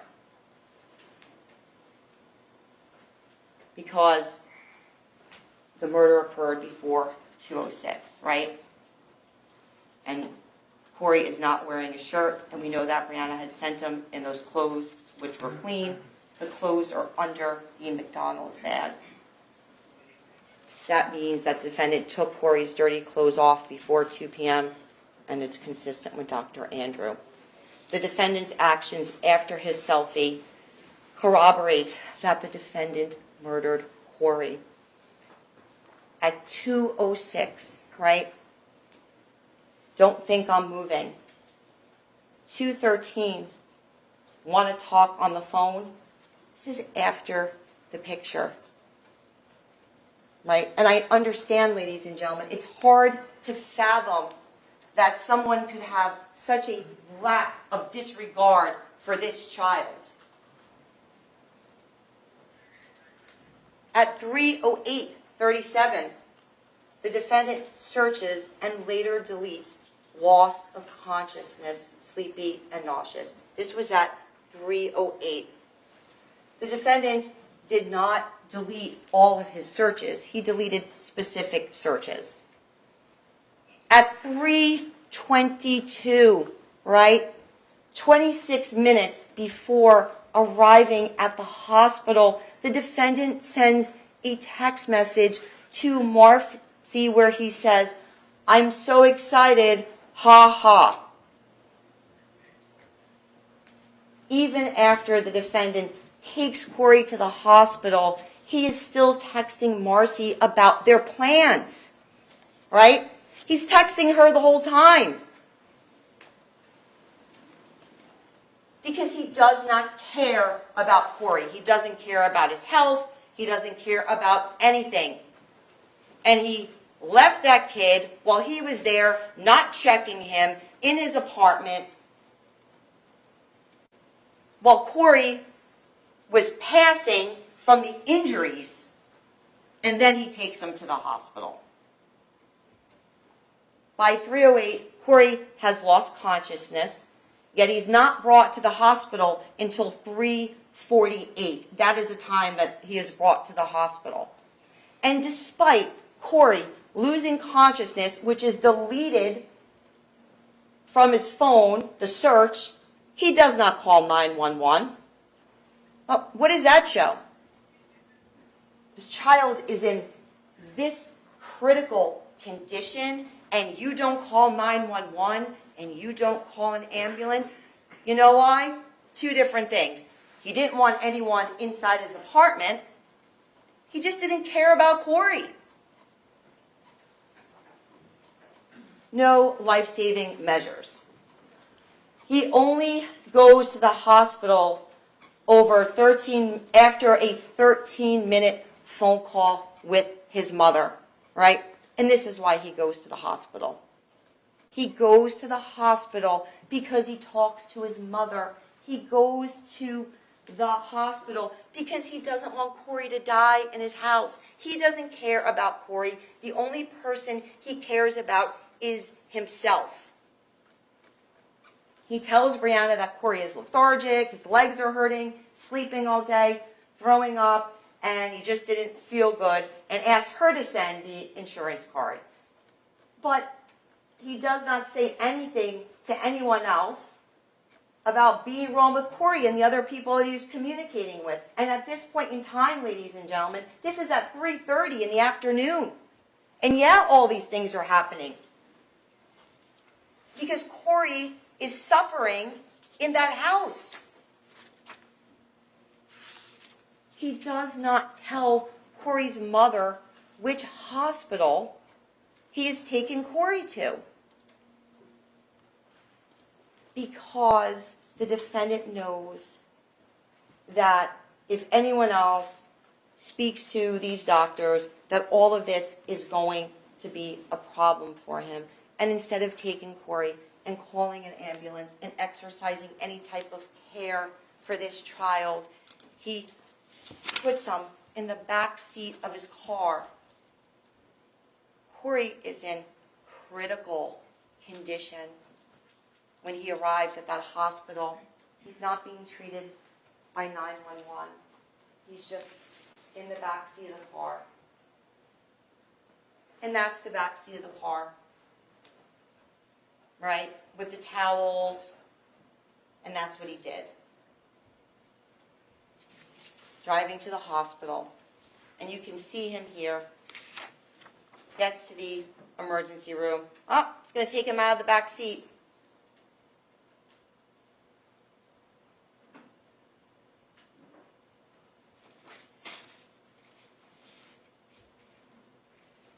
And you can see Corey's condition. You can see his legs. You can see in this particular video the condition of Corey, right? And how he has no strength left, and he's holding on to his father, and his legs are dangling. And as you continue on in this video, you can actually see the part of it where Corey's head goes back. And this is what Nurse Doyle is talking about in terms of the agonal breathing. Corey arrives at the hospital presenting with trauma at 3:48 p.m. Corey cannot exit the car or walk, doesn't call 911. Defendant does not make a scene or convey any type of urgency as he casually walks into the desk holding his then limp son, who is less than an hour and a half from his death. And that's what the nurses are talking about, right? Think about it. Any parent, any person, if your child was that sick, you'd be yelling, you'd be screaming, you would be in some type of panic. And that is what the nurses are describing at the hospital. Nurse Doyle tells us that he observes Corey, he is pale, he is lethargic, he is stuporous, he is nonverbal, and agonal breathing, which he describes as death breaths, right? He's taking his last breaths. The defendant provides a clinical description of what is happening to Corey. And again, this is what the nurses are talking about, right? Earlier in the day, around 9 o'clock, he says he's dropped off by his mother. Oh, then he was at Jersey Shore the night before. He had a workup and was discharged. Early that morning, he appeared loopy and drowsy. And there's nothing to note whatsoever to indicate that the defendant actually made any of these observations, right?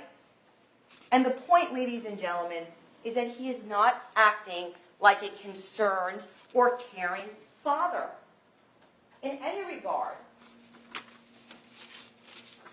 And you can see that in his demeanor, his calmness, right? With a limp child hanging off of you, of how he's acting. Defendant makes excuses and deflects in the emergency room before Corey dies. He's admitted at 3:53. Nurse Doyle is still present, but Corey is mainly cared for Nurse Carnevale. And when Corey is brought to the room, she describes the defendant as emotionless. She's not talking about the outside. She's talking about when he is inside room 6, when the defendant is talking about the case history, what symptoms, what's happening to Corey. And she is describing this as emotionless, and Doyle describes this as clinical. Because you know why? Parents, or anybody, if this was the condition as your child, you wouldn't be able to calmly walk in and say, oh, he's having symptoms. No. That is inconsistent with any type of behavior of a parent or anyone in regard to any person. Defendant now, at this point, right, this is the condition of Corey, he starts talking about Brianna, right? Because what is he doing? He's already here, going to the hospital with a purpose, with the purpose to deflect and to distract, right? And the defendant doesn't allow the nurse to even call Brianna. Nope, don't call his mother. Oh, she's a drug addict. What does that have to do with anything at this moment? The defendant says that Corey vomited. He complained of leg pain before he brought him to the ER. Defendant tells nobody at the hospital that Corey defecated his pants, right? That shouldn't be an important thing to talk about, but yet he can talk about Brianna, Corey's mother, in this calm state. He didn't tell anybody at the hospital that there was a loss of consciousness. That didn't apparently matter. In his calm state while this is happening to his son. He's basically providing unassuming symptoms, right? And criticism of Brianna at the time when the actual facts, the actual symptoms would have mattered most. That's not what this is about for him. Corey is pronounced at 5:03, and the defendant is not at his bedside, right? Pediatric CPR was administered, right? And we heard Nurse Carnival talk about it. One-handed pediatric CPR because he was 6 years old. Corey codes and he seizes, right? And what happens is, and this is in the testimony, right? He codes and seizes, and then they're able to get pulses back. Then they get him to the CT scan, right? Because they get pulses back, right? So this is this whole thing with CPR. It's not a continuous act of CPR. They get pulses back, and they try to bring him to get the scan. And Corey codes again. If you see this video, right, where the defendant is now outside of the room, the defendant does not have a breakdown due to grief. He has a breakdown because now he knows that he is going to be on the hook for what happened. He is at the bedside at 4:51 for a matter of minutes, and then he chooses to leave, right? In this video that the defense showed you, if you actually watch the video, you can see at one point where there's like the nurse is pulling on him to come back because he just wants to get out of there. His only tears were for himself because what he did. Instead of staying with his son, he flees. Medical staff stayed in room 6 with Corey. The defendant did not.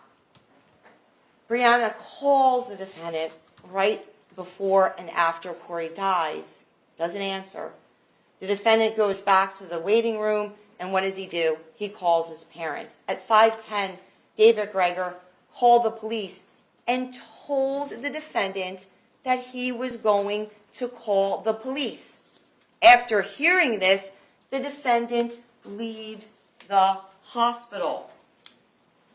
He goes out the nearest door, right? Not the door that he came into, because you can see him walking in the video. And he casually gets in his car and drives away at 5:20 without any hesitation, upright, phone in hand, your son just passed away. And this is the most important part of this case, right? If your son had just passed away and you did not know why, right? Oh, this was an infection. This was sepsis. If you had no idea, the last thing you would ever do is leave, right? You would be at that hospital demanding answers. What happened to my son? You would be screaming and yelling. But you know what? The defendant didn't have to do that because you know why? He already had the answers because he knew what he did, right? If he thought Brianna had anything to do with it, he would have been calling and screaming at her, what did you do to my son? He does none of this because he already had the answers, right? Because that is not how any normal human being would act in those circumstances when a 6-year-old son just passes away and you don't know why. You would stay there as long as you possibly can. You would do anything to find answers. The defendant is gone before his parents arrive, and his parents have to clean up the mess. The defendant does not search for answers, and no one at the hospital talks about a GI bleed. And you can see him right there when he's leaving the hospital. Oh, man, my 6-year-old just died. So that's what a father does, ladies and gentlemen. He's able to drive. He's able to talk on the phone. The defendant fled because he knew what he did. The defendant was the last person with Corey. He knew that he was going to be investigated, and he knew what he did. So he gave himself distance and time. The defendant put hundreds of miles and multiple states between him and what he knowingly did to Corey. A Barnegat sergeant calls the defendant at 5:24. He rejects the phone call. At 5:25, there's a missed call. At 6:10, he states, can your phone be tracked in airplane mode? And can my car be tracked? This is what he's searching after his 6-year-old son dies. He did not want the police to find his car, his phone, or him. This is not because he is concerned about Corey. He's concerned about himself. The defendant then puts his phone in airplane mode from 6:31 p.m. on April 2nd, right after he's searching, can you be tracked, puts his phone in airplane mode, and doesn't even put it on again until the next day, April 3rd at 2:19 p.m. He then turns his phone back on. And when he turns the phone back on, where is he? He's in Arkansas, near the Texas border. That's how someone acts when their son dies and they don't know how it happens. The defendant's flight is highly corroborative of his guilt. And the judge is also going to talk about consciousness of guilt and give you a charge relating to this, right? He didn't just go to another place in New Jersey or a home of a relative or a friend to say, oh, I'm mourning and this is so terrible. But he travels a substantial distance and he does this quickly. He's already in that location by that time. How fast is he going? This is not an expression of grief. Okay, and then what continues to happen is a girl comes down and he meets her at the airport, right? And ultimately, there's testimony from the defendant's father that, hey, that summer, him and his girlfriend are going on the Appalachian Trail, taking a van trip to Maine. He is no longer encumbered by Corey, who is a stranger to him.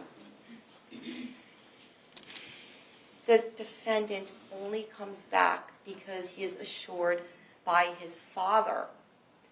he does not turn around until after he spoke to his father for about 25 minutes. And his father tells him, you got to come back. He knows the status of the investigation, and he's not yet been charged. And what does he do? He stops outside of Nashville, of all places. Oh, my son just died. Let me go to Nashville, right? That's a grieving father. And then he picks up Laura, a girl in Tennessee, at the airport, where he's stopped by the members of the Alcoa Police Department, and his car and his phone at that point are taken. So grieving, I'm going to go meet this girl in Tennessee. Said the judge is going to speak to you in the charge about consciousness of guilt, right? And there's deleted and missing texts and about these web searches, right? The loss of consciousness, sleepy and nauseous. This search is from 3:08 on April 2nd. This is deleted after that time and before when his phone is taken while stopped by the Alcoa Police Department after picking up Laura on April 4th. Between the defendant's last communication with Brianna around 3:20 p.m. on April 2nd and when his phone is taken from being stopped with the Alcoa Police Department, the defendant deletes all of his text messages with Brianna. And we have the text messages because there's testimony that Brianna provided us with her phone. And this involved the testimony of Sergeant Coles. There are no individual text messages with either the defendant's mom or dad before April 3rd. The defendant manually deleted things from his phone that were the most damaging to him of what he thought was damaging to him. And arguments with Brianna, discussions, and regarding Corey's treatment or doctor's visits on April 1st. And what parent deletes this after his child passes away? Right? Again, you don't know what happens to Corey, but I'm going to delete my phone. Come on, ladies and gentlemen. Common sense. These deletions are intentional because there's texts from others within this time frame. There's texts with Amy and Laura, and the texts that are there are only the texts that say negative things about Corey's mom. When the defendant is in Arkansas and Tennessee, he searches the internet for alternate facts and explanations for what he did. The defendant knew what he did to Corey and where he hid him, right? So he's trying now to make this fit. Sergeant Coles testifies that these were his searches. What causes a rise in blood sugar and white blood cells? Could internal bleeding raise your blood sugar levels? How does gastrointestinal bleeding happen? Can a GI bleed be slow? There was a murder determined from an autopsy. How long to file charge? Okay? This is not rooted in grief. It shows you, again, phones, right? They are like an image into someone's mind. Why is he looking up GI bleeds and all of these things? Because he knew where he hit Corey. That's why he's looking them up. In terms of the investigation, the police speak to David Gregor. Mr. Gregor sees the treadmill video, and he tells us that he's actually the person who took care of Corey, right, and living in Monroe. And this corroborates the fact that the defendant didn't care or really know his son. There was also testimony from Sergeant Scuddy, right, that he had attended the autopsy and that they immediately started their investigation, right, and that's what they do, and that's why we know about the garbage, right, because Sergeant Scuddy didn't go on a wild goose chase and start tearing up this apartment for blood when there's internal injuries, because he goes to the autopsy and he knows that it's internal, and what does he do? He starts looking at the garbage, which is an insight to what was happening on that day. The other surgeon testified about the defendant's car and phone, which were recovered in Alcoa. Ladies and gentlemen, again, based upon the witnesses that have testified, based upon the evidence that was presented in this courtroom, there is no doubt, firmly convinced, that the defendant is the only person who did this to his own son. Corey Travis Michello was 6 years old. He was in first grade. He loved the solar system. He was described as being silly and smart. He was murdered by his father, the person who was supposed to protect him and take care of him the most. There's no question what he did to Corey on April 2nd. His final act of child abuse. This case is about Corey. This case is about Corey and how he became the ultimate victim of the defendant's punishment and abuse. 6-year-olds just don't die, and neither did Corey. State thanks you for your time and consideration, myself and Assistant Prosecutor Schroem. Thank you. Thank you. So obviously it's late. I think we all agree we'll charge a jury tomorrow. Yes. Any objection to that? So ladies and gentlemen, I ask you to come in at 9 tomorrow. Probably be better for parking, I would hope. There's another judge in jury selection, so that probably adds another couple hundred people to the parking garage, which is already limited. So coming in at 10 probably gave you some more difficulties than I anticipated. Again, we're going to recess, but you still need the jury instructions. You're the judges of the facts, but you have to apply the facts as you find them to the laws I give them to you. So you can't start to think about things yet, and the only time you're allowed to deliberate, of course, is when you're together in the jury room. So please don't discuss the case. Please don't look up any news articles. I'm going to do it for you. Again, just tell your immediate family and your employer if you have to report in that trial's continuing, you're coming back tomorrow, and please don't say anything else. Again, if anyone comes up to you, if anyone says anything to you, whether at home or outside, don't discuss it with that person, and don't tell your fellow jurors. Report it to me immediately tomorrow. I think juror number 13, you had said you have something tomorrow afternoon. Oh, it's Friday. Okay. So for now, we'll worry about that tomorrow afternoon then. All right. Thank you. I misunderstood. So anything else from counsel? No, Judge, thank you. All right. Thanks so much, ladies and gentlemen.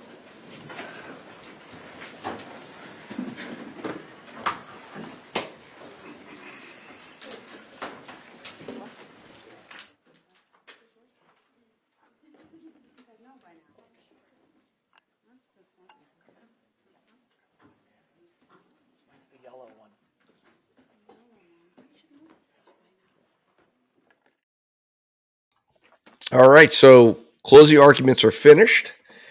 So a couple things I wanted to comment on to kind of clarify a few things I saw as we were chatting. Or I saw the chat going on, and I was chatting along with you guys. One of the things you've got to consider here is this, okay? And this is something the defense kind of strayed away from the internet searches and such. But in my opinion, I think that the defense should have probably focused a little bit more on them, because to me, the internet searches don't necessarily amount right away to being a consciousness of guilt of murder. They amount to a consciousness of knowledge that he probably mistreated this child. We know he did. That he knows he had mistreated the kid. Now, the gastrointestinal blood search would tell me that when that poop happened, remember he had a poopy pants, right? When that happens, he may have seen blood in the poop. I don't know if that blood, the feces, was tested or collected, but to me, that would be indicative that he had to have seen something. Now, the fact that I guess he wouldn't have mentioned that when he got to the hospital, you know, I'm just listening here to make sure nothing comes in that we need to jump back in for. Hold on. Once you're in here and I start the charge, you can't get out. So then you're stuck for the whole time. So not obligated to come, but if you're certainly welcome to come if you want to. But my point is that you can't decide after a half hour that you don't want to hear me reading the law and you want to get up and leave. So the idea is that there should be no distractions while the final charge is administered to the jurors. Anything from counsel at all? No, Judge, thank you. All right. Thanks, everyone. If you could try and start right on time to get the jury as much time as possible thereafter to consider the case tomorrow. See you tomorrow. All right. So to me, I think that's something that you've got to consider when you're looking at this situation, is that the internet searches is the state obviously has the very right to make the argument that it proves a consciousness of guilt. And I say, yeah, it does. Right. And if I was the defense attorney in this case, I'd be saying, yeah, absolutely. It does. It shows that he mistreated his child. Like, he knew he wasn't being the best father figure, but it doesn't change the fact that when the medical report comes back, whatever he did to the kid, whatever, to me, if I'm the defense attorney, what I would have been doing is conceding, listen, you view the treadmill video however you want to view it. If you believe that's child endangerment and abuse, that's your opinion. Here's an explanation you could look at it as. But obviously, Chris Gregor knew the treadmill incident was abusive. He was under investigation for that. Okay. So one of the things that you can argue is, if you're the defense, is, look, the consciousness of guilt came out of the treadmill situation. The mom he's aware that the mom is taking him all over the county to every medical facility to try to lay abuse charges on him. So the consciousness of guilt, necessarily, to me, it's like, I understand why he would be thinking that. He's panicking at the hospital. The kid gets dropped off to him. He's deteriorates in health. He takes him in. He knows the kid has bruises on his body that's still there from the treadmill incident. And if this kid was a physical dad, he probably was. He knows there could be other signs of it. So when he starts searching, and he's like, oh my God. Now, he also, as I mentioned, had the poopy pants. So the only way it makes sense to me that he would even have any idea of the gastrointestinal bleeding would have had to have been what he saw when he went to the bathroom, or he had the mess in his pants and he was throwing up.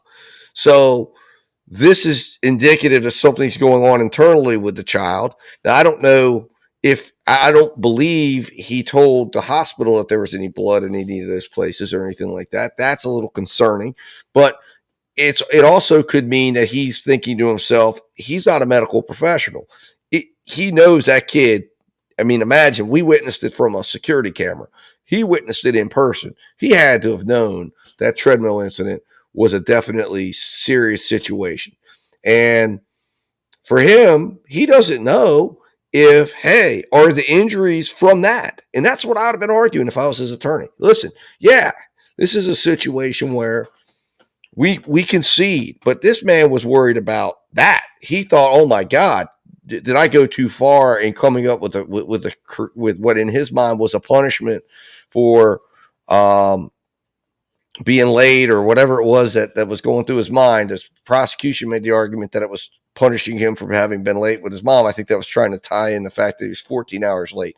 I don't know what it was, but it was some sort of either just overbearing training, which, listen, my kid plays football. Both of my older boys played football. I've seen parents, it was never my style to be that way, but I've seen parents that are over the top, especially when in football, parents who are pushing their kid beyond where you should be pushing your kid. And I understand you're going to look at that video and say, that's absolutely beyond anything. Well, let me tell you, go out on the football field and you're going to see some dads that really push their kids extremely far, and in a gym setting are just absolutely wanting to make them tough and wanting to make them, you run and you run hard and don't give up, and he gets them up on the treadmill. So I understand where Gallucci went with that, but To me, that's the important part that you tie in and say, okay, he knows that treadmill incident happened. He knows his kid got a cut from it, bruises from it, hit his chest a couple times on the floor, off of it.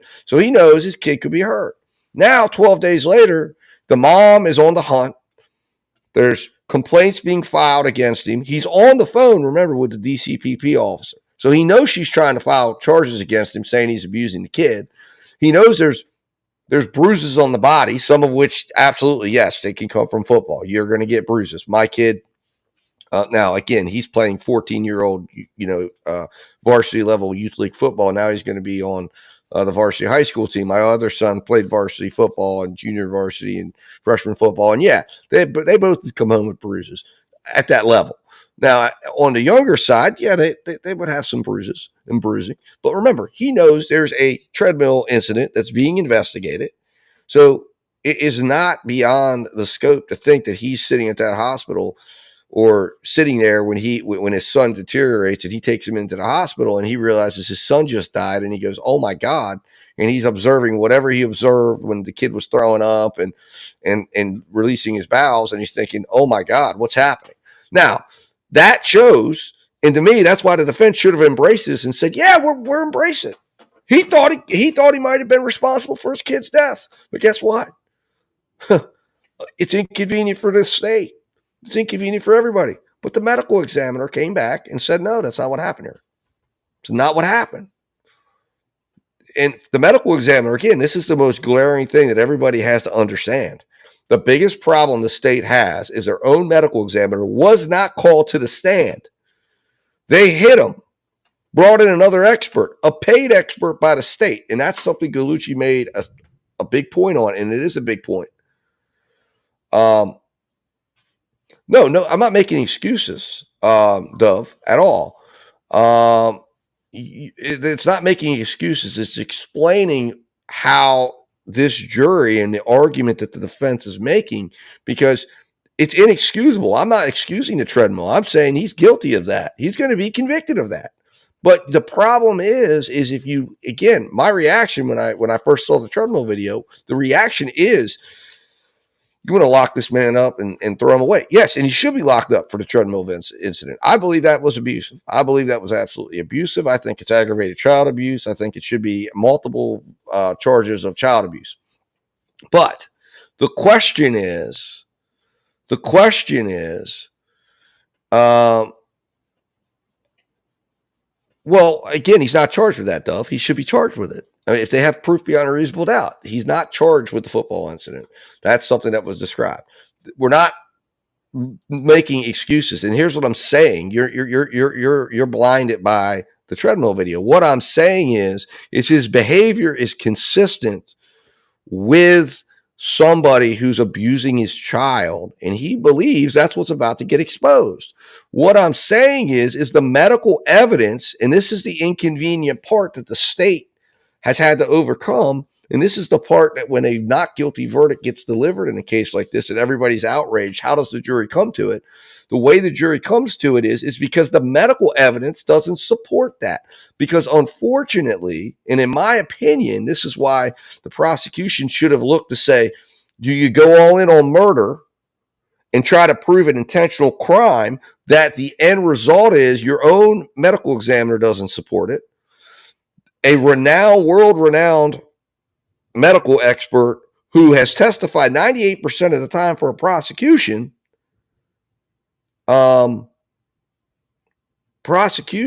if you've made, this is a prosecution expert, and he says he didn't die from a blunt force trauma, that the damage to the heart that was done in his case couldn't have been done. And this is a guy who's an expert on CPR. He developed CPR standards for New York as the New York health official. So this is a guy who has the ability to speak on it. But when this gets put forth for the jury can't take it lightly and just dismiss it.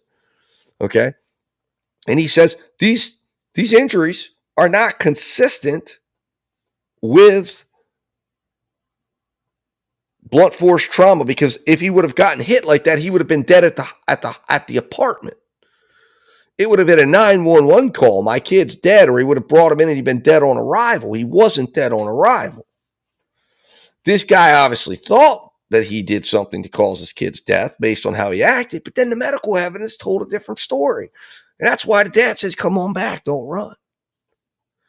And well, I don't remember. Absolutely he does. And that's absolutely heinous. I can't imagine doing that. I can't even imagine. But the point of the matter is it's the bottom line is it's, why do you think Gallucci stood up in front of that jury and said, you're not going to like him? And I don't want you to, because everything this guy did is so wrong. So in my opinion, what I think the state should have done in this case is, instead of trying to prove this was some intentional act that he intended to kill his kid, this is abuse that went too far. So what my opinion is, this should have been a creative prosecution to say he created the scenario. They should have embraced, in my opinion, the infection. Had Bodden come in and testify that he had the infection, and went after reckless manslaughter or aggravated manslaughter, with the theory being that he created the circumstances based on the abuse that required him to go to the hospital, which put him at risk of getting the acquired, the hospital-acquired pneumonia. And as a result, he got that because of the abuse, because he had to go to these facilities because he created the situation where the mom was being told by DPP to go around to all these places. Now, of course, one of the problems is she signs him out, but she signs him out because she's worried this guy's threatening her with kidnapping charges, and he's calling the police. And the dad is a state police officer, so she's afraid. So that scenario creates a dangerous situation, which exposes him to hospital-acquired pneumonia, which now opens him up to definitely, potentially, if the jury buys that, I think the jury would buy that all day long if that was the way they could get to it and say, it was the behavior, the abuse led to this sepsis, which led to him dying, which means he gets convicted of that and he gets whatever the maximum is. I don't know what the maximum is. Maximum is in New Jersey. Oh,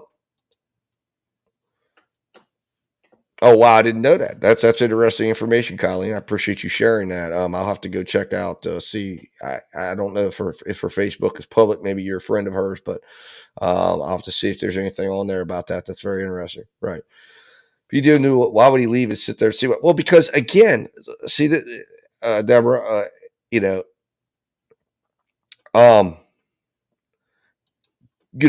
issue is he believed he killed him. There's no question about that. It's on Justice for Courtside. Okay, gotcha.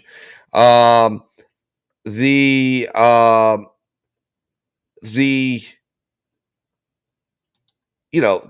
the thing. Like, and this is the part that is tough to that I think is kind of getting lost to a degree in this, is the defense's argument is not that, in a sense, is not necessarily that Chris Gregor didn't do abusive things to this child, although he stood up there and said, because obviously he's being paid by the Gregor family. But Gallucci went way soft. I mean, he pretty much conceded for all practical purposes on convict my client of abuse. He's a bad guy. You hate him. But the bottom line is, and that's why he kept hammering home the fact, you are here to review the facts and you are here to review the evidence. And the evidence in this case does not medically support the idea that the child died of blunt force trauma based on how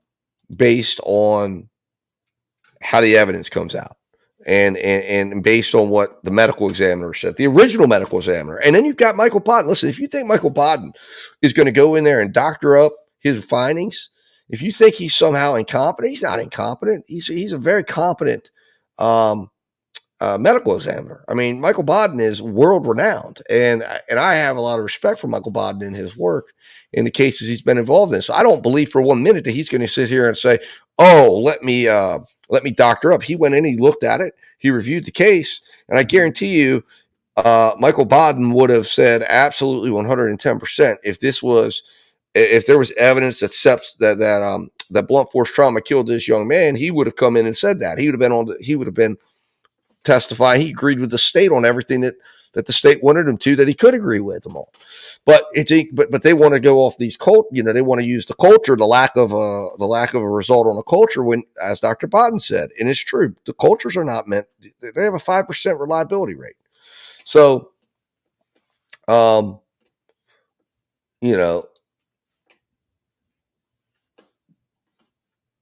who was let go? Who are you saying was let go, Colleen? Michael Bodden? Or are you talking about the medical examiner? Because I guarantee you, if he was let go due to complaints, Michael Bodden was, that would have been brought out in cross-examination 110%. Dr. B was let go from where for complaints, and what complaints? Well, let's just put, if that was true, in other words, if there was proof that was the case, if that was something that he was let go of, they would have absolutely cross-examined him on that, because that's something that they would be allowed to cross-examine him on. So I don't know where, who's saying that. But Michael Bodden is, very well respected in the work that he's done. And like I said, he's world renowned. He's been on some of the biggest and most major cases. So my opinion of what he's done in this case is that you can't discredit him and just say, oh, he's dismissed, any more than the doctors that the state brought in. I mean, Dr. Feingold is a doctor that hasn't been in emergency room since she was in training back in the 80s. And she was doing her residencies. That's what the word I was looking for. So, the point of the matter is that when you have a case, well, actually, Lisa, he did testify in the OJ case, but he testified in the criminal case, and in the civil case, he came back in and testified. In the civil, the plaintiff's attorneys used him. So he was used in both instances where, in one of the cases, obviously the criminal case, OJ was acquitted. In the civil case, OJ was found liable. So he's kind of used on both sides. Eddie Blair, he was let go by Mayor Koch because of mismanaged. That is the truth. Gotcha. Are we talking about mismanaged? I'm assuming he was maybe mismanaging the health there, which again might go to his business sense. But what we're talking about here is we're talking about his ability to be an expert when it comes to medical related things. So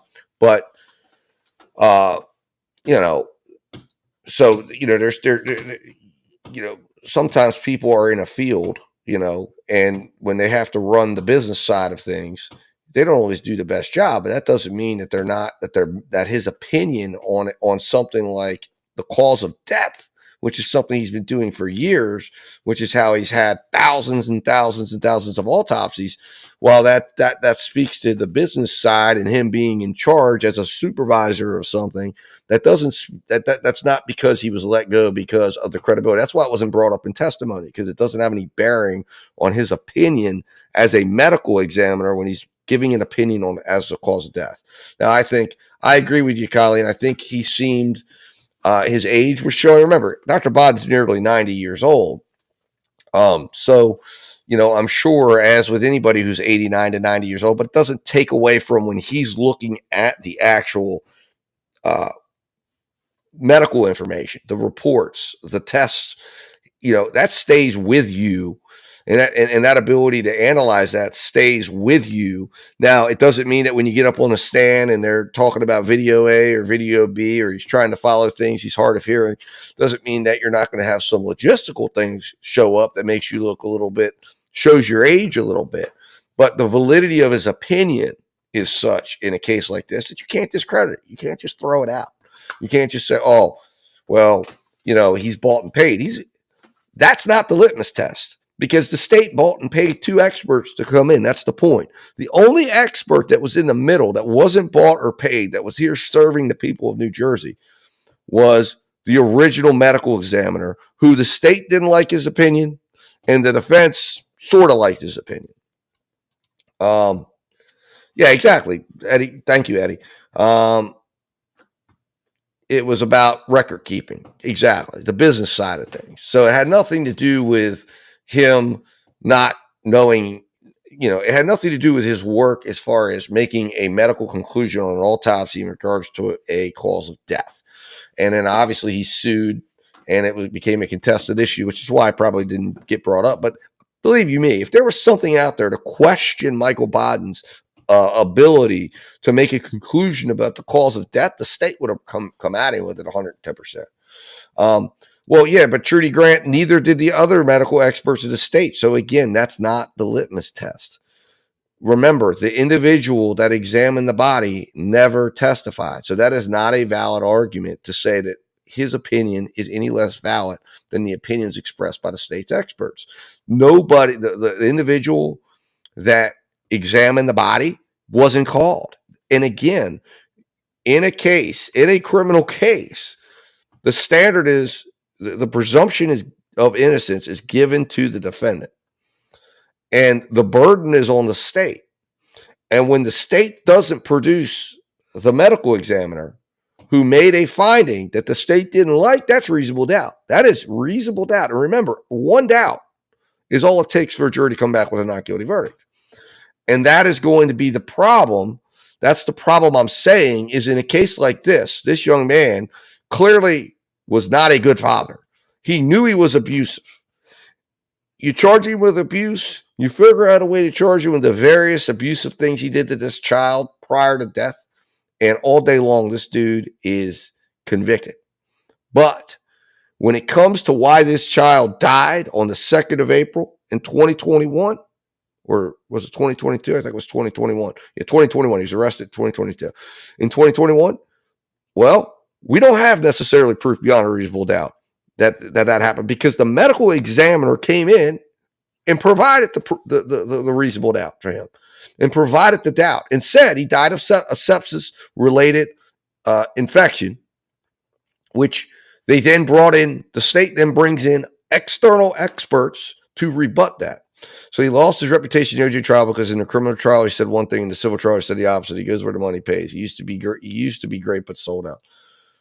Thank you for the clarification. Well, yes, I know he was on both sides. And the thing was, now to clarify that, Eddie, I think that's the appearance that came in, but I have a lot of experience with the OJ case and having followed it. And he didn't necessarily say a different thing. It's just that the plaintiff's attorneys adopted more of what the defense said, because what Bodden said is that it was a struggle, and that it was a prolonged struggle.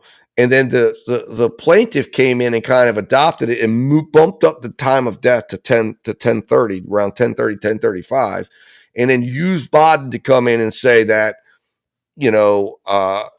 adopted some of what Biden said, and basically said, okay, we can have the way Biden said this happened, and they adopted it. They didn't necessarily get him to change what he said, and he didn't necessarily change it. It's just that the plaintiffs had the opportunity to go back and move forward the timeline and adjust it so that they didn't have the same issue that the state had in a criminal trial, where they tried to place the timeline at 10:10, between 10:10 and 10:15, and the plaintiffs moved it to 10:35 is when they said it happened.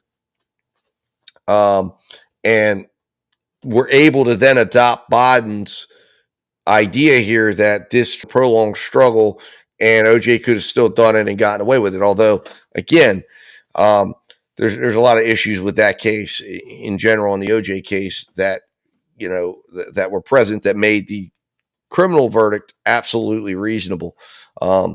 And there was a lot of reasonable doubt in that case. And that's a case that a lot of people have failed to understand. They blamed it on race and everything else. And the reality was, it was the LAPD's dysfunction their complete mishandling of the evidence, their failure to follow protocols on evidence collection that created the situation where this mountain of DNA evidence became null and void because it was mishandled. It was contaminated. It was stored terribly.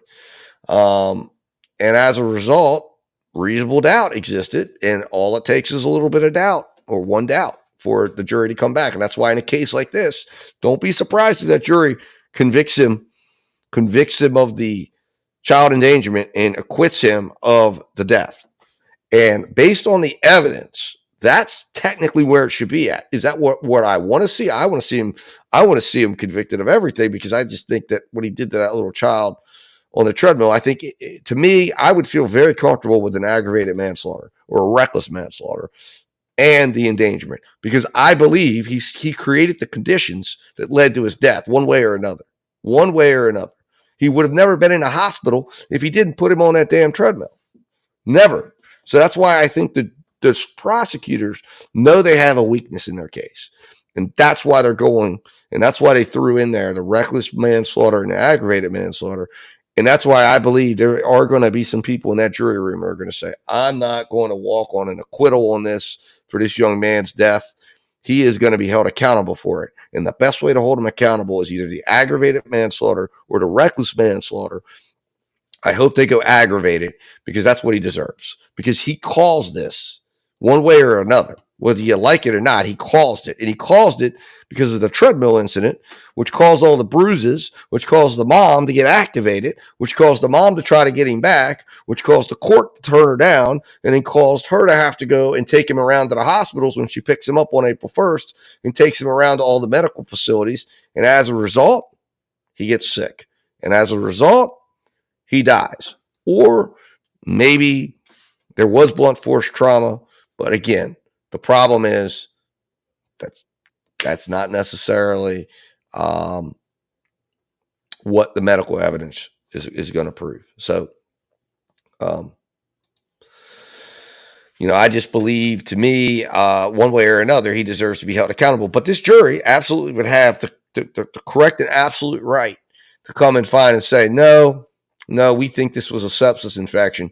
And legally speaking, since there was no tie-in to say that the mere fact that he was at the hospital would warrant a manslaughter charge, they may come to the conclusion he's found not guilty.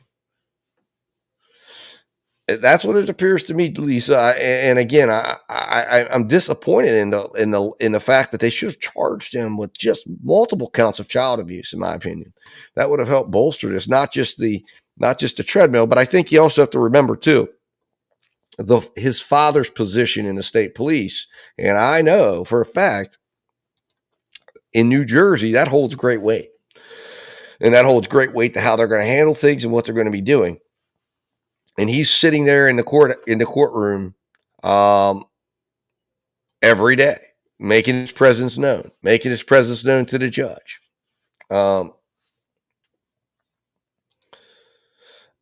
I don't know if the jury did hear that. I think they did, or I think they may have heard. I know they heard various different things, but some that might have been depending on the issue at hand with that, Lisa. I don't think. See, the problem is because he was always with the dad. There was not photos or anything, right?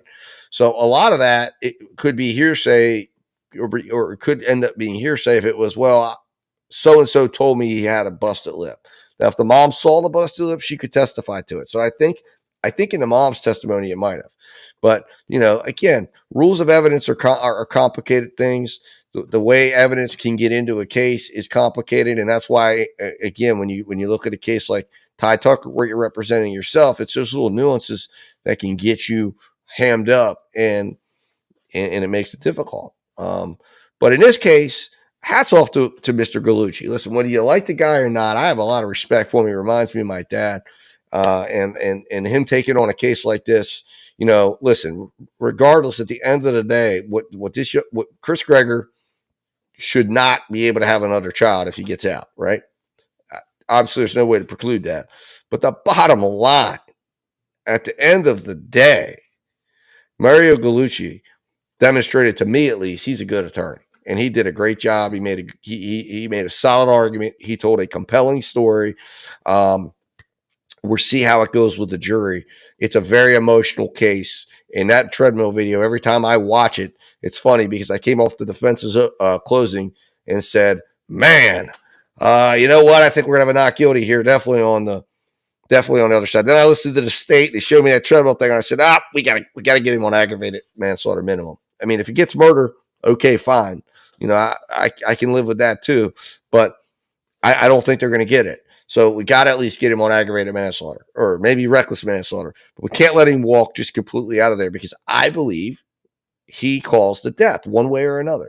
And I don't know if a juror, if jurors are going to feel that way or see that way or think that way. But to me, if you're sitting in that jury room, that's, to me, you can't let him walk out without something. Because regardless, whether, once you find that he was abusive in the Treadmill video, now, and you can move on from that and say this guy mistreated his kid. The mother knew this. And although Gallucci wanted to paint her as irresponsible and taking her son all around these hospitals, to me, no, she was a mom that was concerned about her child. And I understand, yes, and it seems like she's tried to make some money off of it and whatever. She's a drug addict, so not all of her decisions are going to be the strongest and the best. But, I think she was trying to advocate for her kid. I think, so to me, that was, yes, I have seen other images of Corey with bruises, busted lip, and blood in his eye. Yes, I did see the blood in his eye. But I think that was from the Treadmill incident, if I'm not mistaken, or at least that's what it was attributed to, if I'm not mistaken, because he sustained some injuries on that day. You saw the brutalness of him hitting the ground. And yes, Gabby, free Franklin Tucker. For those of you who, I don't know, those of you out there who are covering or following the Franklin Tucker case, I'll give you guys a brief update. I know we're talking about Gregor, but he did appear in court. I don't know the outcome of that, but I do know they unsealed his arrest warrant. And the arrest warrant was essentially the same thing we saw in the pretrial memos. And he's still being held. It appears I'll go in and see right now. I don't think, as of last night, I had not seen a minutes. That normally they would release minutes from the court, so we would know what happened in court. But none of that got released, and it appears they're not sealing anything at this point, so that's a good thing. Which means they have not yet, I don't think, dealt with the gag order. He's due in court still for June 17th. I've not seen anything else pop up, although I'm going to check that for certain right now to see and make sure.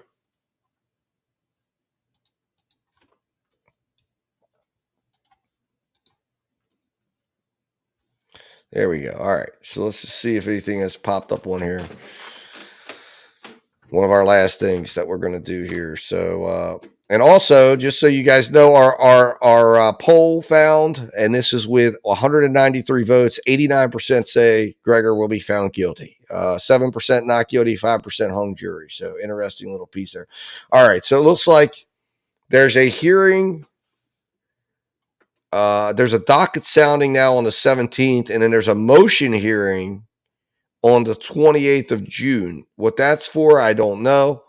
And it looks like there's still nothing as to what happened in court when they had the arraignment at 9 a.m., which I know he appeared for, but there is no video of the hearings in Monroe County, unfortunately.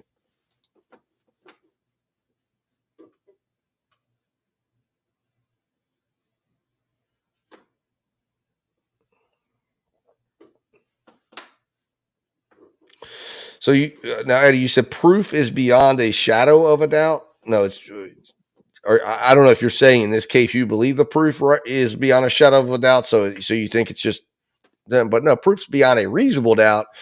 And I understand, but in this case, unfortunately, I don't think it. While the state was using some of Boden's words against him, his conclusions still remain. And it's still a medically sound conclusion from a sound expert that I don't think the jury's just going to dismiss. So I think guilty is manslaughter in this case. Unless you've got 12 people, and it's very possible that treadmill video. Look, we've got 93% or 91%. I think I said is what I said in our poll are guilty. So, I don't know. I think it's going to be a very interesting case because I think Gallucci made a very strong close. Okay. And again, but I think this case comes down to he's 100% guilty of the treadmill incident. I think that is a absolute moot point, my opinion. But on the death, the state has major, major issues with that. And one of the biggest things that they can't run from is the fact that they've chose to hide and not call the medical examiner who performed the autopsy on behalf of the state. In fact, what I would have rather them have done is embrace that, called him to the stand, let him explain to the jury what it was, and then put other experts on to talk about their opinions. I found, and maybe, I don't know, maybe the defense blocked them from doing that. But I think they should have definitely had him come on and testify and given his opinions as to what he saw, what he found. The fact that they didn't do that, to me, is a huge problem. And then the fact that they didn't, and then the thing is, it plays right into the defense, which is why a lot of people want to say, well, I see a lot of people in the chat and everything thinking, well, Boden's paid. So were the state's experts. So you cannot dismiss Boden's opinion simply because he was paid. The state chose to pay 2 experts to come into this case. That's a tremendous mistake, in my opinion. Because if they would have brought in the medical expert, the ME, and at least got him to come in and explain and his findings and not run away from that, they could have embraced it while also saying, okay, well, we have these other experts that are going to enhance. They've got additional thoughts and they want to come in, but we're going to bring the guy in from the state and we're going to say, okay, now they were probably afraid to do that because the defense was going to jump right in and use them against them and say, wait a minute, what's your findings? And isn't it true that you found X and you found Y and you found this and you found that and you agree? And then the defense is going to say, there it is. There's reasonable doubt right there because their expert came in. But to me, I think that's the biggest, weakest point. And the thing is, like I said, the defense, the one thing that I think Gallucci made a mistake on is not embracing the fact that Gregor had a guilty conscience, but that it doesn't matter. I mean, he kind of did that, but then he just kind of said I don't want to talk about those searches. Why not? We embraced the guilty conscience. Yeah, he was fleeing. Don't try to sell the jury on some stupid bullshit about, I'm leaving town. No, let me tell you, any caring parent knows you're not leaving town and going on a cross-country drive, right? You're not doing that if your child died and you care about your kid. He didn't care about his kid. He didn't want that kid in his life, and he should have fully embraced that. And he should have said, listen, no, I'm not going to tell you that's what he was doing. What he was doing was he was fleeing. He thought he killed the kid. He thought his abuse caught up to him. But guess what? It didn't, because the medical evidence came back. The medical examiner says that's not what happened. And at the end of the day, that's all that matters. So, hey, hate what he did, hate how he reacted, hate it all. But at the end of the day, the medical evidence is all that matters, not the flight. It's disregarded. But by Gallucci trying to explain it away and actually putting up an affirmative defense of the opposite, now it makes it look worse for him. Now the jury's going to be sitting back there discussing it when the only thing they should be discussing right now, the only thing they should be focused on right now when they go back to that jury room is discussing the validity of the medical experts and do they believe one expert over the other. And that's what he should have spent the bulk iron head on. That was a nice story he told of trying to give them a narrative of minimization. But the reality of the situation is, which he did hit on it, but it's when you go back there, it's this. The judge is going to tell you when there's a conflict of evidence, when there's 2 medical experts to come together, and if you can't figure it out, And you don't know in this case. You've got all these different experts. You've got the main state guy who says it's inconclusive. You've got 2 paid state experts who they went and found from New Hampshire and out of state. And they're saying one thing.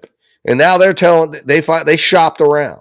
And then you got us. We bring you the best in the world.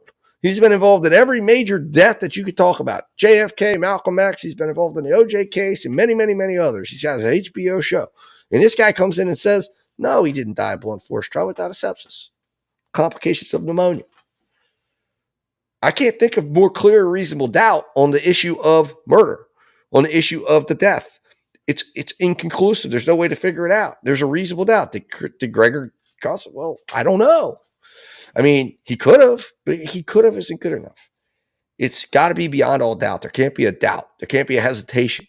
And that's where he failed to get into, which I'm surprised because Gallucci was a great storyteller, but he failed. He totally fumbled the football on the greatest, and a lot of defense attorneys, for whatever reason, seem to do that. It's one thing my dad always said that was a mistake that people made, or that a lot of attorneys make, is they take they're afraid of the tool in the whole courtroom, and that is reasonable doubt. That when you go back there, if you go back there and you had to rely on this, and let's just say you have all these medical experts, and this to me is what I would have left the jury with. I want you to think of this, right? These medical experts are advising you to make a decision for a family member, right? You've got to make a medical decision where the rest of your family member's life depends on it. Based on the evidence, based on what you've heard, would you be able to make a conclusive decision without doubt, without hesitation, and decide which expert you're going to trust? Would you be able to do it? Or would you have doubt? Would you have hesitation? Would you vacillate? Would you stop? Would you hesitate? And if you would, when you're dealing with the issue of did Mr. Gregor cause this death or didn't he, then you got to find him not guilty. End of story. And in this case, if you take the treadmill video out, which is unrelated, which we concede, and in fact, what I don't understand, one of the things I don't understand is I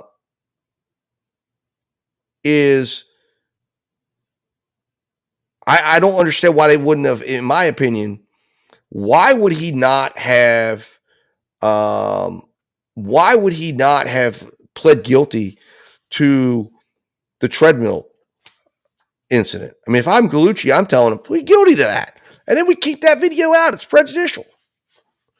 The jury doesn't get to see that. It was 12 days before. It doesn't get to come in. The biggest misstep here is, why the hell was that tried with the murder case? And I know the state's going to say, well, that's part of it. Well, then you got to prove it. And then you file motions to keep it out. And you let him plead guilty to the endangerment. Now, I think Gallucci might think differently and say, well, we're going to use the endangerment, that they convict him of endangerment. He's already serving however many years. And then they move on and they say, okay, well, the murder he gets acquitted of. And instead of them compromising on a murder charge, they're going to, they would come down and maybe get him for reckless manslaughter because they have nothing left. And the jury's going to want to hold him accountable for something. So I think Gallucci's idea here is the something that they hold him accountable for, that he hopes this jury will walk out and be happy with, is child endangerment on the treadmill, homicide, not guilty, because there's no way to figure out what actually happened.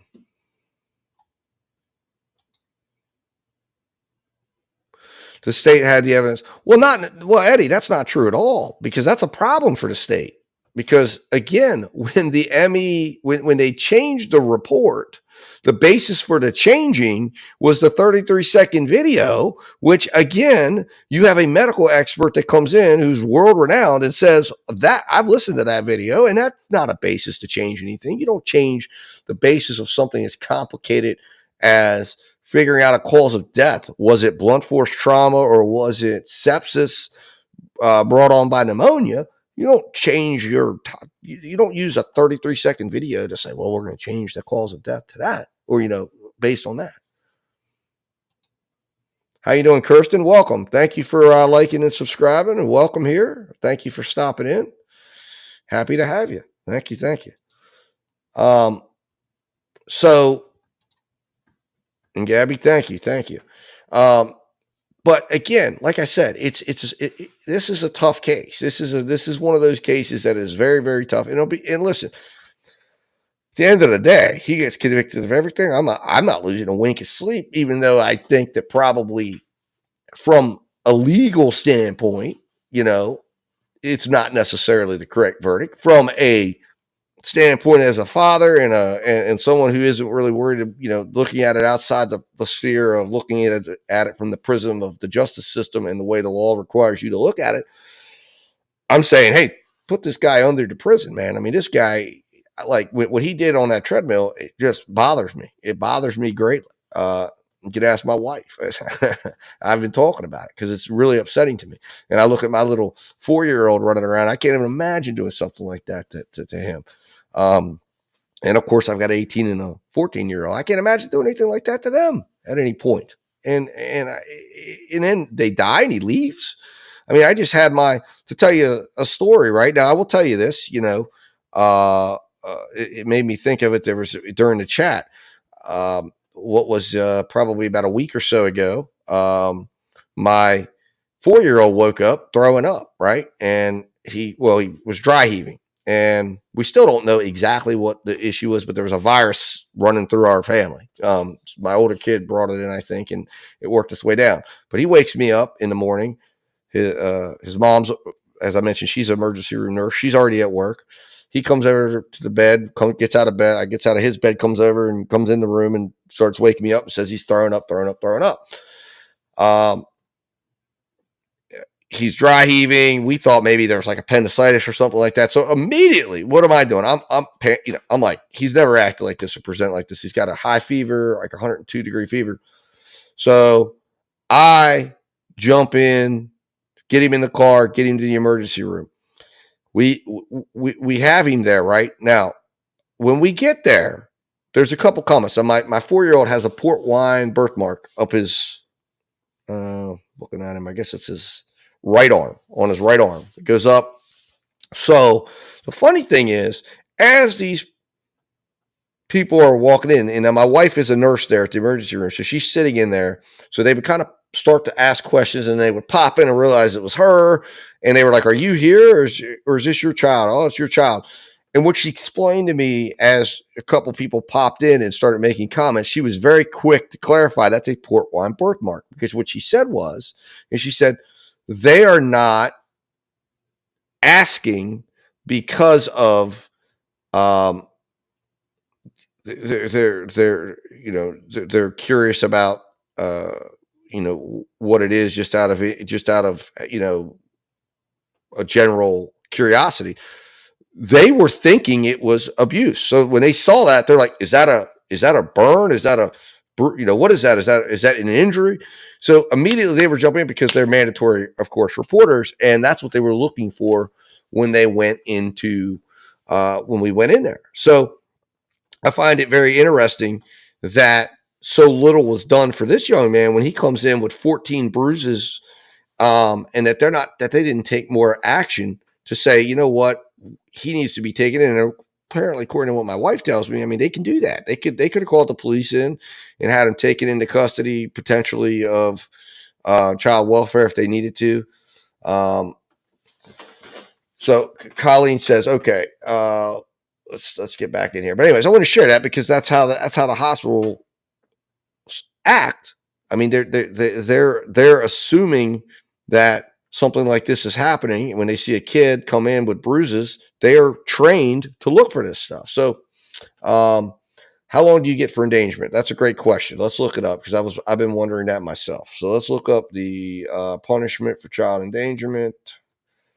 And I will show that to you guys. Let's see here. New Jersey child endangerment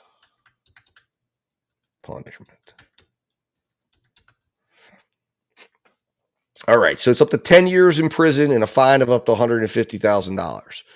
So he would get so if he gets convicted of the endangerment, he's getting 10 years in prison.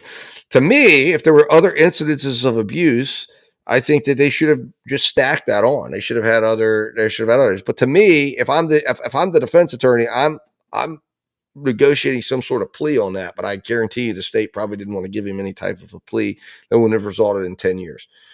Well, now, Colleen, here's the thing, though. Okay, so let's clarify that the test that you're talking about, there was an actual culture that Baden used that was, the cult. They did a culture, okay, and the culture that was done has, and again, my wife confirmed this because I had her watching that testimony of the doctor that relied on, which I think it was Dr. Feinstein was talking about the significance of that culture, and then we're listening to Baden. And what I'm told is that is 100% correct. 5% of the time, it's going to pick up on an actual infection. So the reliability of those cultures for purposes of excluding that it could have been pneumonia or saying, hey, this is evidence that it wasn't that, unfortunately, it's not reliable. Well, I understand, Wanda. I agree with you. I know 10 years doesn't seem like it fits the crime here or the bill, but it's, that's why I would love to see that kicker out for the aggravated manslaughter. So let's look up aggravated manslaughter. So if he got what I wanted to get, which is aggravated manslaughter, manslaughter punishment, New Jersey. All right. So aggravated manslaughter is, let's see here, 10 to 30 years and a maximum fine of $200,000. So if he got, and again, the judge would have every right to make it consecutive, he could get 40 years in prison. So the judge, I'm sure, would give him 30, and then he would get 10 on top of that. So he'd be looking at 40 years. This kid's what, 30? Is he 29 or no? I think he's 32. So he'd be looking at getting out when he's probably, I don't know how good behavior works in New Jersey. Let's look at that and see, how does good behavior work in New Jersey on prison sentences? How does good behavior work in New Jersey? Oops. Prison sentences.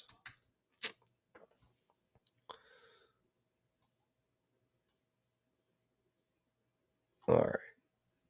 State good time and time earned. Let's see what it says here.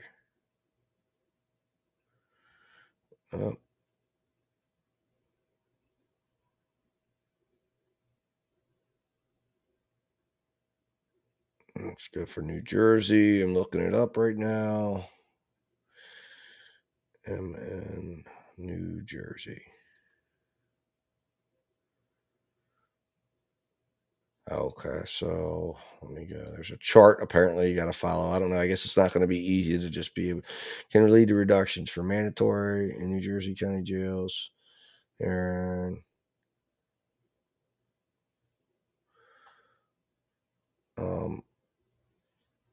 where's the accumulation chart? There's a chart apparently that you got to look at. So apparently it's not going to be easy to just be able to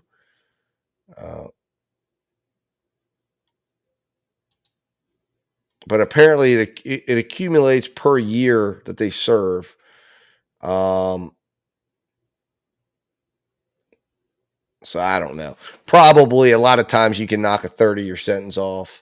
So if he got 30 years, he'd serve 10. He'd serve about. So he's probably looking at, or he's looking at 20. He's probably looking at realistically serving 25 years if he got that.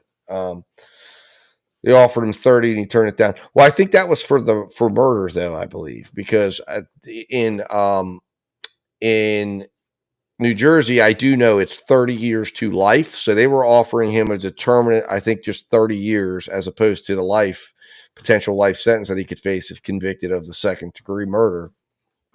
So I think in this case, if he gets manslaughter though, he would get the 30 plus he could get the 10 for the endangerment. So he'd get 40 in total and he'd knock off a third of 40. So, you'd be looking at, I guess what, 40,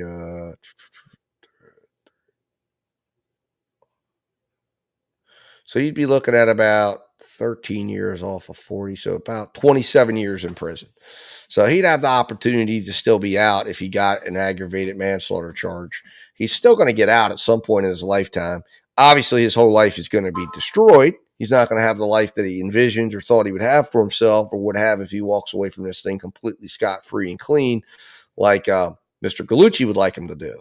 But bottom line is he's,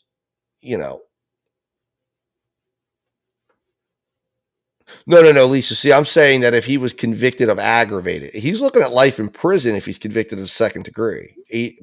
I'm talking about if he got convicted, if he gets convicted of aggravated manslaughter and child endangerment for a very long time. Good time is 3 days per year. Is that in New Jersey? Did you work is that in New Jersey, Eddie? Because I know they were saying, I don't know for a fact exactly what it is. I know in West Virginia, you serve about half of your sentence, gets killed in good time. So if you get a 20-year sentence, you're serving 10. They kill in West Virginia, they kill day for day. So every day you serve, you get a day of good time, as long as you stay out of trouble, no infractions, no problems.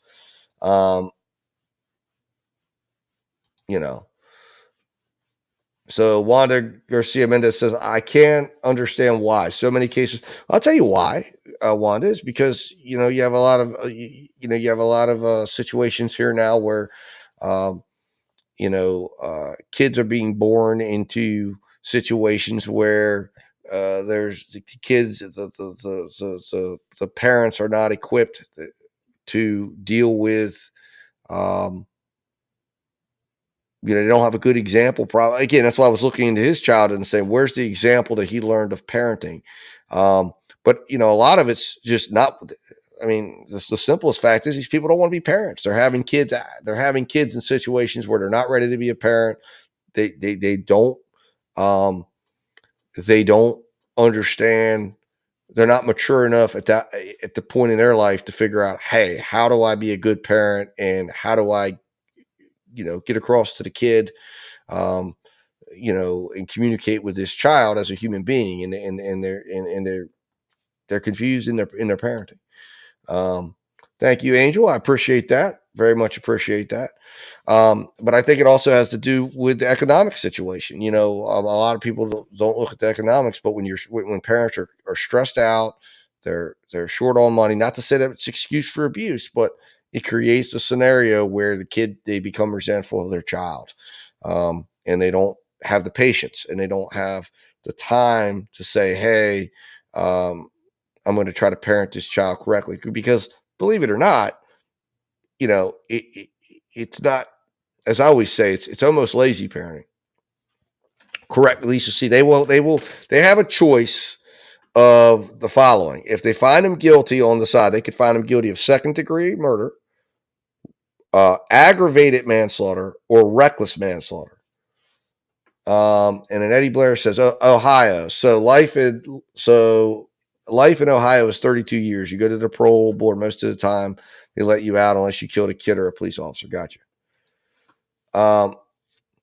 Well, that's Heather Rush. That's an idea of filing. You'd have to file a lawsuit, but most likely not, because the judge probably had legal grounds to do it. But I mean, that's a point that I always go back to and say, why don't you hold the officials accountable?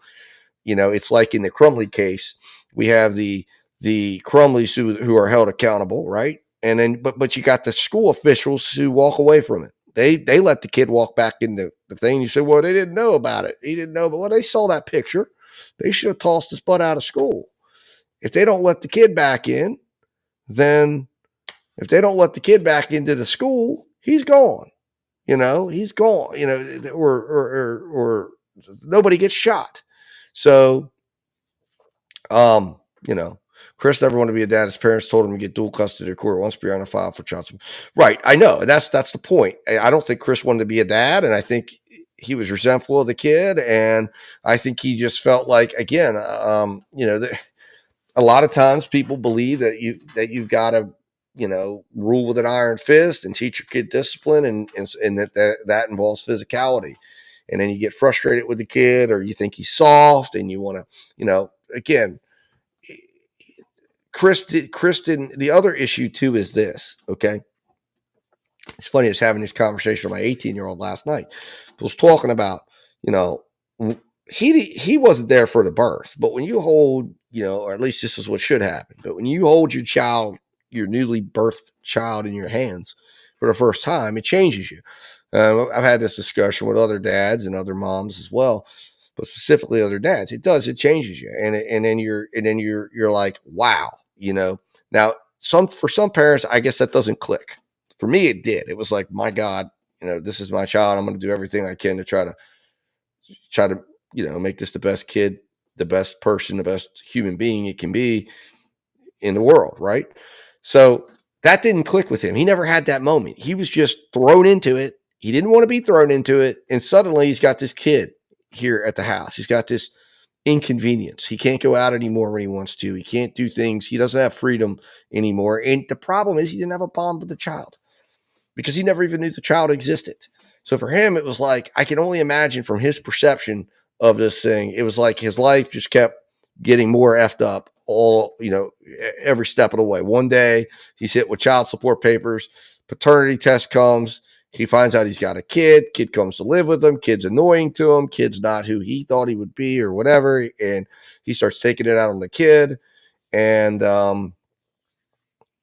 you know, and as a result, you know, this thing just spirals out of control. Because like I said, I don't believe he was out to kill the child because that would make no sense to do it in a way he did. I think he was just, again, a 6-year-old kid can only take so much, abuse.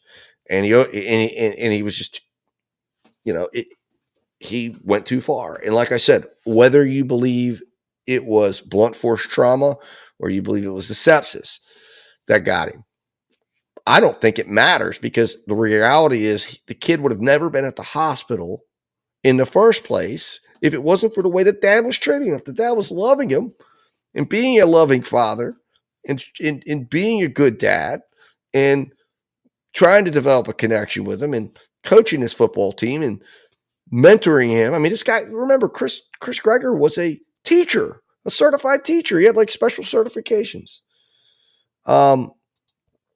Yes, Heather, he was picked up on March 9th, 2022, and he's been in prison ever since. Oh, okay. I got you. So he did have an idea. But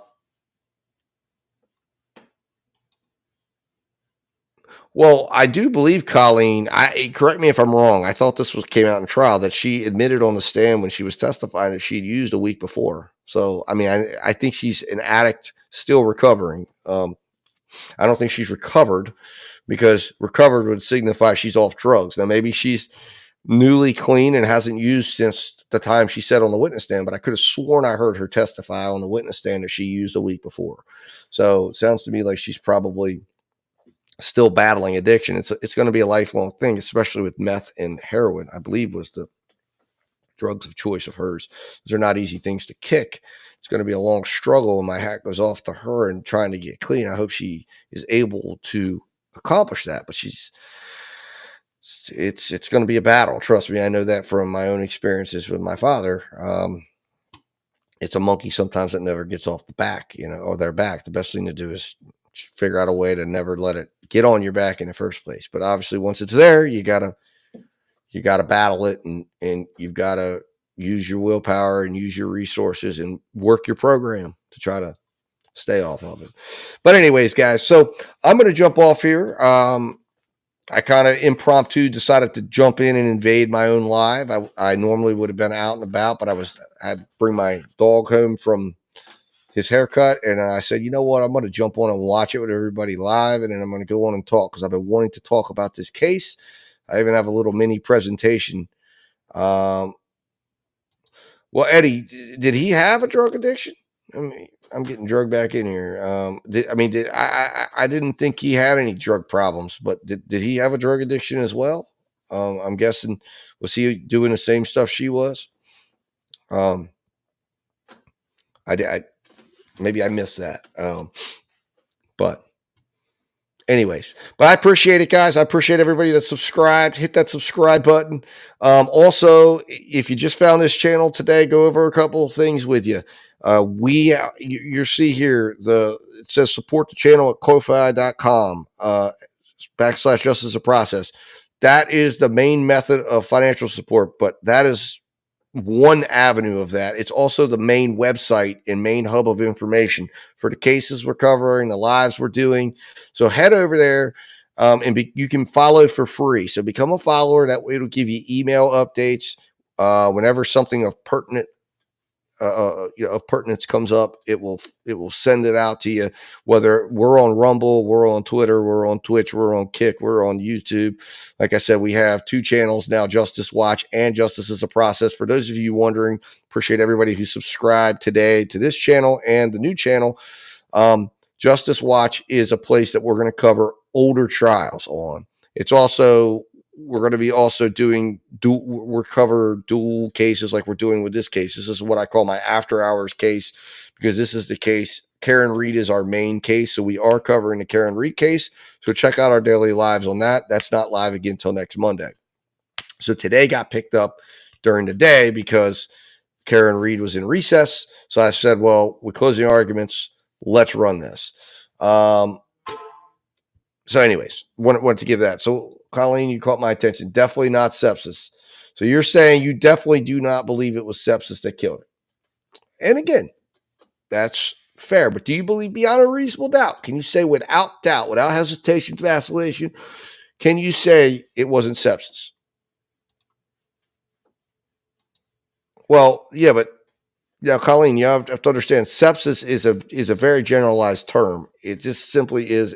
It is an infection, of the body. It is an infection of the body, and there are many. That's why Dr. Bodden said it could be many different things. But sepsis was brought on essentially.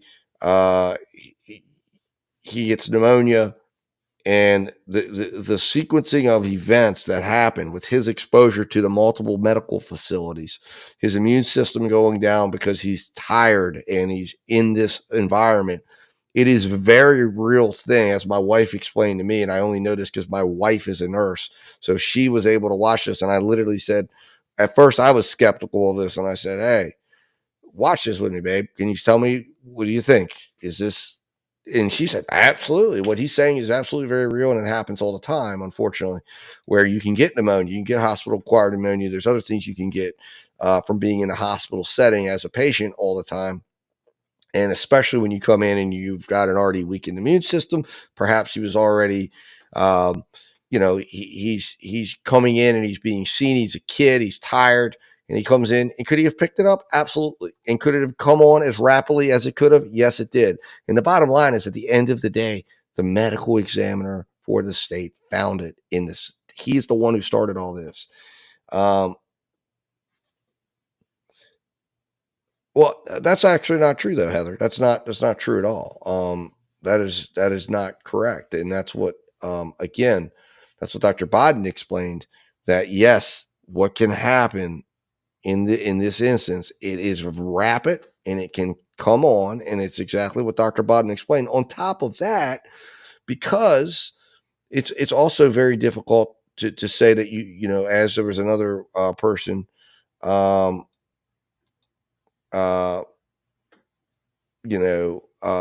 was a person that was in the chat who was talking about that. Yeah, her kid got it was strep, but it can come on rapidly, and it can certainly be fast acting. And on a 6-year-old, it can come right. It can hit and kill within 24 hours. Of the onset. I mean, remember, go back and watch Dr. Bodden's testimony. Dr. Bodden is not somebody who's he had no motivation to lie to the jury. Okay. And his findings are just as valid as the findings of the state experts, who comes in and says, now, again, the problem with the people with the pediatrician that came in and testified is that she had no experience in the could not comment really on the emergency rooms, and she was basing it solely on the lack of reaction in the cultures. But as Dr. Bodden explained, and on the CT scan, as Dr. Bodden explained, she's out of step in what's going on, because those cultures that she was relying on to say would simply because it didn't show up in that culture, there's a 5% likelihood that it's going to pick it up, which means there's a 95%, it's 95% unreliable. In a court of law, that screams reasonable doubt in terms of looking at that for any reliable basis to say, well, just because it didn't show up there, that rules out beyond a reasonable doubt that it couldn't have been from Staph aureus pneumonia. And that's the problem. And the state's own medical expert, again, they can't get away from it. Their own ME, who was not there for any reason, who was there simply looking at it down the middle, is the one who started this whole thing out by finding that he died of sepsis. Then he reversed that finding, or that finding got reversed. But at the end of the day that he found it, it was found, and that's the same that's the same samples that were reviewed by Dr. Bodden. So as a result, there's where we sit. And that's why we sit on reasonable doubt. It's very, it's just one of those things that I think that the state has a really huge burden. Anyways, I appreciate you guys. Appreciate you tuning in. Stop back in. Hopefully those of you that subscribed have your notifications turned on. We're covering lots of different cases here. Check out the channel. One of the ones that's one of our premium cases that we're watching is the Treehouse murder case out of Key West, Tyrone Tucker. We're going to continue to have coverage of that case ongoing. Check it out. It's one that I need. Take a look at it. And if you are convinced, like I am, of the injustice that's going on in that case, hopefully you join us in trying to help out Ty as he goes on trial and proceeds this summer on his march to a trial in September, it appears, although it could be coming sooner. Who knows? Because I think if the motions hearing in June resolves all the pretrial motions, I could see them trying the case in August. I know that's what the goal was, at least at one point. Anyways, appreciate you guys. Until we talk again, let justice prevail. And of course, I'll see you guys in the morning. I will be broadcasting, since there is no Karen Reed, I will be broadcasting the jury charge tomorrow. We're going to also start our next after hours case, and it's a case out of Tennessee. And we're going to be, it's about a husband who's charged with killing his wife. And it was I think a cold case somewhat, that he got charged later on. Anyways, I got to get into all the background of it. I'm not even going to try to tell you guys I know everything about it, but I saw it's up. It's in day 2. It's a perfect one for us to catch up on. I might even air day 1 later this evening to start us getting caught up on it, and then air day 2 during the day tomorrow while we await for a potential verdict for the Christopher Gregor case. So we will have all that going on. And then, of course, check out whatever I'm live. We do Justice Watch Live. It's our official podcast. We do episodes where we talk about cases, watch body cam footage, react to body cam footage, police interrogations, clips from the cases we're covering, whatever's going on. Check it out. We're due for episode 19 very soon. Anyways, till then, guys, I'll talk to you soon. Thank you so much for your support. Hit that like button on the way out. Hit that subscribe button if you're not yet subscribed. And until we talk again, let justice prevail. And I will talk to you guys soon. I don't ever slow up, no I don't take shit. I got no love for the fakeness. If you wanna play tough and wanna hate this, I'll always show up. I don't ever slow up, no I don't take shit. I got no love for the fakeness. If you wanna play tough and wanna hate this, I'll always show up and make a statement. I don't ever slow up, no I don't take shit. I got no love for the fakeness. If you wanna play tough and wanna hate this, I'll always show up and make a statement. Everything I do so instinctive and so passionate. Every word I move so descriptive like an adjective. I got a vendetta against people who patented being negative when you should be getting after it. I got facts over tracks, this and that. Spitting slow, spitting fast. I could roast, I could gas. Think I'm okay at last, but I don't know if that can erase all the past.